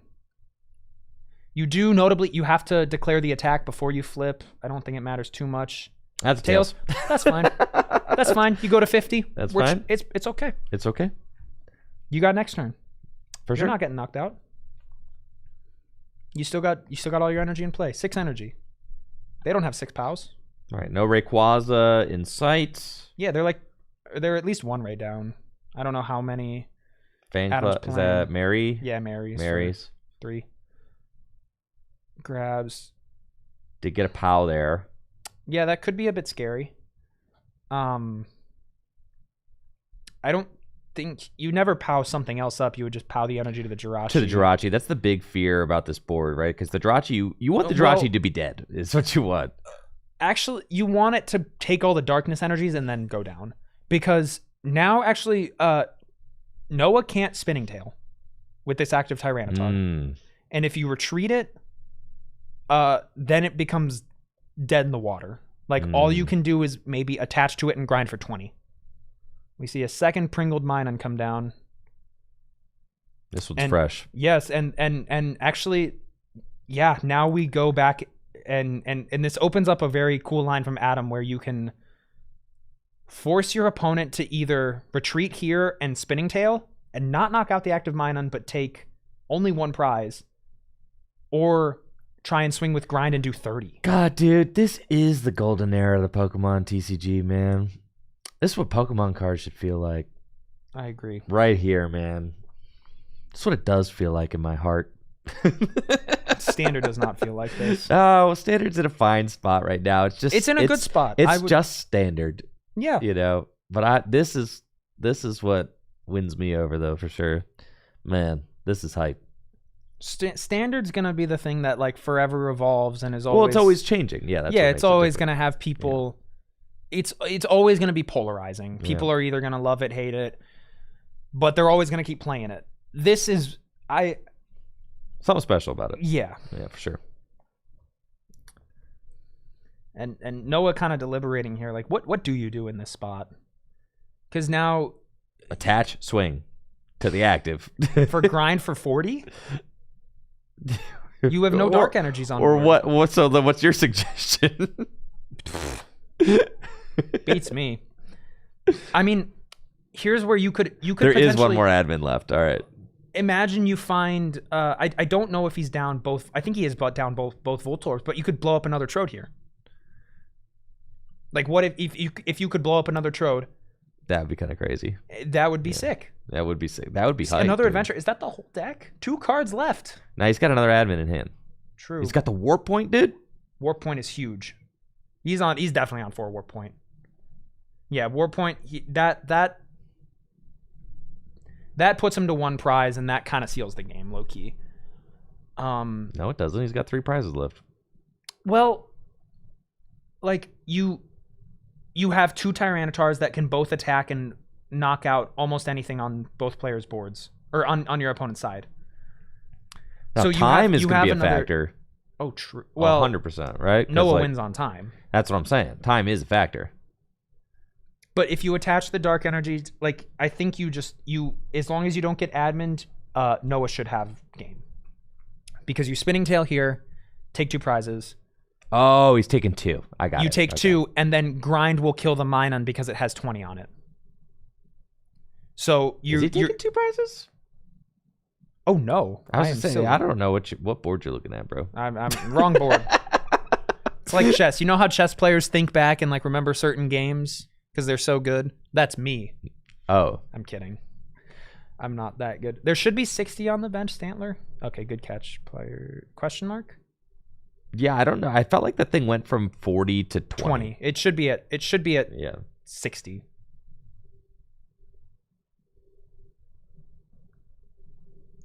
Am I tripping? No. That Stantler had damage on it. It had like 40 on it, right? Yeah. Both Stantlers did? Both Stantlers did. I'm pretty sure the Stantler math is messed up. Well, we got a 6 and a 2. I'm pretty sure it went from 2 to like from 4 to 2 or something. I think it should be both 6, right? I felt like they're both 6. Chat, anyone want to? Yeah, I'm pretty sure it was both 6. But we should see a Mary's. Like, you need... Yeah, shout out chat. Thank you guys. I mean, Adam has to... I don't really see what Adam does. Like, you confuse the active, but then you just hard retreat out, and your opponent has darkness in hand. So you need, yeah, it seems inevitable. You need confusion plus admin, and then hope they don't flip heads. Yeah. Pow. Okay. We're getting somewhere. Second Pow. Double Pow. That scramble should get discarded, but it doesn't super matter right now. But because scramble can't be on a Noah. Discard the scramble. Oh yeah, discarded. Yep. Yeah, scram. Unlike reversal energy, can reversal energy be on? Reversal can. Ignition. Reversal can't. Ignition can. Right. I'm not sure. Unknown. Where'd unknown come? Oh no. Wait, what's happening here? Oh my goodness. This might be insane. I don't think it is, but so this unknown. Yeah, Adam's kind of packing it up. Is it Erica's invitation? Yes, it's Erica's invitation. But you play it to Cursed Stone and knock itself out. That's why you play it. That's kind of crazy. All right, cool. Yeah. So Adam Noah, Noah 5-0 through Swiss with Bomb Tar, gonna be entering top 8 as the first seed. We got to see him play twice. He navigated his games very well and now is guaranteed a spot in top 8 and will have a chance to play off for the extremely cool and coveted champion mat that I know everybody's after. Everybody's got to be wanting that because it's dope. The thumbnail artist for Tricky Jim, Sephra, did a fantastic job designing it, so huge shout out to Sephra for that. I will show it off here real quick. And it's got...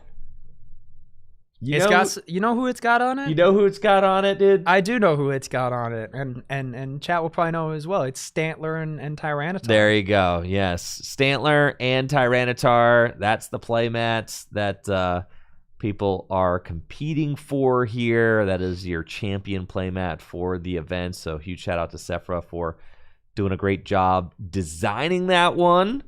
I think it's a lot of fun. It's got... Yep, the 2 Pokemon we just saw featured in that match right here on the thumbnail. And that is going to be the winner's playmat. We do a custom playmat for the winner of each of our retro events that we are hosting here at Full Grip Games, part of our Throwback series.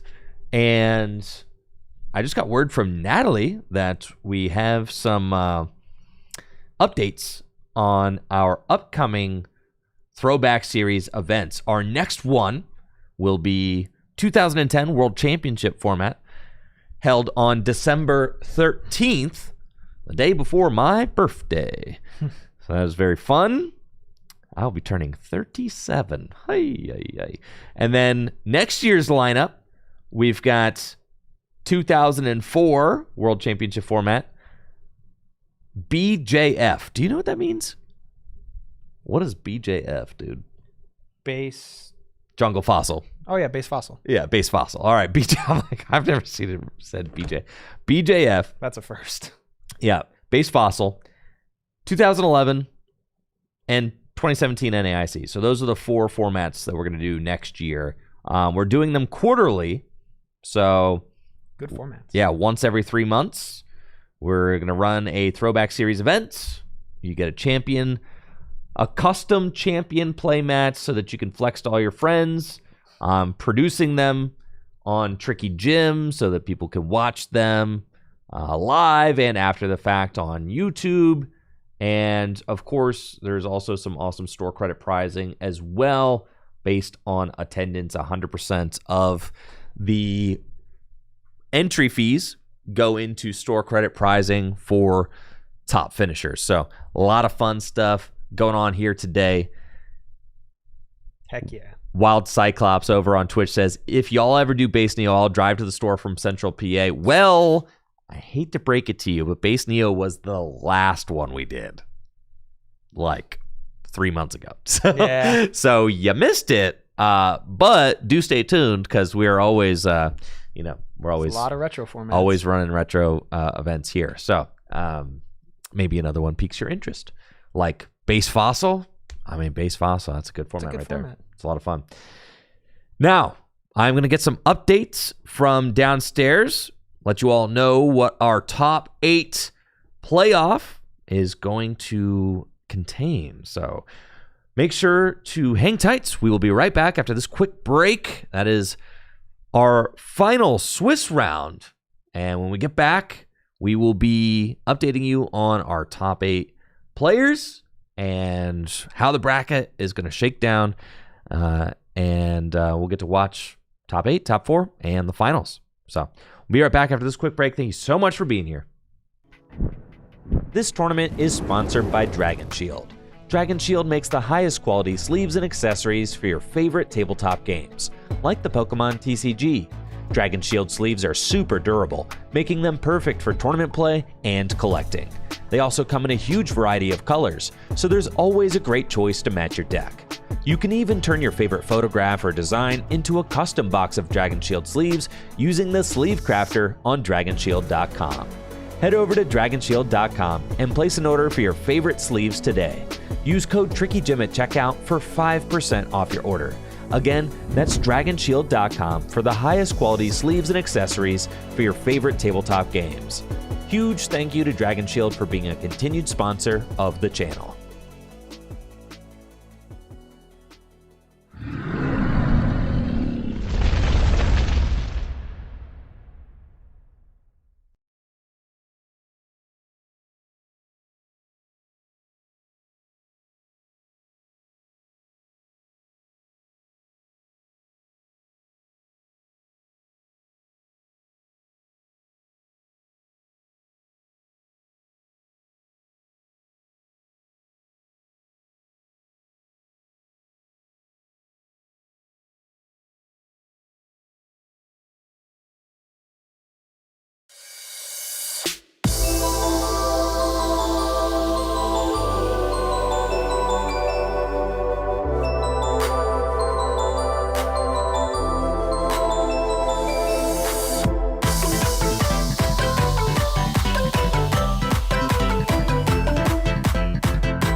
All right, folks, top 8 is finally here. Your finalists, your future winner. 8 top 8 players, your 8 finalists, your 8 bracket playoff people. All right, the people who have made top 8 are all getting ready to play off to see who will be taking home the coveted RSPK champion playmat and some store credit prizing. Very excited to see this match that we've got for you all here. We have got Frank Massey on the right versus Marshall Carey on the left. And here they go. We are getting underway. Players are playing a 50-minute single game top 8 and top 4. And then the finals is best of 3 untimed. Yeah. So I believe this matchup, if I'm not mistaken, I'm actually not 100% sure. Let's see. So the top 8, how it ended up shaking out, we have a Bombtar, a Flygon, a Guardy, another Bombtar, Railer, LBS, a second Gardevoir, and the Chiro deck. Yeah, so we got 2 Bombtar, 2 Guardy, a Railer, and Flygon, LBS, and Chiro. Yeah, and this matchup here we got going on, we got Flygon versus Gardevoir, which should be a very good matchup. This is actually one of the best matchups in my opinion for Guardy, because the Flygon deck gives Gardevoir a very tricky time. And it looks like both players are going to get out to a very good start here. What is unusual about this Flygon deck here that Frank's playing is it has the Make-A-Wish Jirachi, which we've seen a lot of today. But yeah, Gardevoir generally does not favor that Jirachi, usually going for the other one, the Stellar Wish. But we do see Frank on the opening deck search. Not Stellar Wish, bro. Oh, what is it? It's like wish upon a star or something. So they're wishing and there's stars involved. It's definitely not Stellar Wish though. Come on, bro. We know. We just went through this. It's right here. I've got it. I've got it right here. It's Wishing Star. Wishing Star. Obviously. Okay. Well, Make-A-Wish Jirachi's in the active. That's what matters. And we're going to see the Make-A-Wish come down, probably going for the Pidgeotto. Yeah. And then over on Marshall's side, we saw the Delta Draw from the cast form. In addition to being probably the best energy in the format, it also has a great attack. Lets you draw as many cards as Delta Pokemon you have in play. Dude, that's crazy. Card's broken, man. That card is nuts. Wow.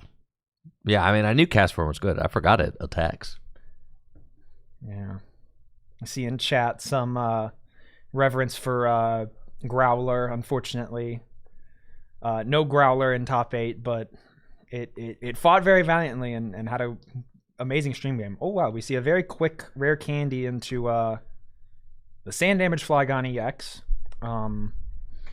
Thankfully for Frank, it's not going to get powered up super duper quickly. But yeah, that Flygon EX causes a lot of problems for Gardevoir. Mostly because both of the Gardevoirs are weak to Psychic. So it's just going to be one-shotting things and spreading damage out the wazoo. Gardevoir's main game plan is to swing with your not Gardevoirs. You want to promote a Gardevoir, imprison their Pidgeot, warp energy it out, and attack with other things, and try and get through this Flygon. And the problem with playing so many like niche one-off attackers is you're usually relying on weakness, and Flygon EX has none of it does not have a weakness, which proves a big problem for this deck. Okay, because the Guardy deck is kind of like a toolbox deck that plays all these different basic attackers that it can jump energy to and then hit for weakness. But yeah, Flygon's got no weakness. Yeah, and generally, okay, I love that from Frank. Frank is in the know. Frank is playing a Stantler. Which you love to see. I mean, it's a great tech attacker. It is one of the best attackers in the format, and why not chuck it into Gardevoir? That's put a Stantler in it, huh? Yeah. You can throw Stantler in almost any deck, really, and have it be viable. We also see the copy Mr. Mime, so another one of these like Fire Mew or Pseudo Woodos where you just copy one of your opponent's attacks as long as you have the right energy. But we're going to see it get discarded. It probably won't be great in this matchup. And we're going to see Frank go grab probably some cast forms, some more Raltses. We do see the Lugia. Okay. I was going to say Lugia, not super prevalent in these Gardevoir decks. I am glad to be proven wrong because Frank now has a much better shot of winning this game. Yeah, Lugia kind of nuts. Can just smack for 200 damage, take a big knockout. I mean, who needs weakness when you could just hit 200, huh? 200's very respectable in the standard metagame now. And, you know, back then when everything, the most average HP was probably like 60 or 70, and this thing's one-shotting everything in the format. So, yeah, Flygon not going to be super duper safe so long as there's a Lugia. And, I mean, even though it's weak to Psychic, Silver Sparkle is a great Pokebody. So it being return knocked out can get tricky for Marshall. And yeah, Frank's just going to build up the board here. Okay. I don't know how much I agree with attaching the... Well, I guess you have no other energy, so the cast form's fine coming down here, and then you're just going to make a wish into the Pidgeot, so... Well, you had the Magnemite on it, right? Yeah, so it'll bounce a feasible energy that you can attach back into your hand for next turn. That makes sense. It's all right. Good. Yeah, because the cast form is nothing if there's no energy on one of your attackers, right? Yep. I mean, so that makes sense. Yeah. And over to Marshall. So Marshall probably, I'm not sure if these two players have played in Swiss, but I mean, closed deck list. Marshall doesn't know that there's a Lugia in Frank's back pocket that is going to smack this Flygon into next week. So it's a little scary. Also notably, Marshall's playing the Mew Star. That is a real gold. That is a real Mew gold star. Yes, that's a real Mew Star. That is a real Mew star. I mean, this is a fancy. Yeah. Oh, and okay, I love those warp points too. Oh, the reverse. I'm telling you, the e-readers. Dude. Oh, and the Septot, the Trico. Okay, this matchup just got to. Okay, this is going way out the window from what my preconceived notions of this matchup were.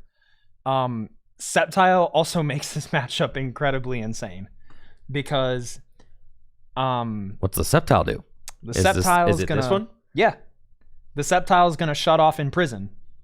So now sand damage but then it also shuts off sand damage, but it's gonna let Marshall quick search through the whole game. So long as he can get it up before Pidgeot gets imprisoned. And the sequencing should go: you evolve, you rare candy Sceptile, then get the Pidgeot up. Wait, this Sceptile's broken, dude. Oh, the Sceptile's insane. Why don't more people play this thing? People do. A lot of people play that. It's in Guardy too. This card's nuts. Some people played in Guardy too. This card's nuts. yeah, and the attack is broken. Power Revenge is insane. We attached to the Jirachi again. I truly don't know why. But we'll see what happens. We see Rare Candy into the Delta Gardevoir. Oh, wait, we have Energy Jump online. We're going to Energy Jump the Cast Form right off. It's okay. Yeah, so that Sceptile is going to throw a wrench in everything here. Especially that Lugia, because now the Lugia needs 4 energy to attack. And it has no Silver Sparkle. And it can get Revenge knocked out by Power Revenge or Flygon. And Marshall's going to be... Both players are going to quick search through this whole game. Sure. Yeah, this is... And also, notably, both players are playing Mew Star, I would assume. Well, what if... okay, so what if Frank gets a Guardy and, I don't know, imprisons the Pidgey now?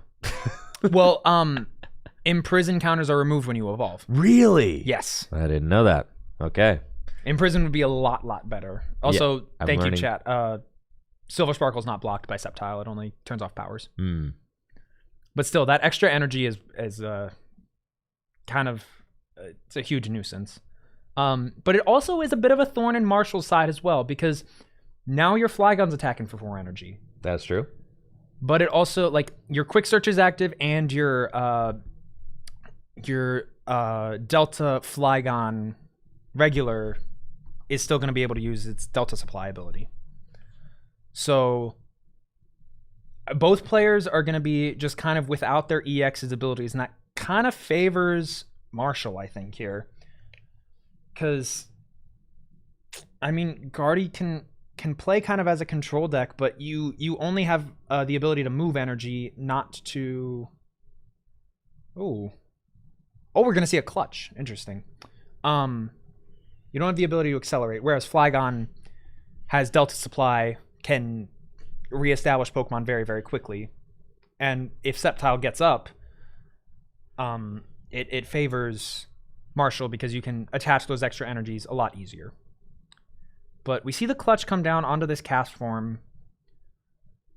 I don't know if I like it, but... Pidgeot's got free retreats, right? Yeah, you've got energy jump, so like you're kind of just keeping the cast form there for a turn because, I mean, Marshall's probably not going to have a switch out, right? The deck I think plays a warp point or two, and you see a swoop.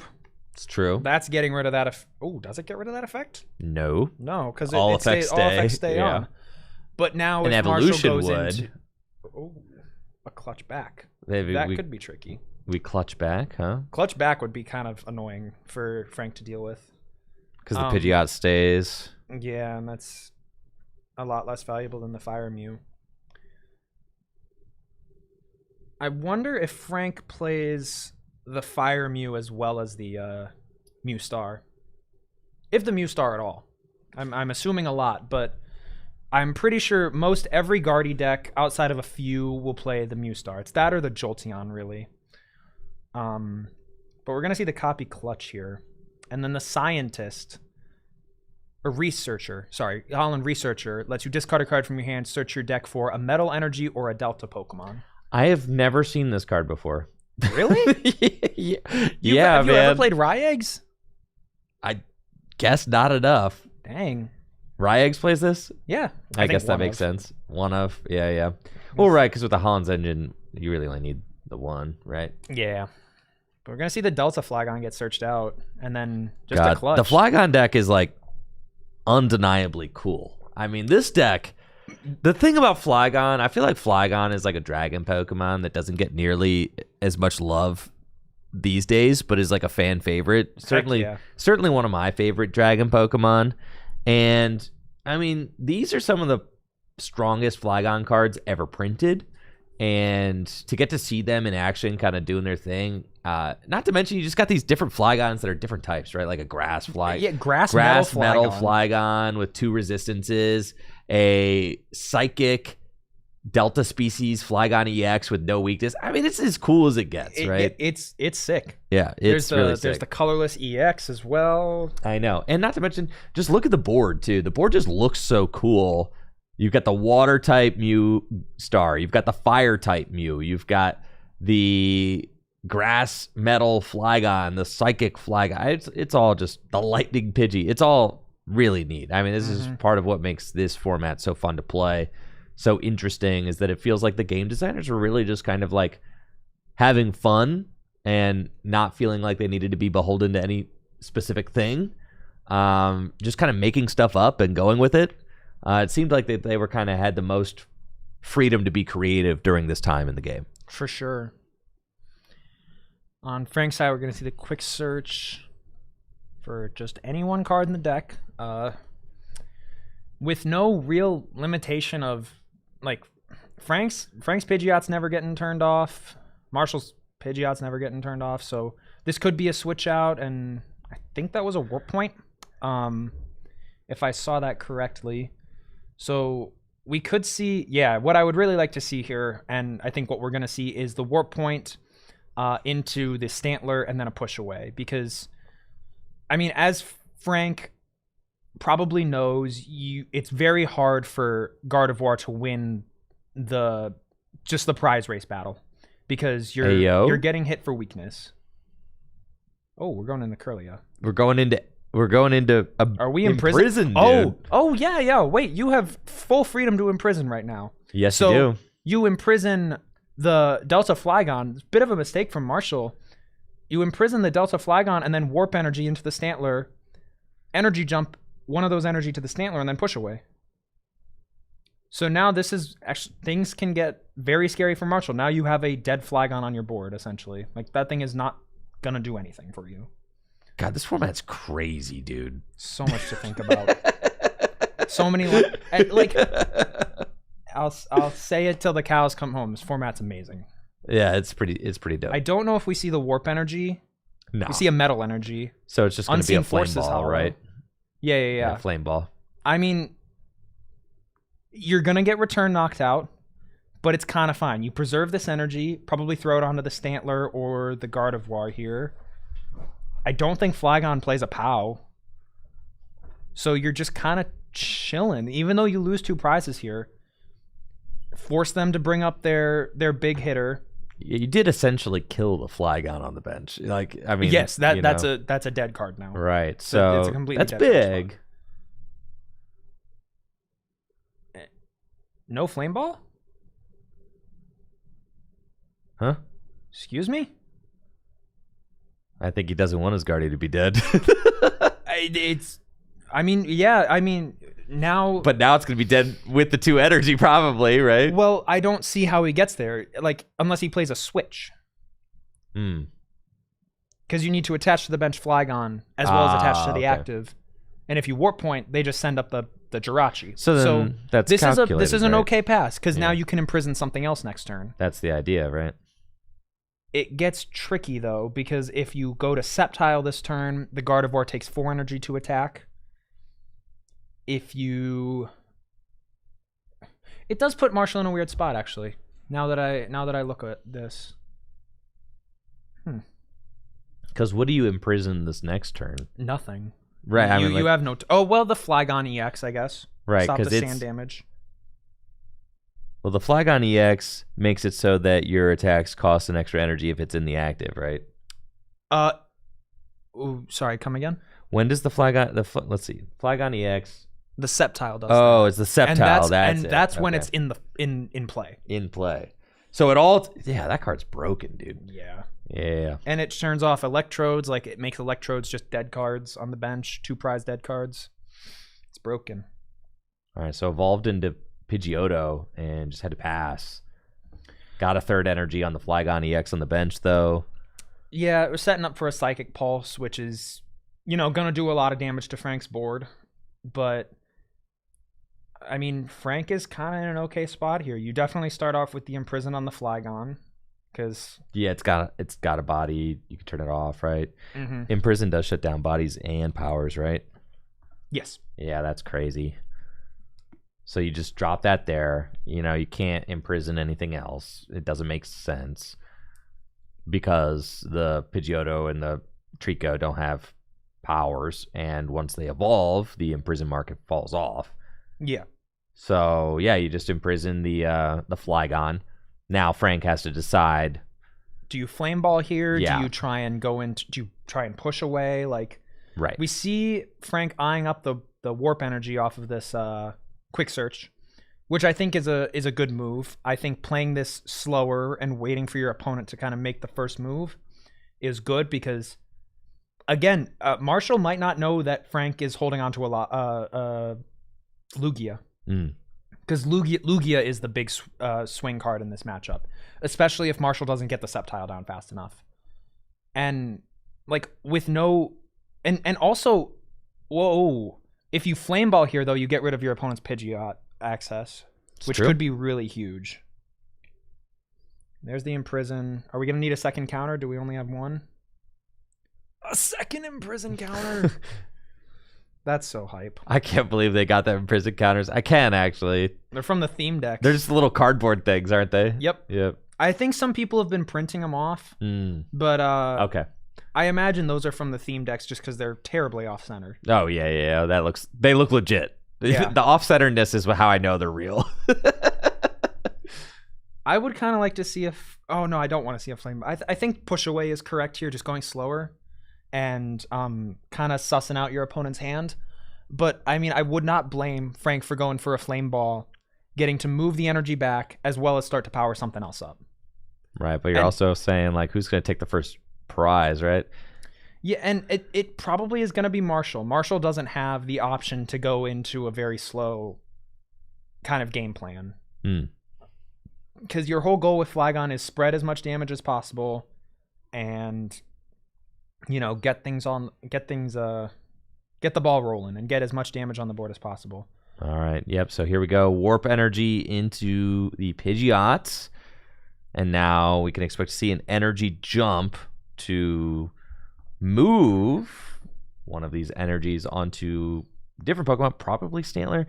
My guess is Stantler. Like, you just go retreat the Stantler here and then you push away. Like, pretty straightforward game plan. You keep 2 energy on the Gardevoir so you can Flame Ball. Yeah. And you're just you're still building your board up. If the Stantler gets knocked out, it's fine. And you're hitting you're probably going to hit the Transceiver here because the Transceiver is not recurable. At least that's kind of that's a rule of thumb because the Transceiver... I'm saying admin, bro. The Transceiver is so versatile. Like, that could get an energy... 3 basic Pokemon, an evolution Pokemon, draw you cards. I generally will go with the Transceiver there, but I could see the thought for the admin as well. But like in the long game, the Transceiver will be more valuable to get. All right, we're getting an update from the floor. Looks like Luke on Bombtar defeated Adam on Railer for our first top 8 match finish. So congratulations to Luke for advancing to top 4. And huge thank you to Adam for coming out to play today. Yeah. And top 8 gets prizing, if I'm not mistaken. Oh, for sure. I think store credits, yes, paying out to top 8 finishers. Gonna see the admin come down. 6 for each. No prize cards have been taken, but still a lot happening in this game, which is, I'll say it again. Another reason why this format's great. So much can happen without prize cards being taken, and then Yeah, the problem with this format is now I want to buy some Flygon EXs, bro. Hey man, I was thinking the exact same thing. I'm like, you know what's another great deck? Like Flygon. I should build this deck. I should build it. I should get another Mew Star. I should get another Fire Mew, another Mew Star. The Fire Mew is probably way too expensive now too. It's only like, I say only $100, $200. I was gonna say I bought that card for like, I don't know, 15, 20. I think I bought mine from Full Grip at an event before I got one with the upside down Pokeball on it. Me too. I had a friend though, when I was in Milwaukee, he bought a right side up Pokeball one, and I was like, wow. Isn't that like more rare? Yeah. Yeah. That's crazy. Yeah, so fun fact about the Fire Mew here is that it's actually it's like a misprinted card, and the Pokeball on the back is upside down. Like the back of the card is upside down. On most of them. Yeah, and there's two versions of the card. There's a hollow and a non-hollow. Yes. And I've been told it came in like a 3-pack blister. I've never seen this 3-pack blister. I've never seen the hollow version. I didn't know that version existed. I can show you downstairs. I got the hollow version. But Cole is loaded, bro. Loaded in RSPK wealth. You should see some other people that are just like, I'm like, wow. Y'all got some crazy stuff. That's what Natalie and I have just started, like, now when it comes to like when we're like hopping around to different card shops and stuff, it's like EX era cards are the only cards we're looking to like pick up. Yep. You know, just when we see them, because like they're just getting rarer and rarer and rarer, and it's like, and buying them in person feels so good. For me, and it's that and Diamond Pearl cards, because those eventually are going to become those are gonna I think be a lot of people's childhood nostalgias, and those are gonna get pricey. Yeah, I mean everything eventually is going up, right? So you pretty much can't. There was a thing that I saw. It's like Pokemon has been a safer investment than stocks over the past 10 years. I mean, yeah.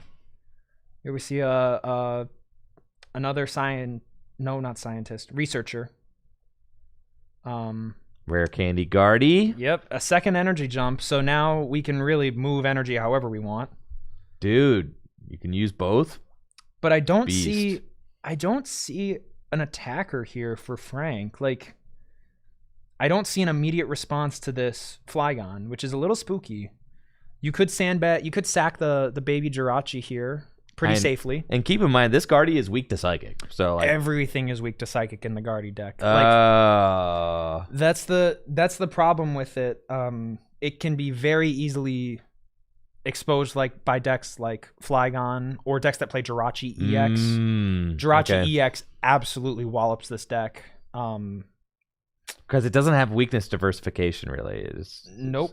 And then also it shuts off powers with its attack. So it gets dicey. But yeah, we're just gonna see this Jirachi go up, and Frank needs to like spend another turn looking for something. You need a mentor.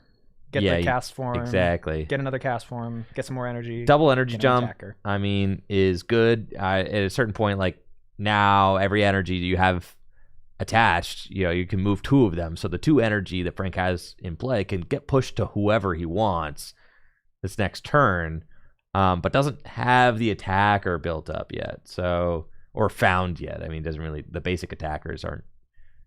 Yeah, you really are just searching for that Lugia to respond to this. We do see Marshall. The next attacker in line is probably going to be the Fire Mew or the Mew Star, and we just see the knockout. Jeez. But yeah, both Mews will probably do a very good job at cleaning up whatever Frank decides to throw at this Flygon. And is that a Lynette's Net Search? Yeah, reverse. Emerald foil, I believe. Oh, yeah. Yeah, those are the nice shiny foils. And here comes Lugia. Here comes that's a second real Mew Star on the board. Dude, yeah, you just used Lynette's Net Search for like, I don't know, $2,000 right there. Yeah, depending on the condition of that Mew Star, upwards of like 5. Well, and the Lugia, the Lugia, holy cow, yeah, man, I love it, man. I think these cards are so pretty. I love watching them be played. It is really cool. It's peak. It is peak. So yeah, we see. I mean, the Lugia probably gonna get return knocked out by the Fire Mew, as long as God, that's crazy. Marshall needs to find another Delta Rainbow. That's the only thing. But yeah, it's looking a little tricky here because you're gonna be sacking these 3 energy and you're gonna be left with 1 in play. Quick Search still available though, so that's the problem with this Gardevoir deck. You have to play so slowly because you cannot accelerate energy outside of just the 1 a turn. Right. And generally you're just bouncing energy back into your hand with Cast Form. Yes, that's true. Right. So losing energy is very bad for the Guardy deck. Mm-hmm. But, I mean, Marshall's energy acceleration has been shut down too. Yes. Marshall just has better attackers built up than Frank does. Yeah. It's just what it comes down to. I mean, both Mew having an energy on it, Flygon has just been kind of... I mean, Flygon is the problem for Frank's deck because Frank, the only thing that Frank can throw up into this Flygon is the Lugia, and Marshall has prepared his board very well to respond to a Lugia because the Lugia does 200 damage, gives up 2 prize cards, and we've got 2 different Mew that copy just anything, just lying in wait. I mean, they're just here and are going to respond to this Lugia, who is finally going to take 2 prizes for Frank. Yeah. So Frank does temporarily tie it up, but so long as Marshall has an energy that can count as a water, fire, or lightning, then Marshall will have it. And here is a Pidgeot, and I think that is going to make it so that we do see this Lugia go down, guaranteed. Yeah, the problem now, though, is for Marshall, you have your next 2 prize cards very clearly mapped out. You're knocking out this Lugia. The thing, though, is you're discarding these 3 energy, and then you're left with a board of attackers who copy your opponent's attacks. So, if Frank can limit the board enough to not have something that that Marshall can take immediate advantage of, Marshall's going to be kind of stuck waiting to attack next. Like, the most you're probably going to be able to do next turn is Psychic Boom with Ralts or copy the Clutch. Yeah, and dude, check this out.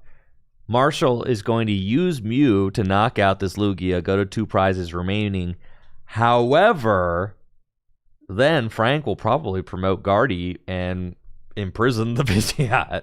Unless it's a Rare Candy Sceptile happening right now, right? If Rare Candy Ooh! There it is. Oh, this game just got a lot harder for Frank. Yeah, that's really rough. Yeah. Now okay, yeah. Now well, Marshall and Power Revenge can also clean the game up. Power Revenge is so good. Power Revenge is... It does take 3 energy because of the extra liquid, but it is still one of the best attacks, in the game. It's doing 80 right now, caps out at 110 and hits for Psychic. Like, what more can you ask for? Oh yeah, baby. So now, I mean, you have Energy Jump online, but you're limited to an attack with 2 energy this turn. So I think, and I really don't see a way for Frank to be able to POW up the Mew, because I'm guessing most Gardevoir decks play at least 1 POW.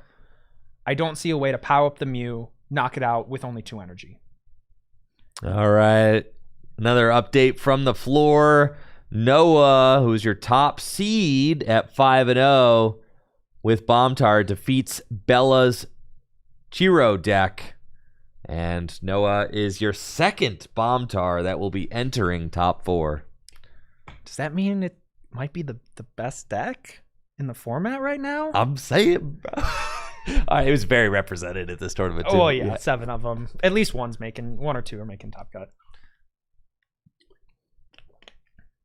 But yeah, I mean, Bombtar, it is, in my opinion, it's one of the best decks to bring to just like an open field. Yeah. Because most players won't.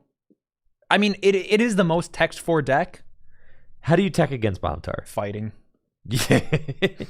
Anything that hits for fighting. Yeah. Or Sceptile. Because if you just like Rare Candy Sceptile turn 1, they kind of come to a screeching halt. But nobody plays enough Sceptile. That's the thing. There's no Ultra Ball. in the format. I've seen nobody plays enough Sceptile to like consistently get it early. Too many games open rare candy Pidgeot, rare candy Sceptile. Sure, I have a friend who is known. You have to get Pidgeot out. Well, because if you have a thick Pidgeot line, that's how you get it. You have to go Pidgeot first. There's also the Sceptile deck, which plays like I think 2 of the Delta Sceptile EXs and 4 Tricos, so and the Pidgeot line as well. So yeah, okay. So the response from Frank is gonna be the Mewstar of his own. So now, okay, this is not where I thought this was going. We're gonna see a Psychic Rage. I was thinking you go POW the Mewstar and then swing with your own Mewstar and copy your opponent's Power Revenge and hit it for 100 and knock it out. That would have been the line I'd like to have seen. But poke 20 on that? Okay. Interesting. I mean, now Marshall's in a weird spot. You have to get this Mew out of the active at some point. You can't copy any of Gardevoir's attacks for just 1 energy. And Mewstar or like maybe Pidgeot are your only feasible attackers. Dragtrode can play Sceptile, yeah. That's crazy. Yeah. It's a newer Dragtrode variation, but it's like no Sneasels, and you just go. That might be the version with Charizard Star. Okay. It's that or like some Marowak or something. Marowak. Dark Marowak. Marowak. That card gets play. What? Yeah. Is he's fighting? Hits for fighting. It's for fighting and dark. He's insane. I actually have some Dark Marowak, actually. That's crazy. Speaking of Double Rainbow, I see in the chat, I'm trying to find the results from the latest one. I know Chiro won it, but I need to find like all the note posts, because the Japanese players, whenever they have a tournament, they, instead of like posting on Twitter, they post an article about like everything, and it's so cool on Note. Yeah, I've seen this. I need to find it after this and figure out what deck to build next, because now I'm in the deck building mood. Oh, for sure. Oh yeah, dude, I got my Because like I have 10 decks, and I want to get to. I just want more. Who doesn't want more? Because I could build Flygon, I could build Scizor, build Growler. It does make me feel good that at least a lot of my 06 decks I can convert. But there's some cards that I don't have, like the Flygons. I don't believe I have. And there is a Worlds version of Flygon EX. Oh, that's nice. Yeah. The Psychic EX. Marshall, we see an Adventurer come down for 4. Could be looking for a Warp Point. Could be looking for a lot of things, honestly. Like, this is just, I mean, 2 Mewstars on the board, 2 quick searches that are live. It's just tricky. It's a very, very tricky board state. And this active Gardevoir, again, it's just not under a lot of pressure. Yeah, it's weak to Psychic, but I mean, there's no Psychic attacker. Yeah, and that the Sceptile's not going to get powered up anytime soon. Wait, does this Pidgeot have an Imprison on it? No. It was not Imprison. Is that Imprison marker there just kind of floating in no man's land? Yeah, it's floating. All right, cool. Because that was on the Flygon. Yes. Got it. Yeah, the Sceptile would normally be like the sweeper late game, but like again, a lot of this game comes down to the Flygon being evolved a little too early and it just getting punished by the Imprison counter. Right. So here we see another Warp Point into the Pidgeot. So we could see a clutch, but then that opens up 40 damage to poke then with Psychic Rage. Like, right. These Gardevoirs really need to be one shot. Or we could see a Black Magic. Black Magic's a very strong attack. 10 plus 20 for each of your opponent's bench Pokemon. We see a Cast Form come down onto the Mewstar. We could see a clutch on the Gardevoir. We could see Flickering Flames on the Kirlia to try and put it to sleep. Flickering Flames? The Fire Curlia for 2 energy. It does 20 damage. Flip for sleep. Ah, cool. Okay. That's just like a possibility. Do you ever just like sack something here? You could. Your opponent's got 4 prizes. Marshall's got 2 prizes left, right? Like, do you ever just kind of just sack the Fire Mew? You can't sack the Pidgeot for sure. No. But then, like, why would you have warp pointed? You go through all of this to try and get the Mew out of the active. So I'm guessing Marshall's going to try and swing here at least with something. Yeah, right. And I think I would have been okay with just kind of taking a turn to build, right? Like, yeah, you have time. Right. So maybe like an energy onto the Flygon or onto the Sceptile might have felt good. So it's a clutch. Okay. Got it. Now, this Gardevoir, you can jump the metal energy on the bench Gardevoir to the active and make it just a little bit beefier. And then now Frank, like the thing though is giving Frank time is probably one of the worst things you can do, because right. Then it lets Frank build the energy right back up, and you can swing with the Musar, these baby Gardevoirs, potentially even the EX if you get a Flame Ball in there to close the game out. So now we just see Rainbow, and that makes it 50. I don't think that math matters at the moment, but it does mean that Psychic Rage is going to knock out the Mustar. I mean, regardless of the Rainbow energy, but because it's not damage counters, it does damage. Mustar is weak to Psychic. Oh. Yes, that's the one big drawback of Mustar. It is weak to Psychic. That's crazy. So now this Mustar can be knocked out, and Marshall's going to be left with nothing. No energy in play. That's what I'm saying. Like, you just have a warp on the Pidgeot, and that is not doing a whole lot. Now the Sceptile EX is weak to grass and fire, and that's the thing. Like, you know, if you give Frank more time, Frank can get more energy into play. Eventually, if Marshall has to come up and try to sweep with Sceptile, Frank could one-hit KO the Sceptile with Guardy EX, right? So, yes, because it's weak to fire. That's what I'm saying. So the time is not great. The time's not great. That's why I really don't know if this clutch meant anything. I don't think it did. And that's kind of my biggest problem with it.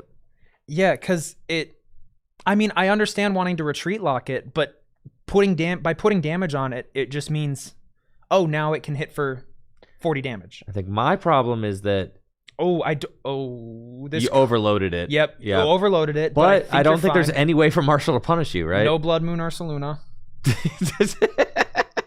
Nothing. Raihan? No Raihan. Raihan. Yeah. Sorry. Wonder Patch. A lot of gym leader challenge. Like, oh, no energy in play. They're gonna have to find Raihan this turn. Yeah. DTE. But yeah, like, I mean, I don't think Marshall plays any kind of scramble or double rainbow energy to attack with the Flygon. So I think the most we can see is a clutch, but then that puts the Gardevoir to like 80. And that seems horrendous, because then it can snipe off anything on your board. I'm saying you got to stop attacking. Marshall's got to take a turn to just not attack. Yeah, if you have like Well, because you need to just start building up this Flygon, right? Or not the Flygon, the Sceptile. Yeah, you have to build up the Sceptile. Sceptile's your end-all be-all here, I think. But the problem, like we've said, is that if you give Frank too much time, Frank will just get enough energy onto the Guardy EX on the bench to just checkmate the Sceptile. Yeah. Which is weak to fire.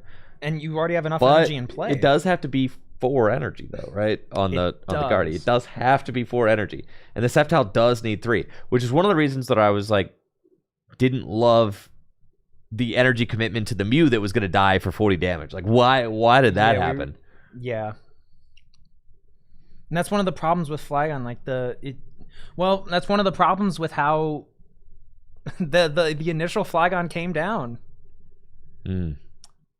Another thing about Flygon, it does play some tech attackers. It plays, I've seen some people play Rayquaza EX. I've seen some people play Regirock. But like, I don't think either of those would help too much. All right, what's Chimecho doing here?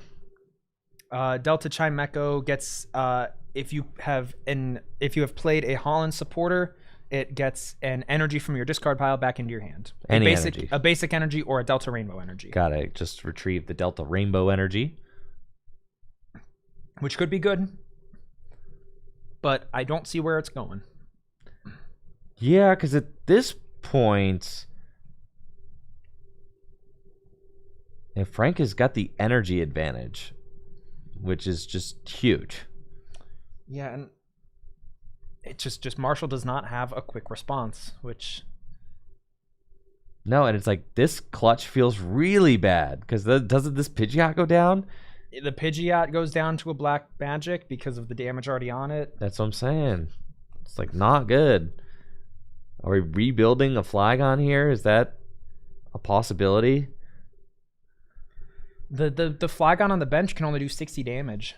No, but I mean, like, I see a Trapinch in Marshall's hand, considering benching a Trapinch with an energy on it. But it would take 4 energy because of the this is true. Sceptile. Yes, this is true. Unless you sack Sceptile. True. You could sack Sceptile. You could sack Sceptile over the course of 2 turns while building up your Flygon that you're going to sweep with. That is the best play. I think that's probably the best play you can make, right? If Marshall plays a giant stump, you could stump it off the board. But then you have to remove the stump in the same turn. No, you bench the Trapinch, stump it off the board, Rare Candy Flygon, and somehow attach 3 energy to it. I don't like that. The clutch to me feels... I mean, I guess... Okay, so clutch here. The Guardy is what, 20 hit points left? Yeah. I assume you got to be able to poke that with something. Yeah. And if it is stuck here, right, you have to be able to poke that with something, I think. And then Frank will lose 3 energy if they attack with it. So, like, this actually is interesting now. So this clutch is actually slightly better, I think, than I gave it credit for. This is actually starting to get really interesting here. Yeah, it does get... I mean, the thing, though, is you just energy jump at least 1 of the energy off of this thing. Because you could just rage the... Yeah. Oh, yeah, you could just rage... And you could rage knock out the Pidgeot. You rage knock out the Pidgeot and take the energy off their board, take the quick search away, even things up on prizes. Yeah. So I think jump 1 energy off, attach for turn. And I think you try and admin this turn as well. It's going to be a Holland's Mentor. It's going to be a Mentor. All right, so I think that your best case scenario is to jump an energy to the Guardy EX, attach the Holland cast form that you got there from hand to the Guardy EX. And then Psychic Rage. And then Psychic Rage for knockout. Yep. And Psychic Rage for knockout. Keep the metal energy on it. Yep. And I don't see a way that Marshall can respond. This is fine, right? You bounce an energy. The cast form does have to bounce energy back, right? Yes, but you just don't grab the rainbow. Because you don't want to put 10 more damage on something. Oh, right. Yeah, that makes sense. Putting those 2 on that's fine. I mean, this is all like, 6-1, half dozen other. It literally doesn't matter. Yeah, I don't think it will matter too much. You probably want to keep the cast form around, but it's kind of wishy-washy at this point because if the Gardevoir gets knocked out, you only have 1 energy jump. You'd rather move the cast form than... That's kind of my thought, things. Right? Yeah. But, like, again... feasible right now. Right. And we're going to just see the Pidgeot get knocked out, even things up on prizes. What can Marshall do? Right, because now this is the situation. It's like, okay, over the last 2 turns, Marshall has sacked kind of those last couple energy attachments to Pokemon that were getting KO'd, which is kind of that's what's got us here. Right, where Marshall has no energy in play, just the one. Yeah, no, I think not a single energy in play. No, so no energy in play. Frank has got 4 energy in play. It's a huge disparity when it comes to the energy situation. The Mew's second attack is to search your deck. If your opponent has an EX or stage 2 in play, or actually I think it's just an EX. Yeah, you search your deck for 2 energy and attach it to it and then switch it to the bench. Or no, you don't switch it. But still, like, that's not feasible. No. Because you're on just a timer. See, that's what I'm saying. And in copy, you still need the energy to use the attack. So, like, what was the game plan here? You can't cheat an extra energy into play. You don't have anything here. Maybe the swoop teleporter? Do we have anything in deck? I don't think so. Like, maybe the game plan was to try and establish the second Delta Flygon to accelerate energy, but then again, I don't see how far that gets you. Like, you really need now with 8 damage counters on this Guardy, the Guardy can literally just snipe anything it wants. Snipe anything you want. You could just take 2 turns and kill the Sceptile. But here's the Delta Flygon. Instant rare candy Delta Flygon into play. I don't see what that's gonna do. And I think that Marshall couldn't put the energy down onto Trapinch last turn because he knew it would just get probably smoked by the. Well, no, the Guardy couldn't have knocked it out. That's why I'm saying the clutch to me just seemed really weird. Yep. Because it just put that Guardy to 80, and now the Guardy is just such a threat to the entire board. Yeah, and now if we're using our attachment for turn, that Flagon's never attacking. No, because it needs 4 energy. Which is why I think... Just to pass over, and we're just going to see the metal go on to the Guardy And EX. now it's like the inevitability is setting in, like Frank is doing it with Guardy. Has just had the energy advantage for a long time. Going to go to 1 prize remaining with 3 energy on a bench Guardy. Inevitability kind of starting to set in. 80 onto the set, or... Yeah. And here, just over the course of 2 turns, unless you could stump your own Sceptile out, right? Which would be hype. Would be hype, but then, like, you're still getting steamrolled by this Guardy. I don't see, like... I really just don't see how Frank's going to win this. Excuse me, Marshall.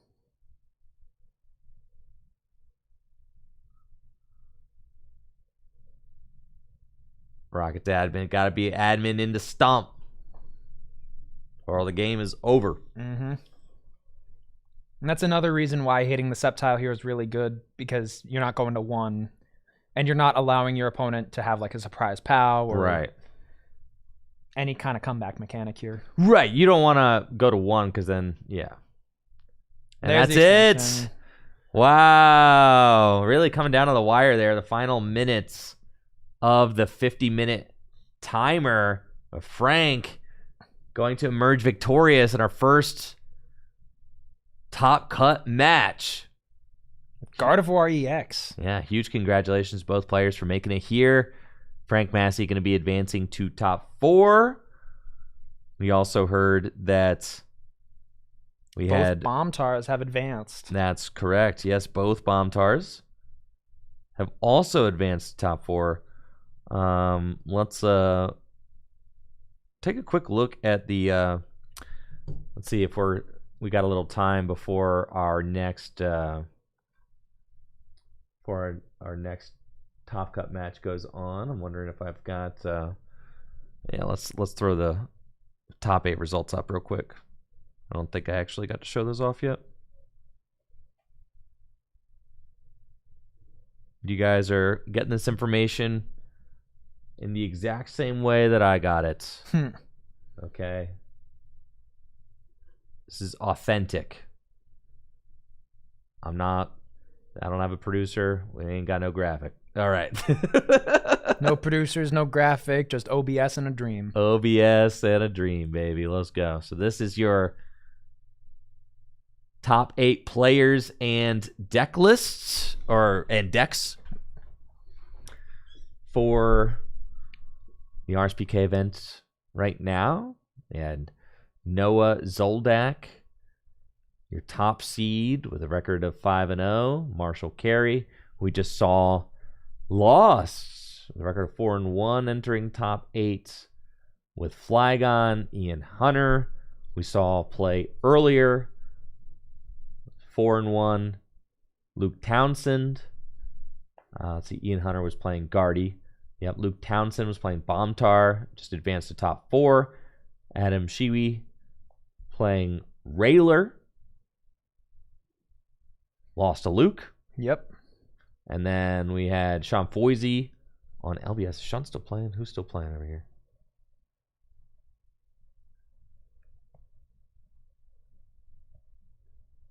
I don't know who's still playing. 100% sure. Not All the sure. games could be done. They could all be done. Yes, Sean Foisey's playing the LBS deck. Frank Massey, you saw, just advanced to top 4.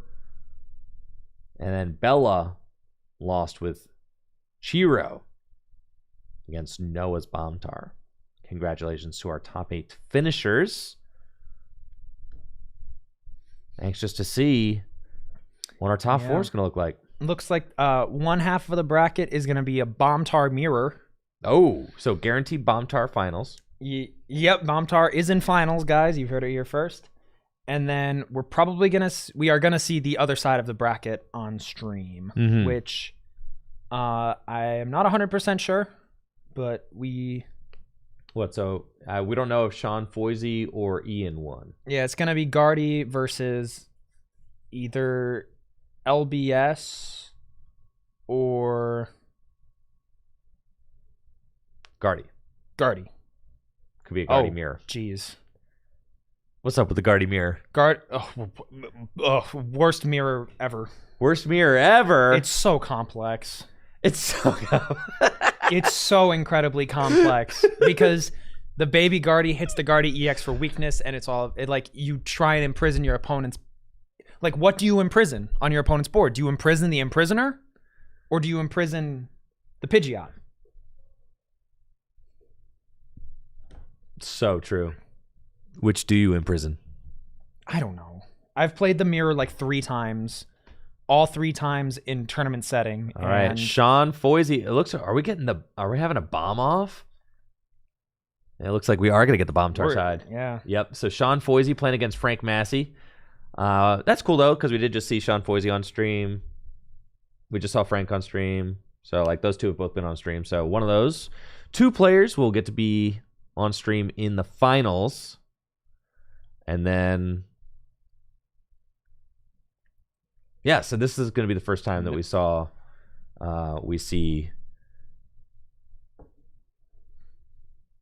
Luke on stream. Is it Luke? We get the Bombtar mirror. Yeah, this is going to be the first time that we saw Luke Townsend on stream today. So the Bombtar mirror is also tricky. As far as I am aware, it just kind of comes down to who's a little quicker.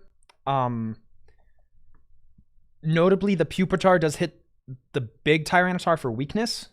It's true. And the Pupitar is not weak to the Pupitar because it's weak to grass. But like past that, you're just kind of seeing who can blow up first and do the most things. Because that's what Bombtar is all about. You just want to do things. That's so true. I love it when I get to do stuff in my deck. Doing stuff is pretty awesome. All right. And Noah running the gauntlet. 6-0. Luke Townsend 5-1. Your 2 Bombtars in top 8. Gonna play off here to see which one of them punches a ticket to the finals today. It has an option to and has the potential to win the coveted playmat. Which, great prize. Designed by our thumbnail artist, Sephra. Lovely design. For sure. No, working with Sephra is a lot of fun. Sephra was one of the players that I met. Speaking of. There it is. Yes. Yeah. Sephra was one of the players that I met while filming the Amazon Prime TV show Trainer Tour. And she was like one of the heroes of one of the episodes. Heck yeah. Yeah, and now she does the thumbnails for the channel. That's sick. So it was really cool. And she like did that design. Yeah. So like in the episode, she talks about her art. She does like comic books and stuff, and it was really cool. And then I put out like a call for artists, any artists that would be interested in doing thumbnails for my channel, and got a bunch of responses, and she was one of them. And I was like, oh, well, heck yeah, let's, her work is awesome, and I was very excited to start working with her, and we've been working together now for I think a little over a year. Heck yeah. Yeah, it's been great. She does a lot of great stuff. It's great art too. Oh, for sure. So yeah, we have not seen Luke's list yet, but we do know Noah is on probably the 4 warp point version, and yeah, it's. I think Bombtar is going to win this one. Thanks, Cole. I had to be honest. My expert analysis is that Bombtar's probably going to win. Oh, I think Bombtar's got this one, huh? I think so. Do you disagree? The real winner is the viewers who get to watch these amazing cards get played on stream. Saying, dude. I'm just hoping that the hollow Tyranitar gets to take a. I hope the hollow Tyranitar gets to take a knockout. That's what my hope is. He's so pretty. He's so nice. Yeah. You got to show me the Japanese ones. Oh, man, yeah. I got to see those. I drove 2 hours this morning to go get decks for people to play, and no one's used them. Why did you do that? Because I thought people would need them. People asked me. They were like, can I borrow a deck? And nope. Dang, no dude. show. Dang, a bunch of it's no okay, shows. It's okay, guys. No, it's not okay. It's not okay. It's not you okay. owe me gas money now. Yeah, See, for yeah, sure. Tony, I see you. Yeah, Tony, yeah. Unforgiven. It's okay. It's okay. Yeah. It's fine. All right, let's go, folks. Anyway, yeah. Let's play. Let's game, dude. Turn 1, attack with the bite on the Larvitar, and Luke starting us off with a Holland Transceiver. I don't think Holland Transceiver gets a Larvitar. No. Yeah. Okay, all right. Luke is that'll happen sometimes. It happens to me all the time when I play in real life. I'm like, oh yeah, I'm just gonna Holland Transceiver for 3 cards. Yeah. Because why not? So turn 1, a little poke there from Larvitar. We got 2 Fire Larvitar. And yes, Transceiver. We'll get the Holland's Mentor. Holland Mentor. You get to discard a card from your hand, get the scramble in the discard pile. That's good. And search your deck for 3 basic Pokemon. Probably want to see. I mean, it could be anything. If you don't have a supporter in hand, you could grab Lapras if you're playing that. Drachi's also good.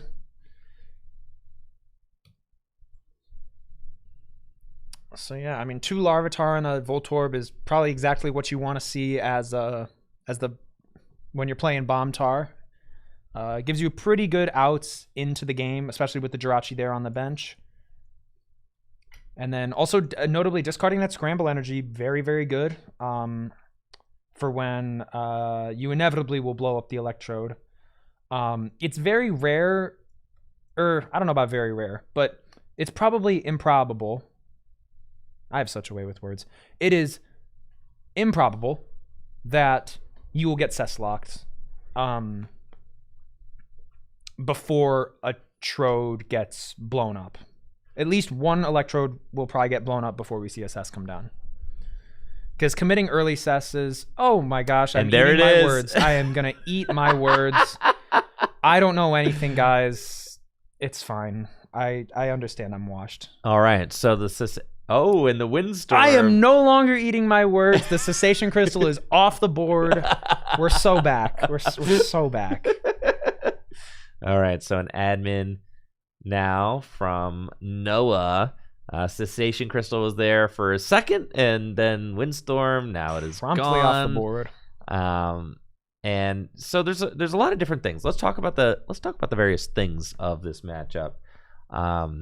First and foremost, you've got the Cessation Crystals, right? And the Cessation Crystals stop powers when they are attached to Pokemon in the active spot on both sides of the board, right? Yes. And both players are trying to activate their Electrode EX and its extra energy bomb Pokepower, which knocks out the Electrode EX, accelerates 5 energy from the discard pile to your Pokemon in play.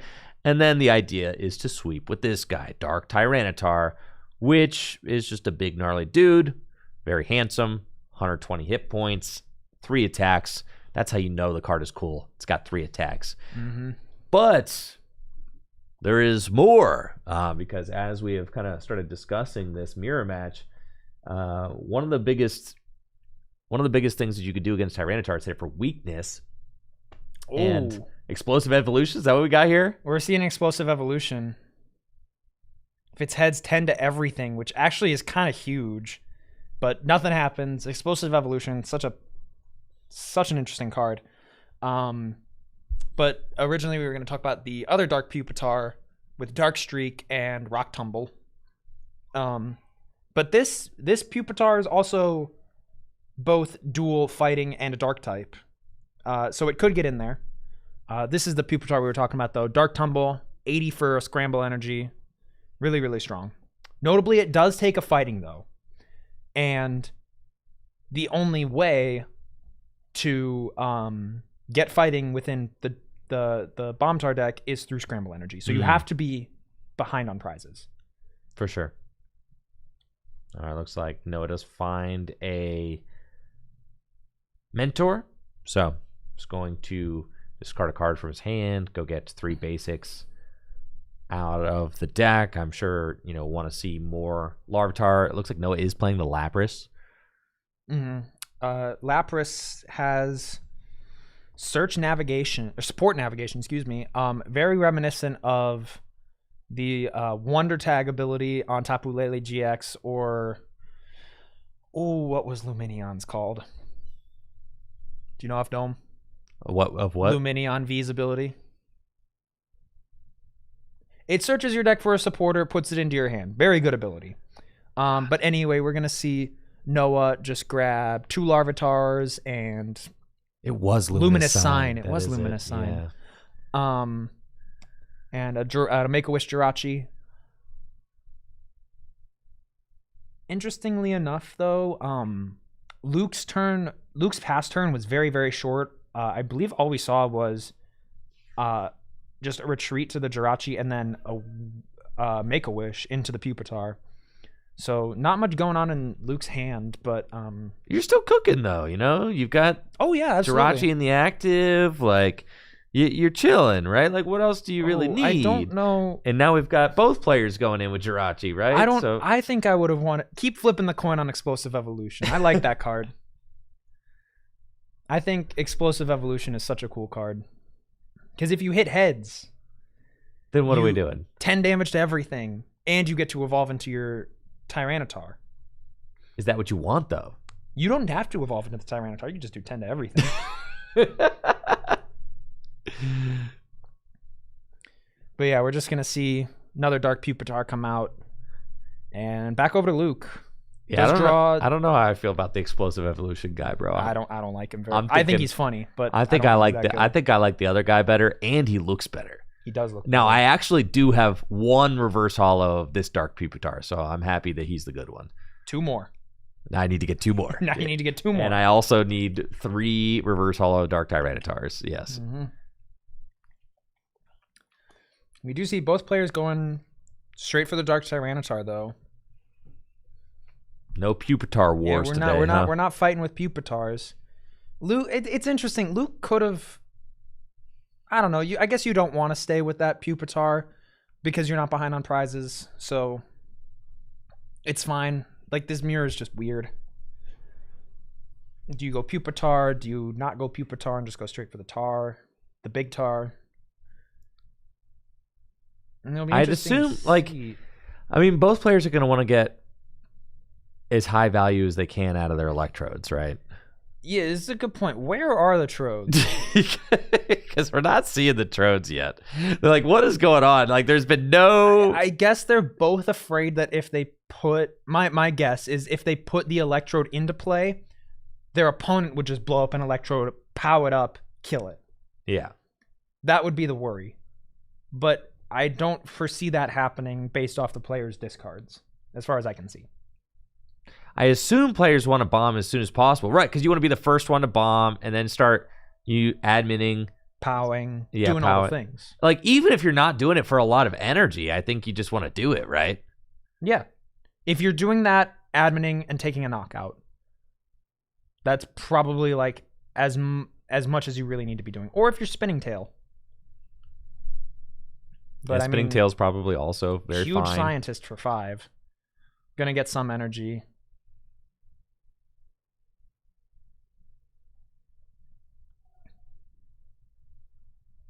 All right, still no bomb though. We see a scramble in hand, so Now we got the all right. Now we got Cessation Crystal. Cessation Crystal kind of putting things into the hands of Noah now, because Noah can choose when to bomb. But again, Luke could just find a warp point or Windstorm. Right, because I mean, we saw Noah's playing at least 3 warp point, maybe 4. Is Luke also hip to the warp point? Does Luke also have many warp point in his deck? We'll have to see. Yeah, we'll find out. But here it's looking like, is Noah finally going to get the... Nope. Still Just not going to get the bomb. This is a very safe point to grab the bomb. I think so, right? You don't have a lot of outs to the bomb, and there was 2 in deck there, so none in hand. I would just go for it. I think so, right? Like, you've already got there's a warp point. Oh, and there's a bomb. So he would have been punished. So he would have been punished. He would have been punished for evolving into the bomb, right? Yeah, if Luke was able... Well, Luke does have a scramble in discard, so more than likely, yes. But doesn't have anything that can knock out that... I don't think has enough energy, right? I mean, I guess all you need is one dark attachment from hand. Yeah, I mean, all it would have to be is 1 energy attached from hand, 1 scramble from the discard pile, pow up the bomb, knock it out. I mean, so, yeah! Yeah. But now, like, even without the Trode in play, you could still go for the warp point, blow up your own Trode, pow up the Voltorb on the bench and kill it. Yep. And then force your opponent to, like, swing with this 1 Tyranitar that has a scramble on it, and that's all. So that could be okay. If you admin as... Well, no, you Stevensed. Or, did you Stevens? Yes, you did. Excuse me, you did Steven. So I think we're going to see this here. Going into the Voltorb. It's going down. Well... You do need a warp point. Well, yeah. Yeah. That's why you retreat the energy first, though, because you get 2 energy instead of 1. Heads up play there from Luke. And yeah, Noah's now going to count the energy, sees the scramble in the fire. Yeah.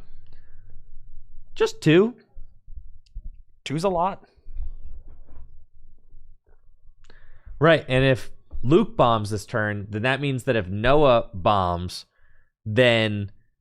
Noah will not be behind on prizes, right? Yes. So that's important. Then also, that begs the next question, like, do you even take the knockout then? Or do you just spinning tail so that you stay even on prizes if there's a bomb? I think you knock out the Voltorb. If you have a power, you definitely knock out the Voltorb. Knock out the Voltorb. So yeah, okay, yeah, there's a POW in hand for sure. There is a POW, yeah. So, yeah, this Voltorb should be going down. There's the Trode. We're going to see him get blown up. And even though you're facing down 2 Pupitars and a Tyranitar, the worst that can happen is your opponent, like, they can't even... Because they're ahead now, they can't proc their own scramble energy. So you're at no threat of a Rock Tumble from Pupitar. The worst they could do is grind you for 20. Yo, Luke, can you scoot your prizes in so I can see them on camera? Thank you. Blend in with the table now. Oh man, my God, that is really my eyes, dude. Some I just dark can't. Sleeves. I mean, it's fine. Yeah. But now we're more... If you have 2 POWs here, that's kind of brutal because you get rid of the scramble too. And then you just kind of theoretically run away with the game. Please knock out the Voltorb. I'm hoping. That seems That's crazy. a mistake. Wait, did you play the POW? Yeah. Okay. That is... You put it on the Voltorb and it gets discarded. Always. Yeah. Putting it on a Pupitar seems... I don't really know about Unless that. you're knocking out the Pupitar, which... I think it's spinning tail. So we're spinning tailing. So that's... I mean, when you bring up the Tyranitar... But there's no... You have to knock out the Voltorb there because you would still only be 1 prize ahead. you would still be or behind. You would be one prize behind. Yes. So, okay. I feel like this line has the opportunity to be punished. Yes, but it also has the opportunity to be okay because you just need your opponent to not have Trode plus like probably another energy in the discard. So putting it on the Pupitar makes sense because you don't want your opponent to be able to just bring it back up with a Trode. But also, when an update, Sean Foisey has defeated Frank to move on to the finals. Oh, wow. So LBA is going to be facing off against somebody's Bombtar. That's true. We're going to get to see a Blastoise versus Bombtar. God, dream finals right there. I freaking love Blastoise. I freaking love Tyranitar. Man, I freaking loathe Stantler. Yeah, Stantler's awesome. This is hype. Let me see a warp. Doesn't your shirt say stupid deer on it? It says disclosure request. Disclosure request. In, broken English. Let me see your hand. Yeah, we see a warp point come out, and then a cessation onto the Pupitar with nothing and an admin. This is a very interesting board state. And we're going to get to see a best of 3 finals, too, so. That is hype as well. This is still anybody's game, though. Truly, yeah.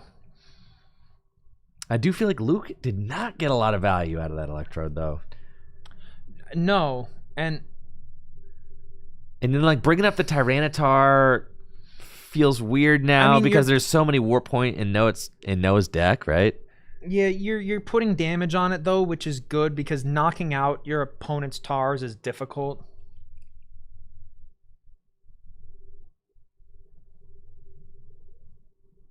And then we just see a Make-A-Wish come out. Finally getting the Electrode on the board. But, like, this could be very heavily punished by just an Energy Retreat plus POW. Yeah. I mean, Luke is 2 POWs down. 2? So, was it 2? Yes, it was. Move the scramble. And brought up the Tyranitar. Yeah. That's crazy. I see a Warp Point. No, Retriever. Oh, and a cessation? Cessation, dude. That is not great. But if you're spinning tailing here, you're taking at least a knockout. Well, Noah, it'd be on Noah to find another War Point. Yeah. Right, to like push around this thing so that he can actually blow up his Wild Cyclops in the Twitch chat says, and I have ordered everything except for Scizor EX at this point. Yo, that's what's up, Wild Cyclops. That is. I actually just picked up a Scizor EX the other day. I think we found it. It wasn't that bad. It wasn't that bad. I feel like we found it for like 50 or 60. Oh, that's good. Yeah, I think it was 50. And then we just picked up an Arcanine EX yesterday for 80. Yeah. And it was solid. That's a good price. Yeah, it was solid. I would say it was like the good kind of mod play or heavy play. Good kind of heavy play. Yeah, those are the best. Yeah. But probably here, I'm not sure what's counting the energy here. We're probably just going to see a retreat back into this tar, and it's the thing about RSPK is it kind of feels like the Pokemon TCG's like kind of quintessential vintage format. You know, it's like it's like its legacy format. You know, It kind of, you take the entire block of like what people consider to be like the best, most skill intensive cards ever printed, and you just play with all of those, right? So like it's not like your investment into RSPK, as long as Pokemon is not like a failed franchise, it's a fine investment. You're good. Yes. We did see the Warp Point promoting the Tyranitar, so now it could get knocked out by a Bite Off, actually, doing 80 damage because of the Darkness energy. Used the Warp Point there, kept the energy on the Jirachi. Jirachi instead of retreating it. I don't know if I agree with that, but, eeny, meeny, miny, mo, when you're ahead board state-wise in this game, like, Luke's kind of chilling. Yeah, the Cessation Crystal on this Tyranitar is the one piece of the equation that is really throwing Noah for a loop here, right? Because Noah's got the Electrode EX on the bench now. It's got some energy in the discard pile. Could potentially retreat this energy off the active Jirachi as well. But needs desperately to find a Warp Point or a... I think we saw Noah bop his Windstorm early. Yes, at least one of them. And if there are more than one, how many? I mean,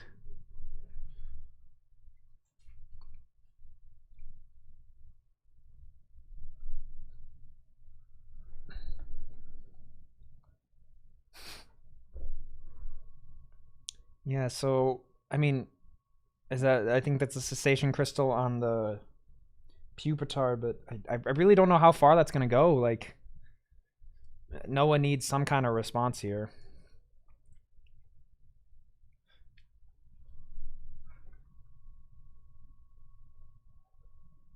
We're gonna see a Warp Point. So, I mean, conserving the energy on the Jirachi, good now because you have a pivot. But now Noah can blow up this Electrode. yes, but the Jirachi's active, right? And so this is the thing about it, is that Luke kind of, by putting the Cessation Crystal on his own Tyranitar, he kind of protected the Tyranitar, right? Because, like, he knows that Noah's really only way to push around this is with a Warp Point, right? Mm-hmm. And so now, like, Noah, can blow up the Trode, give Luke 2 prizes, but Luke's Tyranitar is pretty much clean. Both of them are very, like... Looking very clean, right? Yeah. Not foil, though. Is it just 2 fire energy? 2 fire is brutal. I thought there was, like, That's a crazy. I would have at least... Well, I mean, couldn't Noah... Noah have retreated off this Jirachi and then roped? No, that's a Holland's Voltorb. You can't retreat off the Holland Voltorb? You can, but that doesn't add any energy. Oh, you're so right. But we're going to see now a Scientist to get back up to a very healthy card size, or hand size. God, no admin kind of stinks, though. The fact that you have to Scientist, like, the energy away right after you blow up your Trode. Like, blow up the Trode? Oh, my God, right? Like, do we see a Dark Tyranitar in there? Because, like, swinging with the Pupitar. There is Dark Tyranitar, yeah. Not the hollow one, though. Not the hollow. Notably not the hollow. Notably not. Yeah, notably not the hollow one, no. That Arcward's so good. It's a lightning strike. But yeah, like, and then what do you do here? Do you just kill this Jirachi and leave your opponent with 2 Dark Tyranitars to get through? Because that's the thing, is like, what? If you KO the Jirachi, can't Bite Off. Bite Off does 120. Oh, that's only if it's an EX. Only if it's an EX. All right, you have to grind. You got to grind for your wins here. You got to grind for your wins. Yeah. God. Yeah, Bite Off only does more to EXs. Okay. Ooh. And a POW up the energy list guy. Okay. Yep. And you Spinning Tail here probably. Got to. Yeah, you really need to soften the Tyranitar on the bench to just hit it with a grind or a Bite Off to knock it out. Yeah. Now Noah's feeling like he's in an okay spot. He's got to scramble. Mm-hmm. And you're ahead now. Or your opponent is ahead. Oh, we're just seeing a grind. Now notice, I mean, Noah only has a scramble and 2 fire on this thing. Right? Yeah. I mean, yeah. So we see a Bite Off then. Bite Off for 70, yes. So, I mean, Luke, I think, is down like 2 Warp Point, maybe 3. If we could see Luke find another Voltorb and blow up an Electrode, that could be huge. Sheesh. I mean, it's not foreign to blow up 2 Trodes in a game, for sure. I mean, yeah, because, like, the second one could be the one that just lets you sweep. Yeah. I mean, you admin to one one hit KO, Full game, send, right? yeah. I'm grinding for 120 damage or whatever, 4 scrambles gets you there. Yep. And also, I think Luke is still only down 2 POWs, so a Trode could be really, really good. We got a Mentor here. Mentor does grab the Lapras. Lapras will be able to ensure a specific supporter next turn. Voltorb also gives Luke the option to evolve into another Electrode EX, though it does look like Noah, Noah is kind of knocking on the door of prize card number 3 right here. So if Luke says, all right, next turn I give you prize 4 and 5, that is, then there is no more prizes left to give. Mm-hmm. And then just for those asking in chat, this is top 4, and the winner of this will have to play against LBS in the finals. LBA. With Blastoise. The Alakazam. I was like, at this point, I'm just calling it Blastoise, bro. Blastoise. We see the energy get attached. And yeah, it is Foisey. Are we gonna see the Electrode the Voltorb get benched? Because I feel like I feel like there's a POW in hand. POW could do something here, but I mean, you're stuck with this Tyranitar in the active, and you're gonna poke for 20. 20, yeah, 20. It puts it in bite off range though for your benched Tyranitar. It does, so long as you can get enough energy onto it. But now Noah might be in an okay spot because you can take this knockout and not go ahead. And you have a Pupitar on the bench that can respond to the Tyranitar in any way, shape, or form. Do you think it was worth putting the Voltorb down? Yes. Right? Because very much so. It gives you so many ways back into this. Now I understand the hesitation to blow up a second Electrode, but sometimes it's not threatened. It's not threatened, right? It's not like the most they can do is Spinning Tail for 20. Yeah, that's what I'm saying, right? You really not. Lies, he could have powered it up. Wait, Lies, he could power it up. So forget what I'm saying. But if you power it up and knock that out, do you care? You get a free switch into your fresh Tyranitar, like probably not actually. Like, do you care? I don't think so, right? Yeah, I would say no. That's why I think you bench it just for the option, because like you're threatening it. Yeah, and then no matter what, and they kind of have to deal with it, right? Yeah, and then you promote your Tyranitar, and that's what I'm saying. I don't think you care. You just bench it. Like, what do you care? Your opponent's got 4 prizes left, bro. Like, what, you think it's gonna be 4 Tyranitar? No. I mean, by the way this is looking. No, absolutely not. That's not going to be 4 Tyranitar, dude. It's going to be 2 Tyranitar and a bunch of little dudes. That's what I'm saying. So one of them might as well be a freaking Voltorb. We see Luke drew 2 Scramble and a Cessation, which is kind of wild, and could be energy to get him through the end of this game. But I mean, it depends on what Noah decides to do here. Do you just like grind this thing or bite off for 70? It looks like, yeah. So both these Tyranitars now pretty weak. Yeah, but like, is Luke still in a better board state? I think so. I mean, I guess. I really like that Pupitar on the bench has a lot of energy. The thing about it does. And the thing about it is like Noah, I think, is doing a good job staying behind, right? Mm-hmm. Because now, like, Luke's scrambles are not activated. So, like, what is this active really doing, right? Yeah, you're gonna be grinding for 50. Yeah. Spinning Tail. Right. I don't like. So I think Noah is actually. Yeah, I think Noah is in a slightly advantaged spot. But I would have disagreed with that if Luke had maybe benched the Voltorb. Or if earlier in the game Luke just targeted down the Voltorb and stopped Noah from blowing up the Electrode. Yeah.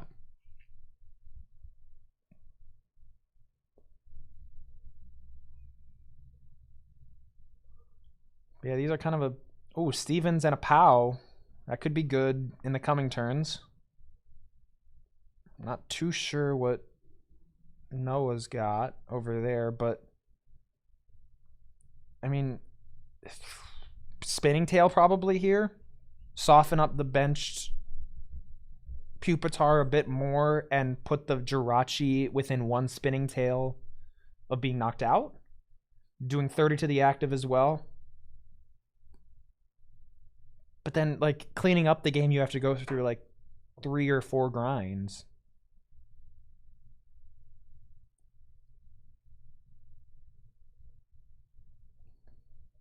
And it looks like we're just going to see a grind come down. Oh, no, Spinning Tail. Spinning Tail. Lies. Okay. But now, I have to say, the advantage looks like it's going to Noah, right? Because Noah... Yeah, for honestly, it's 4-3 prizes, right? I mean, it's almost impossible for me to tell what Luke's... And I already had Luke adjust his prizes once. So yeah. I think 3 prizes left for I do think Luke. It's 3, yeah. So 4-3. So even if Noah takes this knockout, still just going to be 3-3. Scrambles are still not turned on. And Noah's been navigating this quite well. The problem is, though, once Noah takes the knockout, his scrambles are off, too. And then you have no darkness energy on your active. That is true. But the Pupitar has darks on it. But if just that grind, gets dude. knocked out, You just grind. You're chilling. Just grinds. grind. It's all about that grind set. Can the I don't think Luke's Tyranitar on the bench can return knock this Tyranitar out. Luke is in a sus spot. Yeah. I know that. There's not nearly enough energy in play. The Tyranitars are too damaged now. Noah has been winning this exchange for the last couple turns. Certainly. Yeah, and what... Yeah, it all just comes down to that Voltorb. Both the Voltorbs that the one that was not knocked out and then the one that Luke could have placed. It looks like Noah's deliberating here after this Stevens, and it could be I think debating whether to evolve the benched Pupitar. I'm not 100% sure. Right, like, is that ever worth it? I mean, at a certain point... I think you just go for it. I don't think that feels bad to do. It's got enough energy on it now. Yeah, like, your scramble, like... And the Tyranitars are damaged enough. That's kind of my thing, right? They both have, like, 70 or 80 on them. A grind is knocking them both out. Right, yeah. So I think at this point, you just evolve the Pupitar. You don't want to be caught tripping with, like... Caught slipping with like a you just get admin out of it. And then just have like a little stuck dark streaking. Like have this little guy that gets knocked out like way too easily. Oh no, he's counting the energy.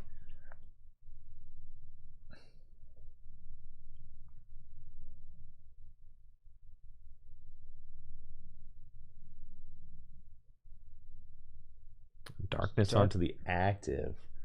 Yeah. Is it going to be a darkness onto the active? Can you Spinning Tail for knockout? Why. No, I don't think Spinning you can't. Tail doesn't knock out. No, because it'll be 30. It would need to be 40.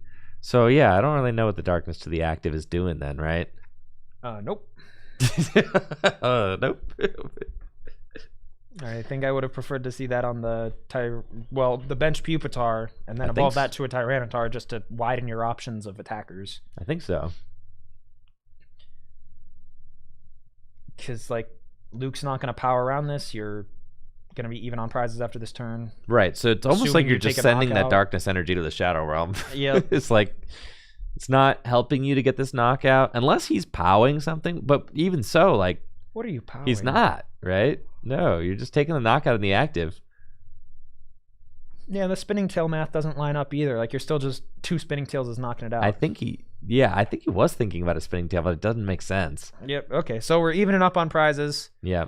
Would have liked to see that darkness go anywhere else, I think. Yeah, but I feel like Luke is going to have a pretty swift response here. They're tied on prizes now. 17 minutes to go, so this game is for sure ending. Oh, just see for a sure. Stevens for 3. Finds the admin now. Yeah. Was But it a Curse Stone? That won't do much. Needs to start establishing a third Dark Tyranitar for sure. Yeah, and I don't really see how you get like the Pupitar is what's gonna have to get you there. You need to attach an energy to the Pupitar, but like grind isn't knocking out with the Tyranitar on the bench here. Correct. So you need to sack something. Yeah, I think what we're gonna see, but it is could be just a spinning tail. Yeah. But then Make-A-Wish actually is scary because it puts you within 2 spinning tails of your opponent's Dark Tyranitar.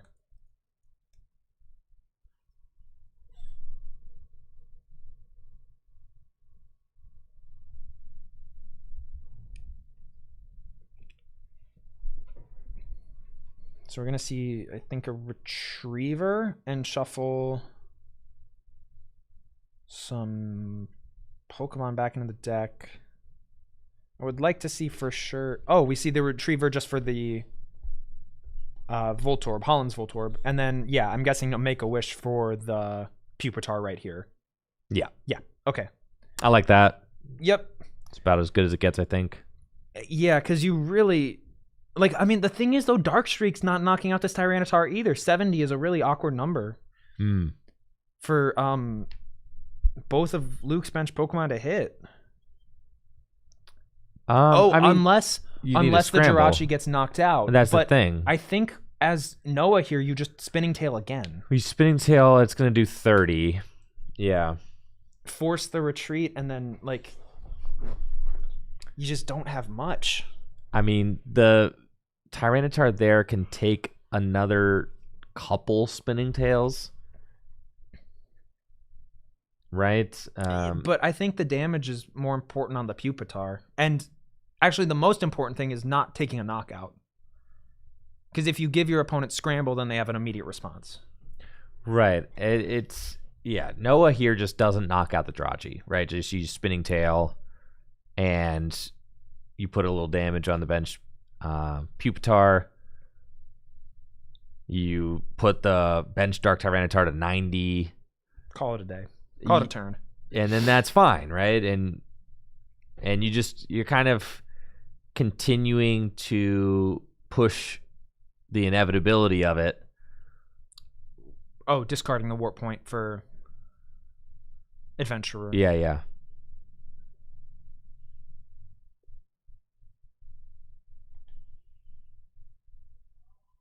Oh, no, we're going to use the Warp Point. Yeah, the Warp Point actually seems solid. Yeah. Because you don't want to hit... I mean, you don't care to hit 30 into the Jirachi. You'd rather hit 30 into anybody else. Yeah, but it could... It also just... You could be risky here and just take a knockout. But then that opens up... bro. Well, but you have 2 Tyranitars on... Oh, you have a Pupitar and a Tyranitar. But you have 2 attackers on the bench. Like, No. No knockout. That's... Dude, you activate Scramble. But you're fine. If you activate POW... No knockout, bro. Spinning turn. Stay the course. Stay the course. It's definitely a spinning turn. Eventually, the knockouts, they will flow. Yeah. It's just a grind to Patience. get there. Patience. That's my Zoomer brain. That's why I'm so bad at standard. Patience, bro. Yeah, we Spinning Tail here. It's gonna be hype. A very hype 20 damage around the board. This Spinning Tail is gonna go crazy.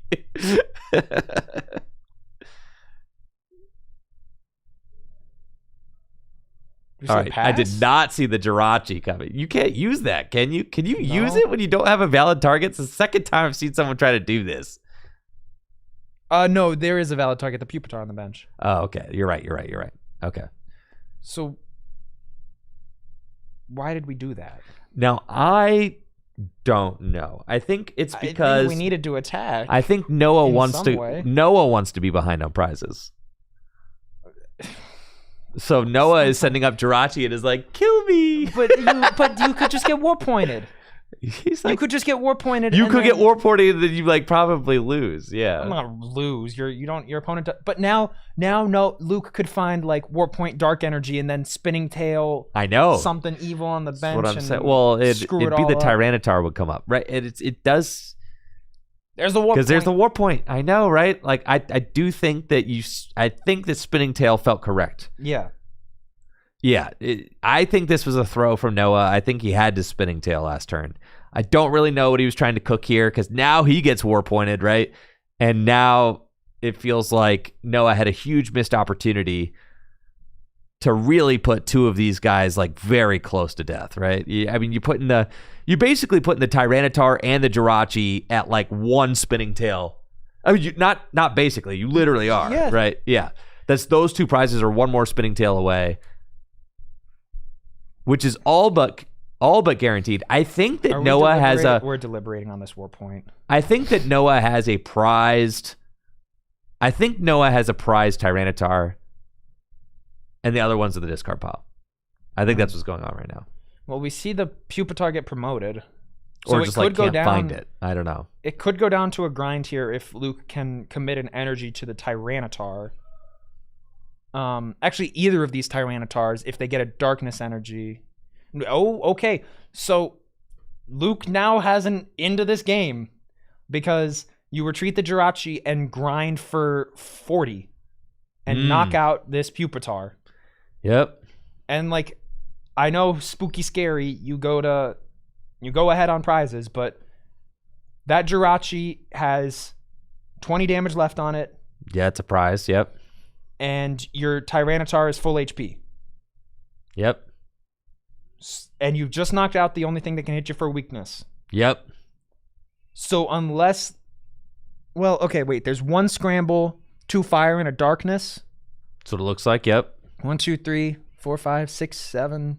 But that thing goes down probably... Well, You're never one-shotting this Tyranitar. You need like 2 more scrambles. Dang. Yeah, you're right. He's huge. Yeah. Should have used spinning turn. Should have used spinning. We see another scramble. You're going to do 100, but like... 100 would be really good if this thing had 20 on it. Yep. Yeah, 100. Man, that would be really good if this thing had 20 on it. But now it's just like, can your 2 Tyranitars... I think Noah just wins if he spinning turns last turn. Yes. I think so too. I think so too. Because like, look at the Tyranitar on the bench. That thing can't do anything. The Tyranitar on the bench would have 100 damage on it. The Jirachi would have 50 damage on it. And then this Tyranitar would have 20 on it. Noah could bring up his Tyranitar, one-hit KO this thing. And you call it a day. Well, and then this thing is using grind for like 30 or 40. Mm-hmm. Yeah, you're not. And it's going to be a little short. Enough. Unless, no, because Luke does have a darkness in hand. So, I mean, Noah would have to like... Well, then you fund admin. You admin and hope that there's no darkness for game, right? God, this mirror is weird. I think Luke is winning this, though. Now, I mean, it's crazy. There's been so much back and forth here.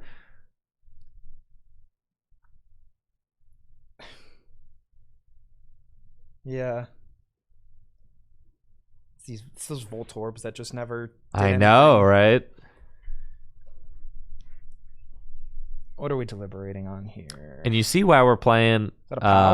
you see why we're playing single game top there's 8. a great reason we're playing single game top 8 and top 4 is because, dude, this is coming up knocking on 50-minute game 1, dude. Yeah. Just gonna see the retreat. We piled up the damage Tyranitar. Is that correct? I have no idea. If you take a knockout here, your scrambles go away, and then you're in... Oh, gosh. Why are we doing this? Why? They're in the tank, bro. What tank? The T-tank. I was thinking the fish tank. The Tyranitar tank. The T-tank? Yeah, we're in the Bomb-Tar tank. I don't know why we piled up this Tyranitar. We need to pal something else back up. You have 3 prizes to take. Okay, admin, sure. You have 3 prizes to take, though. Okay, wait, I see it. If you knock out... Well, no, but you just poke the other one for damage. And then they're both, like, weak. I'm confused. There needed to be a spinning tail the other turn. Yep. Noah is fine here if there's a spinning tail the other turn. Yeah, because then you don't POW. You save both POWs. You add them in. I know. Just the whole game. I mean, but really, it just the whole game kind of came down to that sequence of turns there.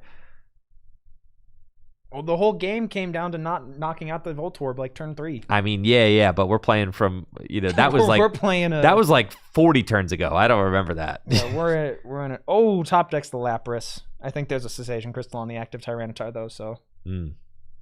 Yes, there is. On both of them, actually. Well, I would assume if Noah powed up this one, what I would have loved to have seen was just pow both the energy off the clean Tyranitar and poke into it.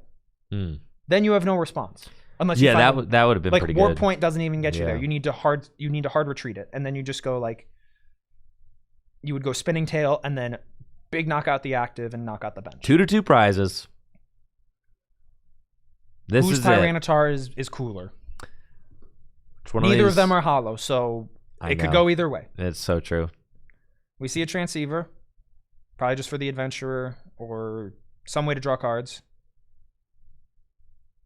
Sean Foisey watching this match after taking like 20 minutes to win his 4-minute turn total. Like, Darkness Energy wins. There it is. And Noah is going to be going down here. You have to imagine Luke using grind. You just grind. You grind, take the KO. It's just grind. There is. And that's it. As soon as you announce grind, this match is over. That Tyranitar is gone. Jirachi has got nothing for it. And there is the hand extension. Noah, who was undefeated. Yeah, there was the hollow Tyranitar was prized. That's why he lost. I know. The hollow Tyranitar. No. There were ways to win without that hollow Tyranitar. You needed the hollow Tyranitar, though. That's so true. If you don't have the hollow one, how are you going to win? That's so true. You need your whole deck to be hollow. That's so true. GG's to both players. That was a heck of a top 4 match. It was a really entertaining game to watch. Definitely, it did hurt Noah having that Tyranitar prize. Another one ended up in the discard pile. But Luke never lost sight of the mission and just plugged on and was able to eventually get there at the very end with a clean Tyranitar that Noah had no answers for. So GG's to both of these players. Yeah. Luke has now punched his ticket to the finals, where he will be competing against Sean Foisey with his Blastoise EX deck. I'm going to need to see some fast Foisey turns here. We got Sean Foisey versus Luke Townsend in the finals. All right, and you know what? Best of 3 on-time finals. I'm taking a pee break, okay? So we're going to be right back right after this. Don't go anywhere, folks. We've got the finals coming up. RSPK, Sean Foisey on Blastoise versus Luke Townsend on Bombtar. Go get some popcorn. We'll be right back. This tournament is sponsored by Dragon Shield. Dragon Shield makes the highest quality sleeves and accessories for your favorite tabletop games, like the Pokémon TCG. Dragon Shield sleeves are super durable, making them perfect for tournament play and collecting. They also come in a huge variety of colors, so there's always a great choice to match your deck. You can even turn your favorite photograph or design into a custom box of Dragon Shield sleeves using the Sleeve Crafter on DragonShield.com. Head over to DragonShield.com and place an order for your favorite sleeves today. Use code TrickyJim at checkout for 5% off your order.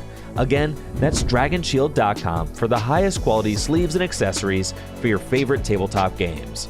Huge thank you to Dragon Shield for being a continued sponsor of the channel.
All right, y'all, this is it. The moment you've all been waiting for, the finals of the Ruby and Sapphire to Power Keepers Throwback Series tournament here at Full Grip Games. We've got Sean Foisey versus Luke Townsend competing for the champion RSPK custom playmats, for some store credits, and of course for all of the bragging rights that come with winning an RSPK event in paper. And they're just, True. there aren't a lot that get held. Nope. So to actually get to attend a tournament with 22 players playing in the Ruby and Sapphire through Power Keepers format is really something special, something I am very happy to have been able to witness today, and also very thankful for everybody who tuned in to watch it with us. This is going to be an untimed best of 3 finals. LBS versus Bombtar. So get cozy, folks. 2 very iconic decks from this era of Pokemon facing off here. Both of these players have had a lot of matches here before, so very well proven decks, and we're gonna get into it. Many say that Bombtar is probably favored into this matchup, but I mean, Foisey, 5-2, very respectable record to get here, and we will see what happens. Yeah, Foisey's just a really long time player, been around the block. Was top 8 at the World Championships in 2015. It's just, Foisey was in the game back when I got in the game. So he's been playing the game for a long time. Excellent player. And, never count him out. Yeah, we see off rip. Opening the Tropius really does kind of stink, but it's actually great when you open with the Swoop Teleporter and just get to discard it immediately, and go right into the Jirachi with Wishing Star. Lets you look at the top 5 cards of your deck and choose one, put it into your hand, and then shuffle your deck, and Jirachi is asleep. But a great way to set up. Especially going first, dude? Yeah, going first. It's great.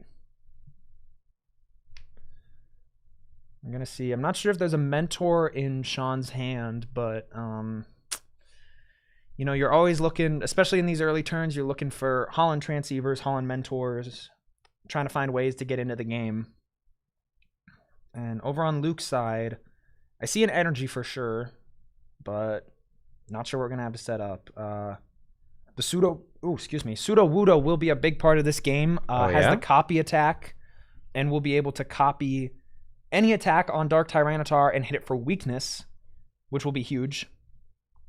We just see benching of the Voltorb and an Energy from Luke. I think I see a Stevens in hand. Yeah, there's a Stevens for 3. Finds a Mentor there, War Points. So next Good turn will cards all be around. a little more exciting. But I mean, yeah, Sean had pretty ideal turn 1 going first, honestly. I mean, you got the boys out who you want. You got the best guy you could hope for in the active spot. All we need is a Pidgeon. We're looking good. And notably, he did wake up, so we're going to see another Wishing Star this turn from the Jirachi. Yes, unlike Stellar Wish Jirachi from the Team Up expansion, who also put himself to sleep when using just had Stellar Wish.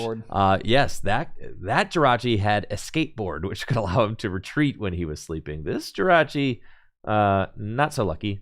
And the Stellar Wish Jirachi could also use its ability while it was asleep. Yes. But Poké Powers usually cannot be used while you're asleep. So we are going to see the Holland Transceiver for the Mentor, and discarding the cast form will let Sean grab 3 basics from his deck with under 100 HP, and definitely going to see the Pidgeon, another cast form, and a Holland's Magnemite, which will probably be a test.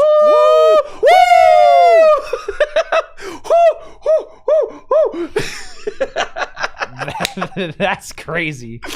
Rare candy Pidgeot, rare candy Blastoise. No need for quick search even. Bro, there are sparks flying out of this deck right now. Goodness. Good God. There's a Warp Point. Holy crap. And we are going to see the Pseudo Wudo is going to copy Voltorb's attack and do 30 damage times 2 for weakness. You could karate chop, bro. You could karate chop. You could also copy, I don't know what the attack is called, but it does 30 damage and 10 to itself, I think. Oh, right. So you will just be knocking out that Voltorb. Oh, yeah, so no karate chop yet. It takes 3 energy. 10 damage to itself, leaving him with a lone Pupitar. That is about the best variance you can hope for. Bro, the Blastoise already in play. Pseudo Wudo. Look how angry this Pseudo That's an Wudo angry is. Pseudo Wudo. He's ready for so nuts. Copy allows you to choose one of the defending Pokemon's attacks and use the attack. So yeah, I was able to copy that Voltorb's attack that does 30, hit it for weakness, knock it out. I mean, Luke cannot have been expecting the Voltorb to go down that turn. I don't think. No, you look at that board state. Your opponent starts the turn with no Pidgey. Yeah. A Squirtle. You're like, okay. Absolutely I'm safe. insane, right? Like, absolutely insane. And it looks like Luke Is prized the the other Voltorb prized? Yeah, I mean, that's... Bombtar only usually runs a 2-2 line. Maybe because a stuff 2-3. like that doesn't happen. Stuff like that never happens. But we're seeing it happen now in the finals. Just, I mean, if that's how Sean got here, hats off to you, man. Beast mode. If you find Candy Pidgeot turn 2 every game, Beast mode. you're probably going to win most of them. Beast mode. Just absolutely beast. God, what a pop off.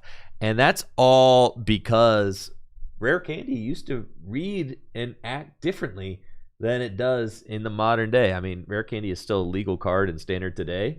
But man, is it broken. Yeah, so was it that the text on the card was different back then? Yeah. Yep. There was nothing about the Pokemon coming into play that turn. So it says, choose one of your basic Pokemon in play. If you have a Stage 1 or Stage 2 card that evolves from that Pokemon in your hand, put that card on the basic Pokemon. Just boom. Like, broken. There's no qualifications about coming into play or anything. It says this counts as evolving that Pokemon. So yeah, it counts as evolving, but you could just play it instantaneously. Craziness.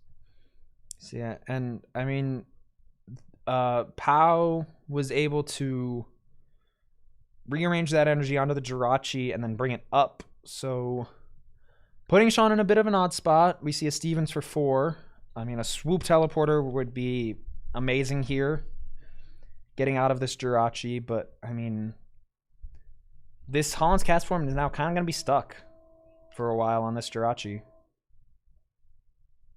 And we did see one of the first turns the Mentor used was discarding a cast form. So Sean might only be playing with one more cast form in the deck. He's got Retrievers. You got Retrievers, but we see a Kyogre come down. The Snipe 70, not going to be great in this matchup outside of taking your last prize, maybe. But, dude, Foisey knows something you don't know, bro. Foisey definitely knows something I don't know because there's free energy on that. I'm going to be honest with you. Foisey's hip to something, dude. Yeah, I mean, he's going to take out a Larvitar here. It's perfectly fine. I think... That or you hit the poop, dude. You hit the Poopatar? For 7? No, you got Regirock, man. Or I would hope you're playing Regirock. Yeah, he's probably playing Regirock. I'd hope you're playing Regirock and freaking Pseudo Wudo. That's enough to counter Bombtar. Dang. You see a Retriever just to get the 2 back into the deck. That's crazy. Okay, the thing about having the Kyogre EX out here too, and this is what Sean sees, I think that you don't, is that, bro, if he gets the Voltorb back, oh, it's dead. That's why he's got it here. Yeah, because he's like, this is my Voltorb killer. He's like, clearly Luke doesn't have access to another Voltorb, or he would have gotten it last turn. No, yeah, I see the vision. Sean is playing on that 5G network, bro.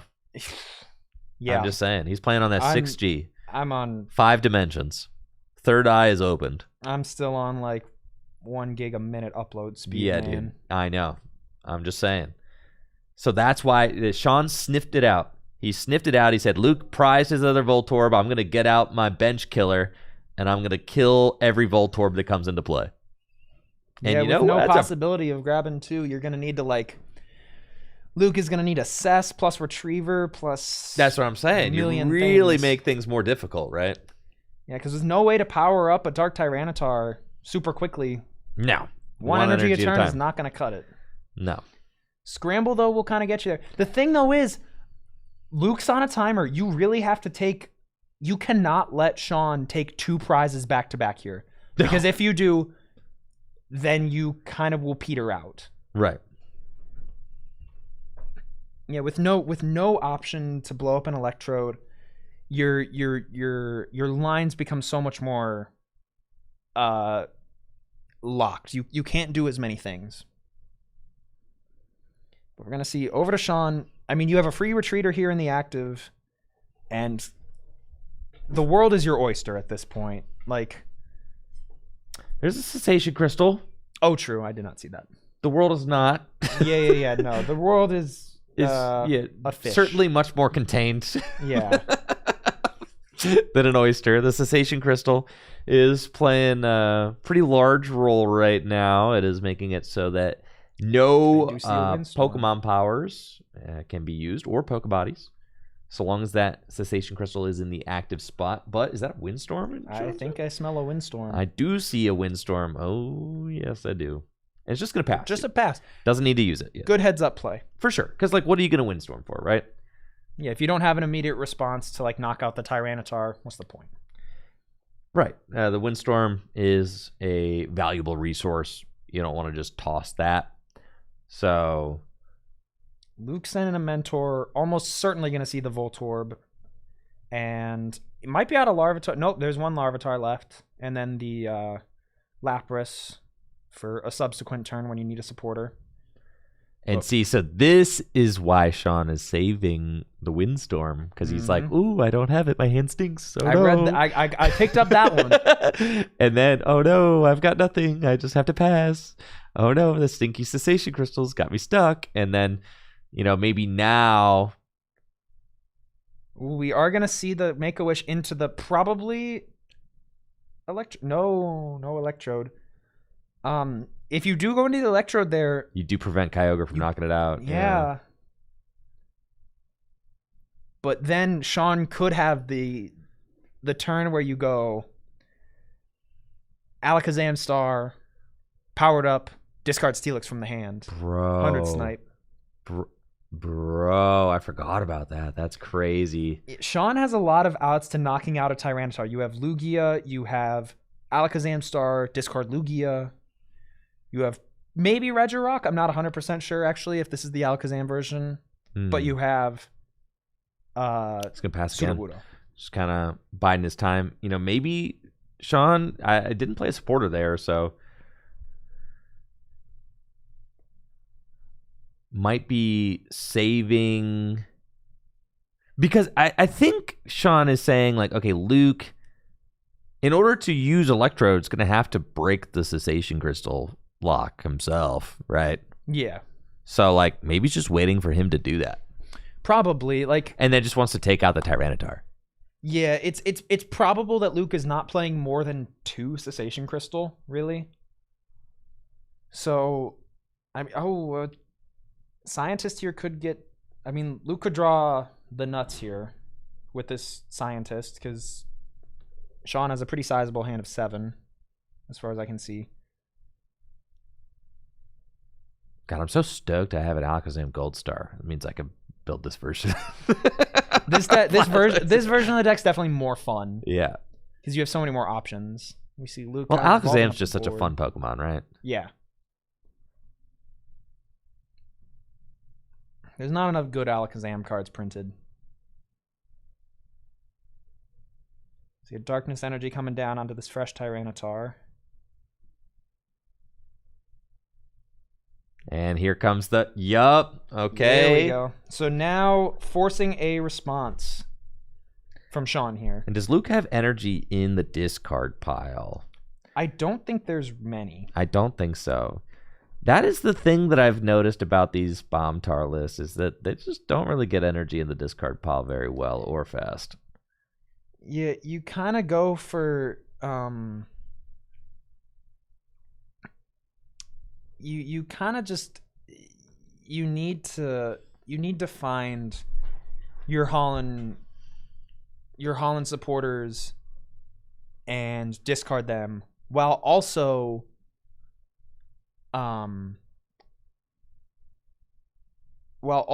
being able to attach for turns. And like you play 4 Scramble Energy, 4 Darkness, and a couple other odds and ends between, and that's about it.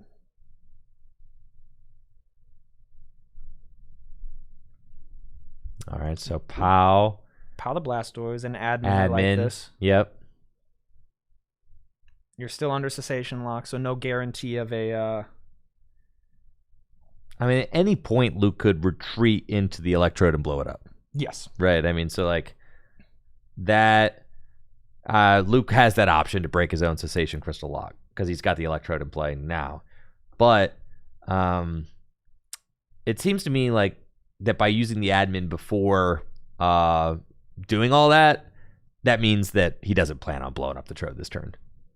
Because you would rather send Sean to 2 cards, right? Absolutely. 3 Tyranitar on the board. That is a lot of handsome boys there. I don't know if you need that many. If you're blowing up an Electrode, you probably only need 2. Oh yeah, look at that. Look at that Tyranitar army. Man, that looks great. That's a pretty imposing board state. It is. You know, Sean really came out the gate swinging hard, but Luke has now got a pretty intimidating board for sure. I mean, and just another pass from Sean. Sean clearly waiting for something. Had those couple turns with the Windstorm, decided it wasn't time to use that. But now Luke is not missing energy drops. I mean, at all. Yeah, no, we're seeing... Those energy have been flowing. Oh. And I think now is the time. Now's the time we go into the... No, not even blowing up the Trode yet? You can still blow up the Trode. Oh, you still... Yeah, that's true. It's true. You just don't have to. Which I actually... Saving the Trode could be okay if you start like... Well, but... Oh, you know, you have to blow it up. Yeah. You have to do something here. Are we going to see a Spinning Tail? Wouldn't be terrible. Just get some damage on the board. But like Sean going to 2. Oh, and then an admin. Okay. Admin, yep. I mean, no cessation though is kind of brutal because this Pidgeot's doing something. Oh yeah. I mean, Luke's got to hope to find the cessation crystal off of this, right? Yeah. Because you can't attach and bite off this thing and knock it out. Like Blastoise, tanky fella, he's got 150. You would need another Darkness energy and an energy on top of that just to use bite off. And I mean, not getting a whole lot of value out of the Electrode, really. I do see... Oh, cessation is huge there. Sheesh. Yeah, I mean, that's nuts. That's and the curse... Oh, we're spinning tail. We are spinning tail. Crazy. That was a crazy draw. I mean, granted, you know, Luke is going to 6 there off the admin. Yeah, and then... You know, but still, I mean... Hitting it is quite good. I mean, game-changing. I mean, you might just lose if you don't. I mean, Sean needs a Windstorm. This is why we don't play that Windstorm. Because you need to keep it in deck for moments like these when you get admin to 2. Okay, so bumping the stadium, putting him on less of a clock, which is good. Getting an energy back to hand if there's one in the discard, which I think there is. Now it's just how do you respond? Mentor's good, but I don't see a way to get this Blastoise out the active.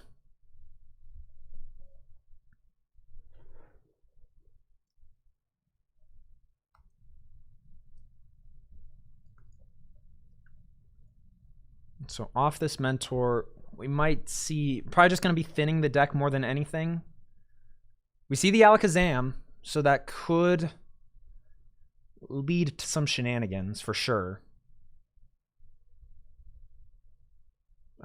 And we see just a pass over to Luke.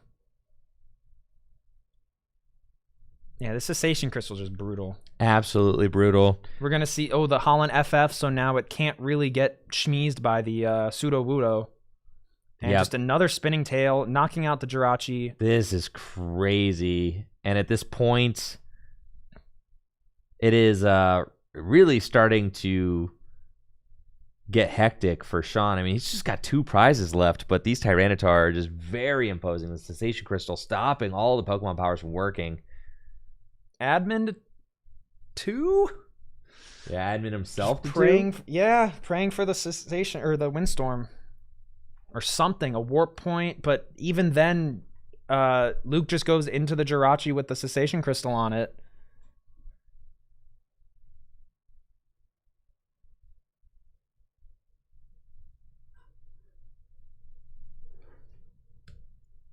It's looking rough here for Sean, really.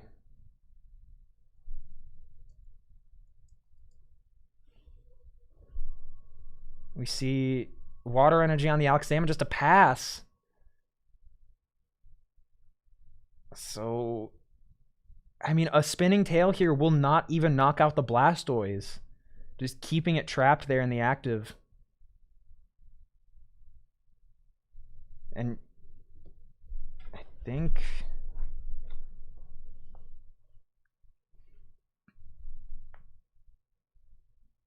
yeah, just another spinning tail. Gonna knock out the Sudowoodo. Shoo. I can't believe that after that fire start from Sean, dude, things screeched to a halt. And now there's 2 things on Sean's board that are like 20 damage away from giving Luke 4 prizes. Yeah.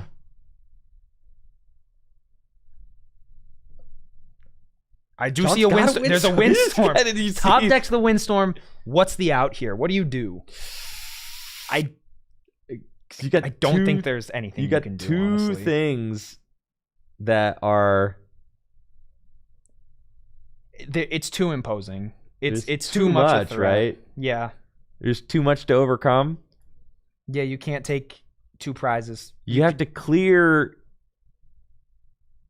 your board of all these liabilities too. Like, I don't think it's doable. There's too many Tyranitars. There's a lot of Tyranitar, man. So much aura. There's a lot of Tyranitar, that's for sure. I'm going to see the quick search. That 1 card. It's like, does 1 card fix this? Is Chimecho. Going to grab the energy here. Yeah, the Stump helps. Stump could help. I don't... This Blastoise is spooky, though. Seeing, oh man, right? Because this could be spinning tail. The Pidgeot lives another turn. Pidgeot lives 1 turn. Yep. So if Luke and another there's a 3rd cessation crystal. Oh, the 3rd cessation, dude. Oh, that could be it, man. I don't see the writing is on the wall here for Sean.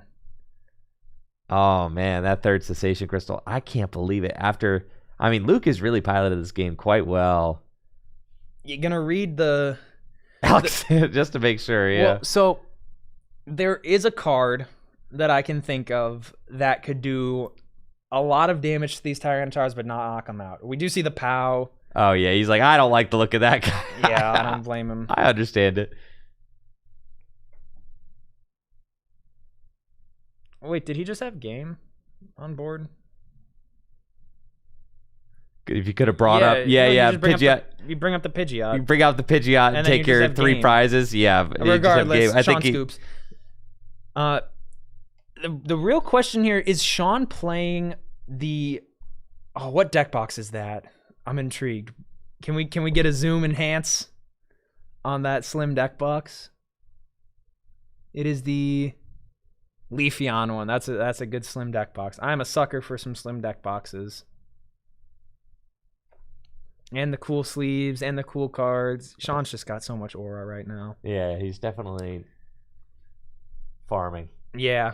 Even if he loses, he wins. He's got the coolest deck here. Look at those sleeves. Yeah, those are sick for sure. That's Flygon, Gardevoir, and Whismur. That's so sick. Yeah, so the best of 3 here. Luke has taken game 1 of our untimed best of 3. I mean, Sean had such a strong start to that game. It's almost like you can't imagine it going too much better, right? But Luke was able to navigate around the prized Voltorb. Yeah. And I think Sean... Question, if I can get a judge. Sure, yeah. Natalie is your judge, so let me call Natalie real quick. I'll get her over to the table. It's not an actual, because we're doing best of 3. Do I decide if I'm going first after drawing hands like we do in this format or before? Yes, I'd say yes. Cole says yes. That's how we did it at Brew City. I gave 2 options. Can you be more specific, please? Cole literally just told me yes. So hold on, I'll let Cole explain it to you. Press the button on this side. Yeah. Yes, you get to choose. I understand I get to choose. Do I choose before drawing my hand or after setting up? Yeah, that's gonna be an Ask Natalie type beat. Yeah. Yeah. I can't remember how we did it.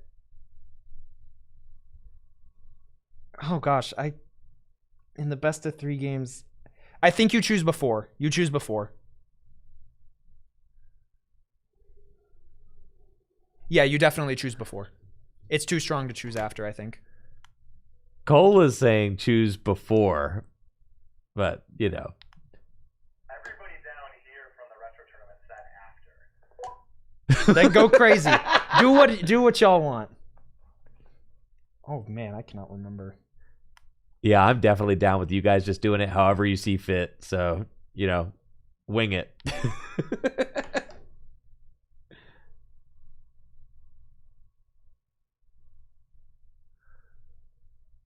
Yeah, the funny thing about playing retro events is that like a lot of this stuff wasn't like recorded or written down, documented well, right? So people are kind of just like winging it. Like you go by what the judge tells you and you call it a day. Yep. James G is saying that the choice happens when at the time of the coin flip, so they would set up first and then pick. So that's what we're going with. Okay. Sounds good to us. Thank you guys for clarifying. Love that.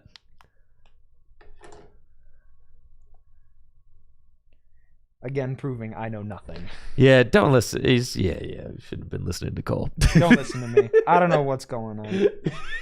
Sean's looking. He's like, Cole says yes, and he's like, I thought he was asking if he gets to choose. Period.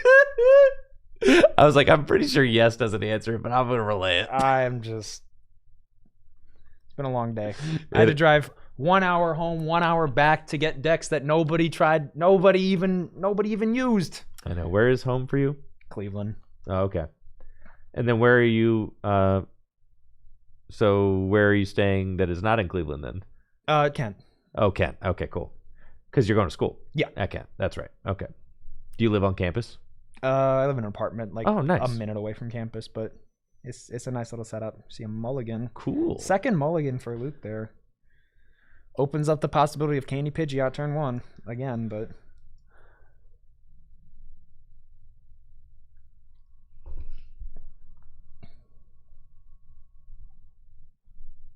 Dude, 2 mullies? 2 mullies is kind of crazy. I mean, Bomb Dart, it doesn't play a lot of basics. You play like 3 plus 2 plus probably a couple, like maybe 10 at most. So 10? That's a ton of basics, dude. that is a lot of basics. It's a ton. 10. I'm expecting a mulligan if I got like less than 8. Like 6 or 7. There's a Larvitar. There you go. But 10, that's a healthy number. Yeah. I think we saw a Mentor in there too. So it'll be interesting if Sean decides to go.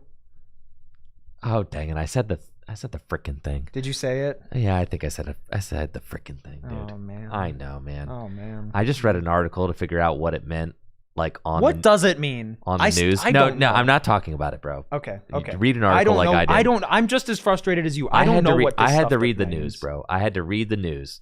This is a gross turn 1 from Luke. Cessation Crystal plus 20. Still do see a Mentor. Getting rid of the Tropius.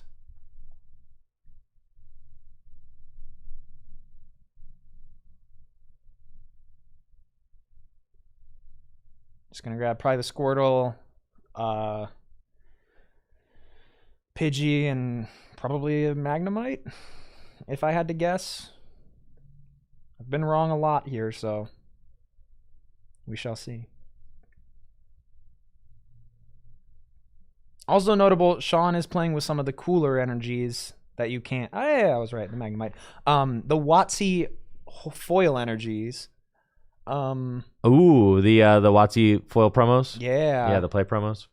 Those are some of the cooler energy you can choose. I'm a big fan of the Emeralds or Power Keepers or whatever kind of energy. I like mix matching energy. Oh no. Well, in modern decks, I like mismatching energy because there are so many to choose from, and I like to kind of have like a nice collection. That, or if I'm playing any format from XY Evolutions onward, my preferred matching set of energy is XY Evolutions.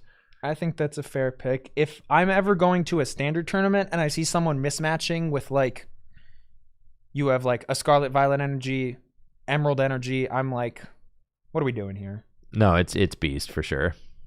No, I think the exact opposite. Because like my thing is, if I'm playing with those cards, I can tell like a WotC base foil, a WotC promo energy from a regular standard energy. Well, I won't play with some hollow energies and some not. And I won't play with WotC energies and some not. I won't mix match WotC energies with non-WotC because they're thicker. Yeah. So that's why my favorite energies are not the WotC energies. My favorite energies are the XY Evolutions because I like the look of the WotC energies, but I like the feel of the XY Evolutions ones. So For sure. That's why I prefer those. But so everything really depends. You know, I kind of like having just like kind of a mismatch of energies. I don't know, just kind of whatever looks cool. I think min rarity is the way to go. Because the play promo stuff, you can also feel it's like slightly different thickness, and something about that I just can't deal with.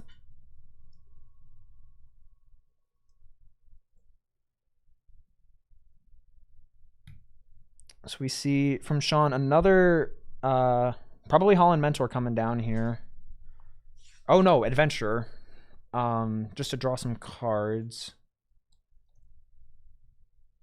And then on Luke's side, we see, a fairly established board state of just some Pupitars, or a Pupitar and a Larvitar with the Make-A-Wish Jirachi in the active.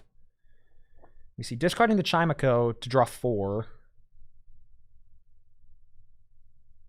I would hope we have an energy to attach in that hand. Probably just looking for like a rare candy or a Pidgeot or just some piece to start really getting going. Oh, and there we go. Yeah, there's the candy Pidgeot here.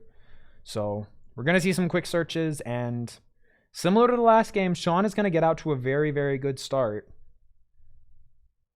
You would hope to probably find... Yeah, there we go. Quick search for the War Turtle, and just a pass. And the Jirachi does stay asleep, but over to Luke here. So what is Sean's like route? What do you think? How does he win? Because last time I would have told you he was out such a dominant start, but yeah, no, I mean, like, deny the Voltorb seems like a very good strategy on paper, but really, I think the biggest thing is you have to stop the Pupitars, because, and that's such a difficult thing to do because they have 80 HP and they're just going to sit on the bench until they need to swing. But if you stop the Pupitars from going down, you're pretty confident that your opponent can't candy out a Tyranitar in one turn. I don't even think they play candy. They don't. So yeah, as if you can mitigate your opponent from getting too many Tyranitars in play, I think that's kind of the goal. We saw Luke had three whole Tyranitars. 2 fully powered, clean Tyranitar seemed like something that could not be overcome from Sean's side of the board. That felt very problematic last game. And even though he was able to chase down some things early, eventually Luke just locked things up with Cessation Crystal. We know Luke's playing 3 Cessation Crystal. And then There's one of the Tyrannotars with the Darkness And Luke was energy also on it. not missing those energy drops, which was really big too. But I mean, Luke ended up blowing up the Electro just for a single energy. It didn't matter because Luke was hitting the energy drops every turn, so it didn't really matter. Yeah. Over to Foisey here. Jirachi stays asleep, which could be tricky. The thing about this board state, though, is Luke does not have a Cessation Crystal in play. And that is kind of... Scary. We saw in the last game, the Cessation Crystal really threw Sean for a loop. Because all of those turns where it was draw, pass, draw, pass, draw, pass. Now you got Pidgeot, you got the quick search. Now you're really able to kind of do whatever you want here. Barring you can move this Jirachi. Because... yeah, you have quick search for a way to get this Jirachi out of the active, and then you have the Alakazam, which can literally do whatever you want. If you warp point here, your opponent has to send up one of their 2 attackers on the bench, which you can then knock out, which is great.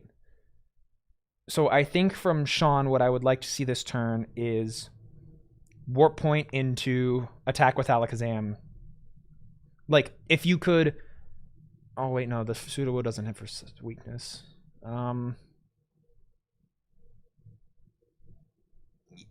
You just have to get the ball rolling. Because if you try and... no matter what you're doing, you can't play the game of, I'm going to wait for you to make a move, because you don't have a way to deny Voltorbs well enough. Right. Because just Kyogre like the last is game, like not realistic, yeah. I mean, it's great, but your opponent can just go bench the Voltorb, wish it right up, and unless you have a Steelix, you're not going to be able to knock it out. Right.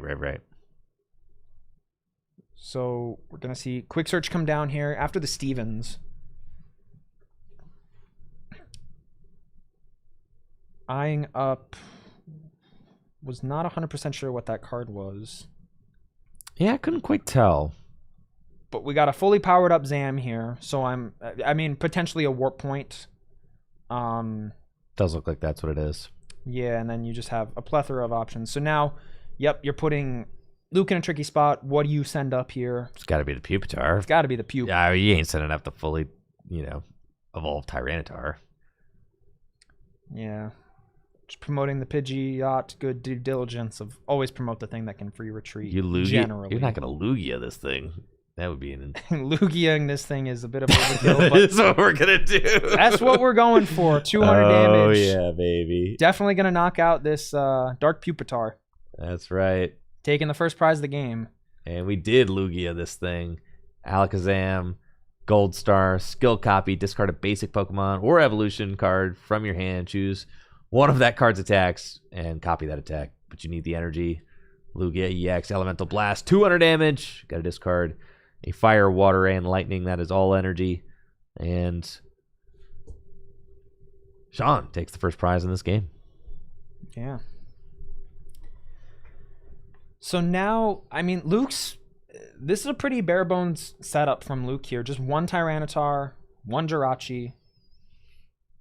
And with Luke, you have 2 options here. You can either try and reestablish the board. You go for this Mentor and Wishing Star, or Make-A-Wish up another Pupitar, or you go into the Electrode, or you start swinging with like a Scramble Energy. And I think playing it slow is definitely the better move. You just want to take your time here. Here we see another Make-A-Wish. Probably into the... yeah, Electrode here. So, I mean, it just comes down to now, does Sean play the Steelix? And I'm not 100% sure. Because no Cessation Crystal. Electrode's in play. It's there for the taking. Sean could really capitalize this turn. Oh, yeah. Sean's got Steelix. Go quick search Steelix. Gotta also get Blastoise into play to like get some energy on your Alakazam. Oh, yeah, you do need the Blastoise as well. But, I mean, it's doable. We've seen crazier things happen.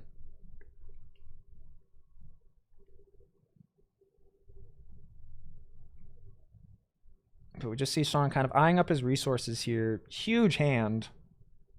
And with access to quick search, I mean, it's these turns where you kind of feel like you can do whatever you want, and it can be juxtaposed so incredibly hard when your opponent like cess locks you and admins you to 2. For sure. It looks like we got a retriever, putting some dudes back into the deck. And yeah, Holland Mentor. the true strength of LBS is how incredibly strong mentors feel every turn. 'Cause Yeah. you're always getting attackers, you're always getting cast forms, and as long as you just have that one basic energy that you can energy rain, Reuse, right? bounce the energy back, reuse it again, you basically just have 3 energy that you can do whatever you want with. There we see the Chimico, which is going to be able to get a energy back from the discard because he's played a Holland supporter. And here we see the quick search, probably for the Blastoise, however, because Needs that piece. yeah, you really need that piece. But I mean, also just hitting and knocking out this Jirachi isn't terrible. I think that Sean doesn't play Steelix. That's interesting. I mean, so you knock out this Jirachi, and Luke responds with the Tyranitar. You do have the potential of powering up a Sudowoodo. Mm-hmm. Again, I'm not sure if Sean plays the Regirock as well. It's probably just Sudowoodo. Yeah, I would guess so. But here we see the energy coming back to the hand. And are we gonna see another Elemental Blast for 200 damage? That would to a Jirachi. That just seems That's wasteful. such overkill. You could do it with like a Pidgeot in your hand. You could do it with just about anything. All right. Attach for turn with the Magnemite. Wait, doesn't that mean that the Magnemite is the card that's attached for turn? So you can't. Can't do Cast Form now, so we're Yep. gonna need 2 waters.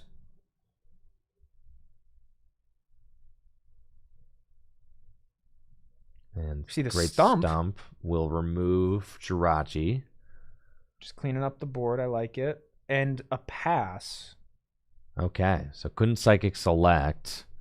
Just Yeah, had a pass with an energy. Psychic Select would have been really great there, but it's okay if you're just gonna sit here and play this a little slower. But we saw Sean go for these like pass turns last game, and it didn't really pan out super well. But I think he's in a much better spot this game, even though you don't have a Blastoise up yet. There's no Cessation Crystal threatening you. Your opponent is gonna blow up an Electrode, but you're only getting admin to 3. Yeah. I think If there they are even literally add them. 0 energy in the discard pile right now. Yeah. So, like, Luke is, not the most excited about blowing up Electrode right now. Do see a bunch get added to the hand with the Cessation Crystal, so that's a little spooky. But does Luke just start swinging this turn? At a certain point, I mean, there's the Cursed Stone. you got all the pieces, but there is no energy in the discard pile. Like, do you really want to go in before you do the Electrode stuff? I don't think you do. I think Luke here could read Sean's bluff and say, I don't think, and not even read the bluff. You just say, like, I don't think you have Steelix. Yeah, he's passing. Yeah, and Or not passing, using a Make-A-Wish to get another Tyranitar. I like that. And I think that's one of the most important things in this matchup. Like, if you get Tyranitar is just so difficult to go through, especially when your opponent's already used 1 Elemental Blast. Like, that's Yeah. a lot of resources. For sure, right? And you can recover them with Chimico plus Retriever plus Mentor, but that's a lot, and it's hard to facilitate that every single turn. And we got another Mentor.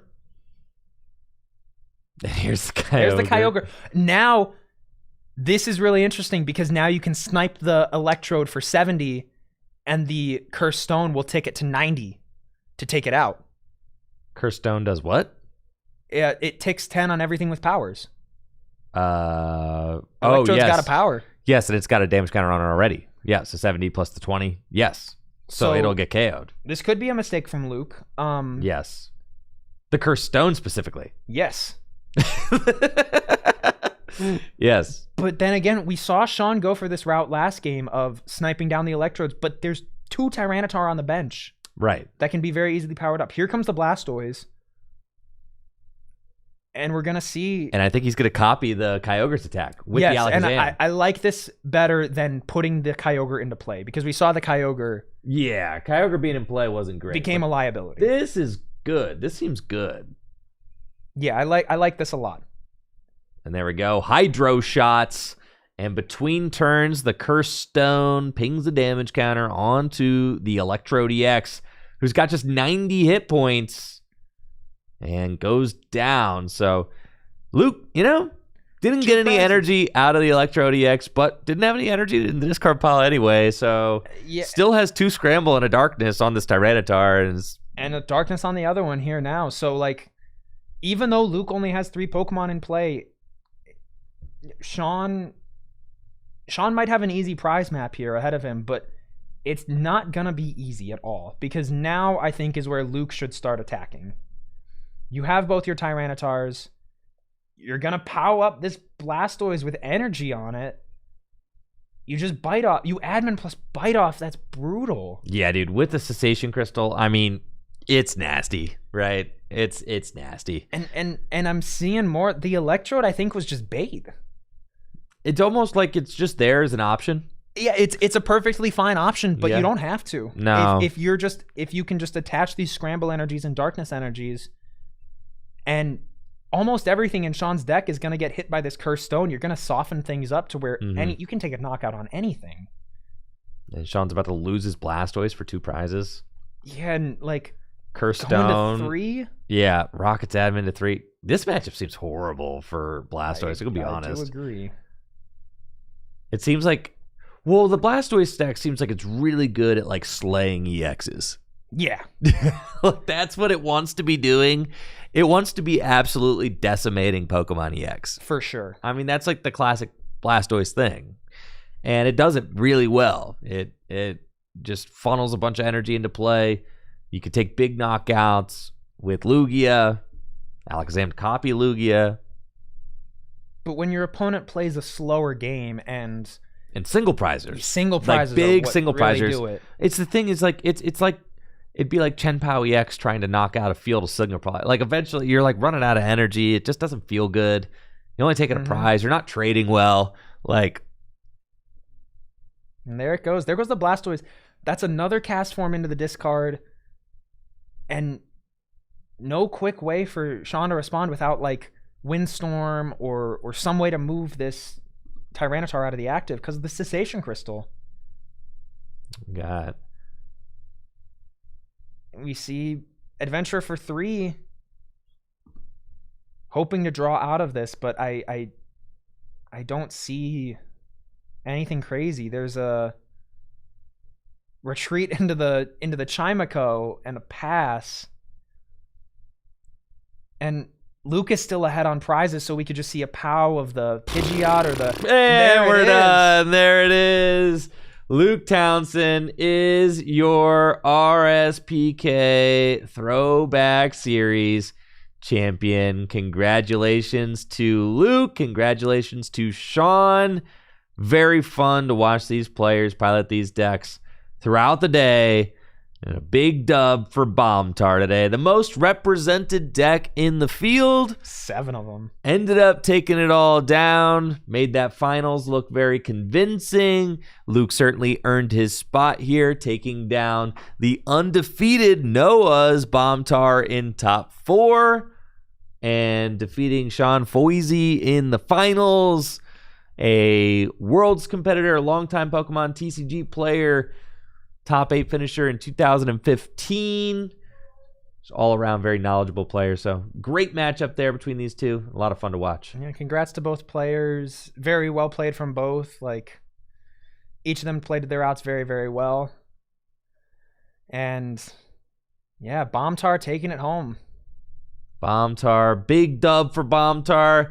I don't know about you, but I'm feeling like I need to start looking at my RSPK decks. I agree. I'm going to go downstairs, take stock of what I got. Yeah, I'm going to be like, all right, what deck are we brewing next? Thank you all so much for watching today. It's been an awesome time watching these decks in action. And huge thanks to Full Grip Games for hosting the event. You can support the stream and the channel by shopping at fullgripgames.com and buying your Pokemon cards there, attending our tournaments. We host big cash tournaments. The Phantasmal Flame 6K is coming up November 22nd, 23rd. Also, calendars. if you've got extra cards that you're looking to turn into cash or store credit, Full Grip Games is always buying cards in bulk or singles online. We've got a buy list, fullgripgames.com. Also, huge shouts to Dragon Shield, the best sleeves and accessories for your favorite trading card games like the Pokemon TCG. Shop online at dragonshield.com. Use code TRICKYJIM at checkout for 5% off your order. Directly supports the channel here. So thank you guys so much for watching today. Thank you to everybody who turned up and played in our event today as well. It's you guys that make this all possible. So thank you for watching. Thank you for playing. Y'all have a wonderful day. And I will be back next week with some more testing for our upcoming Phantasmal Flames formats with Jesse Parker on Wednesday. Heck yeah. So, huge thanks to Cole for joining me in the booth as well. I really appreciate pleasure. it. That was always a a lot pleasure. of fun. And maybe Cole and I'll have to get some retro going on here Love for that to happen. on the stream. Maybe I can play a little more RSPK. That'd be fun. I got 1 million decks, so Oh, anytime. baby. All right. You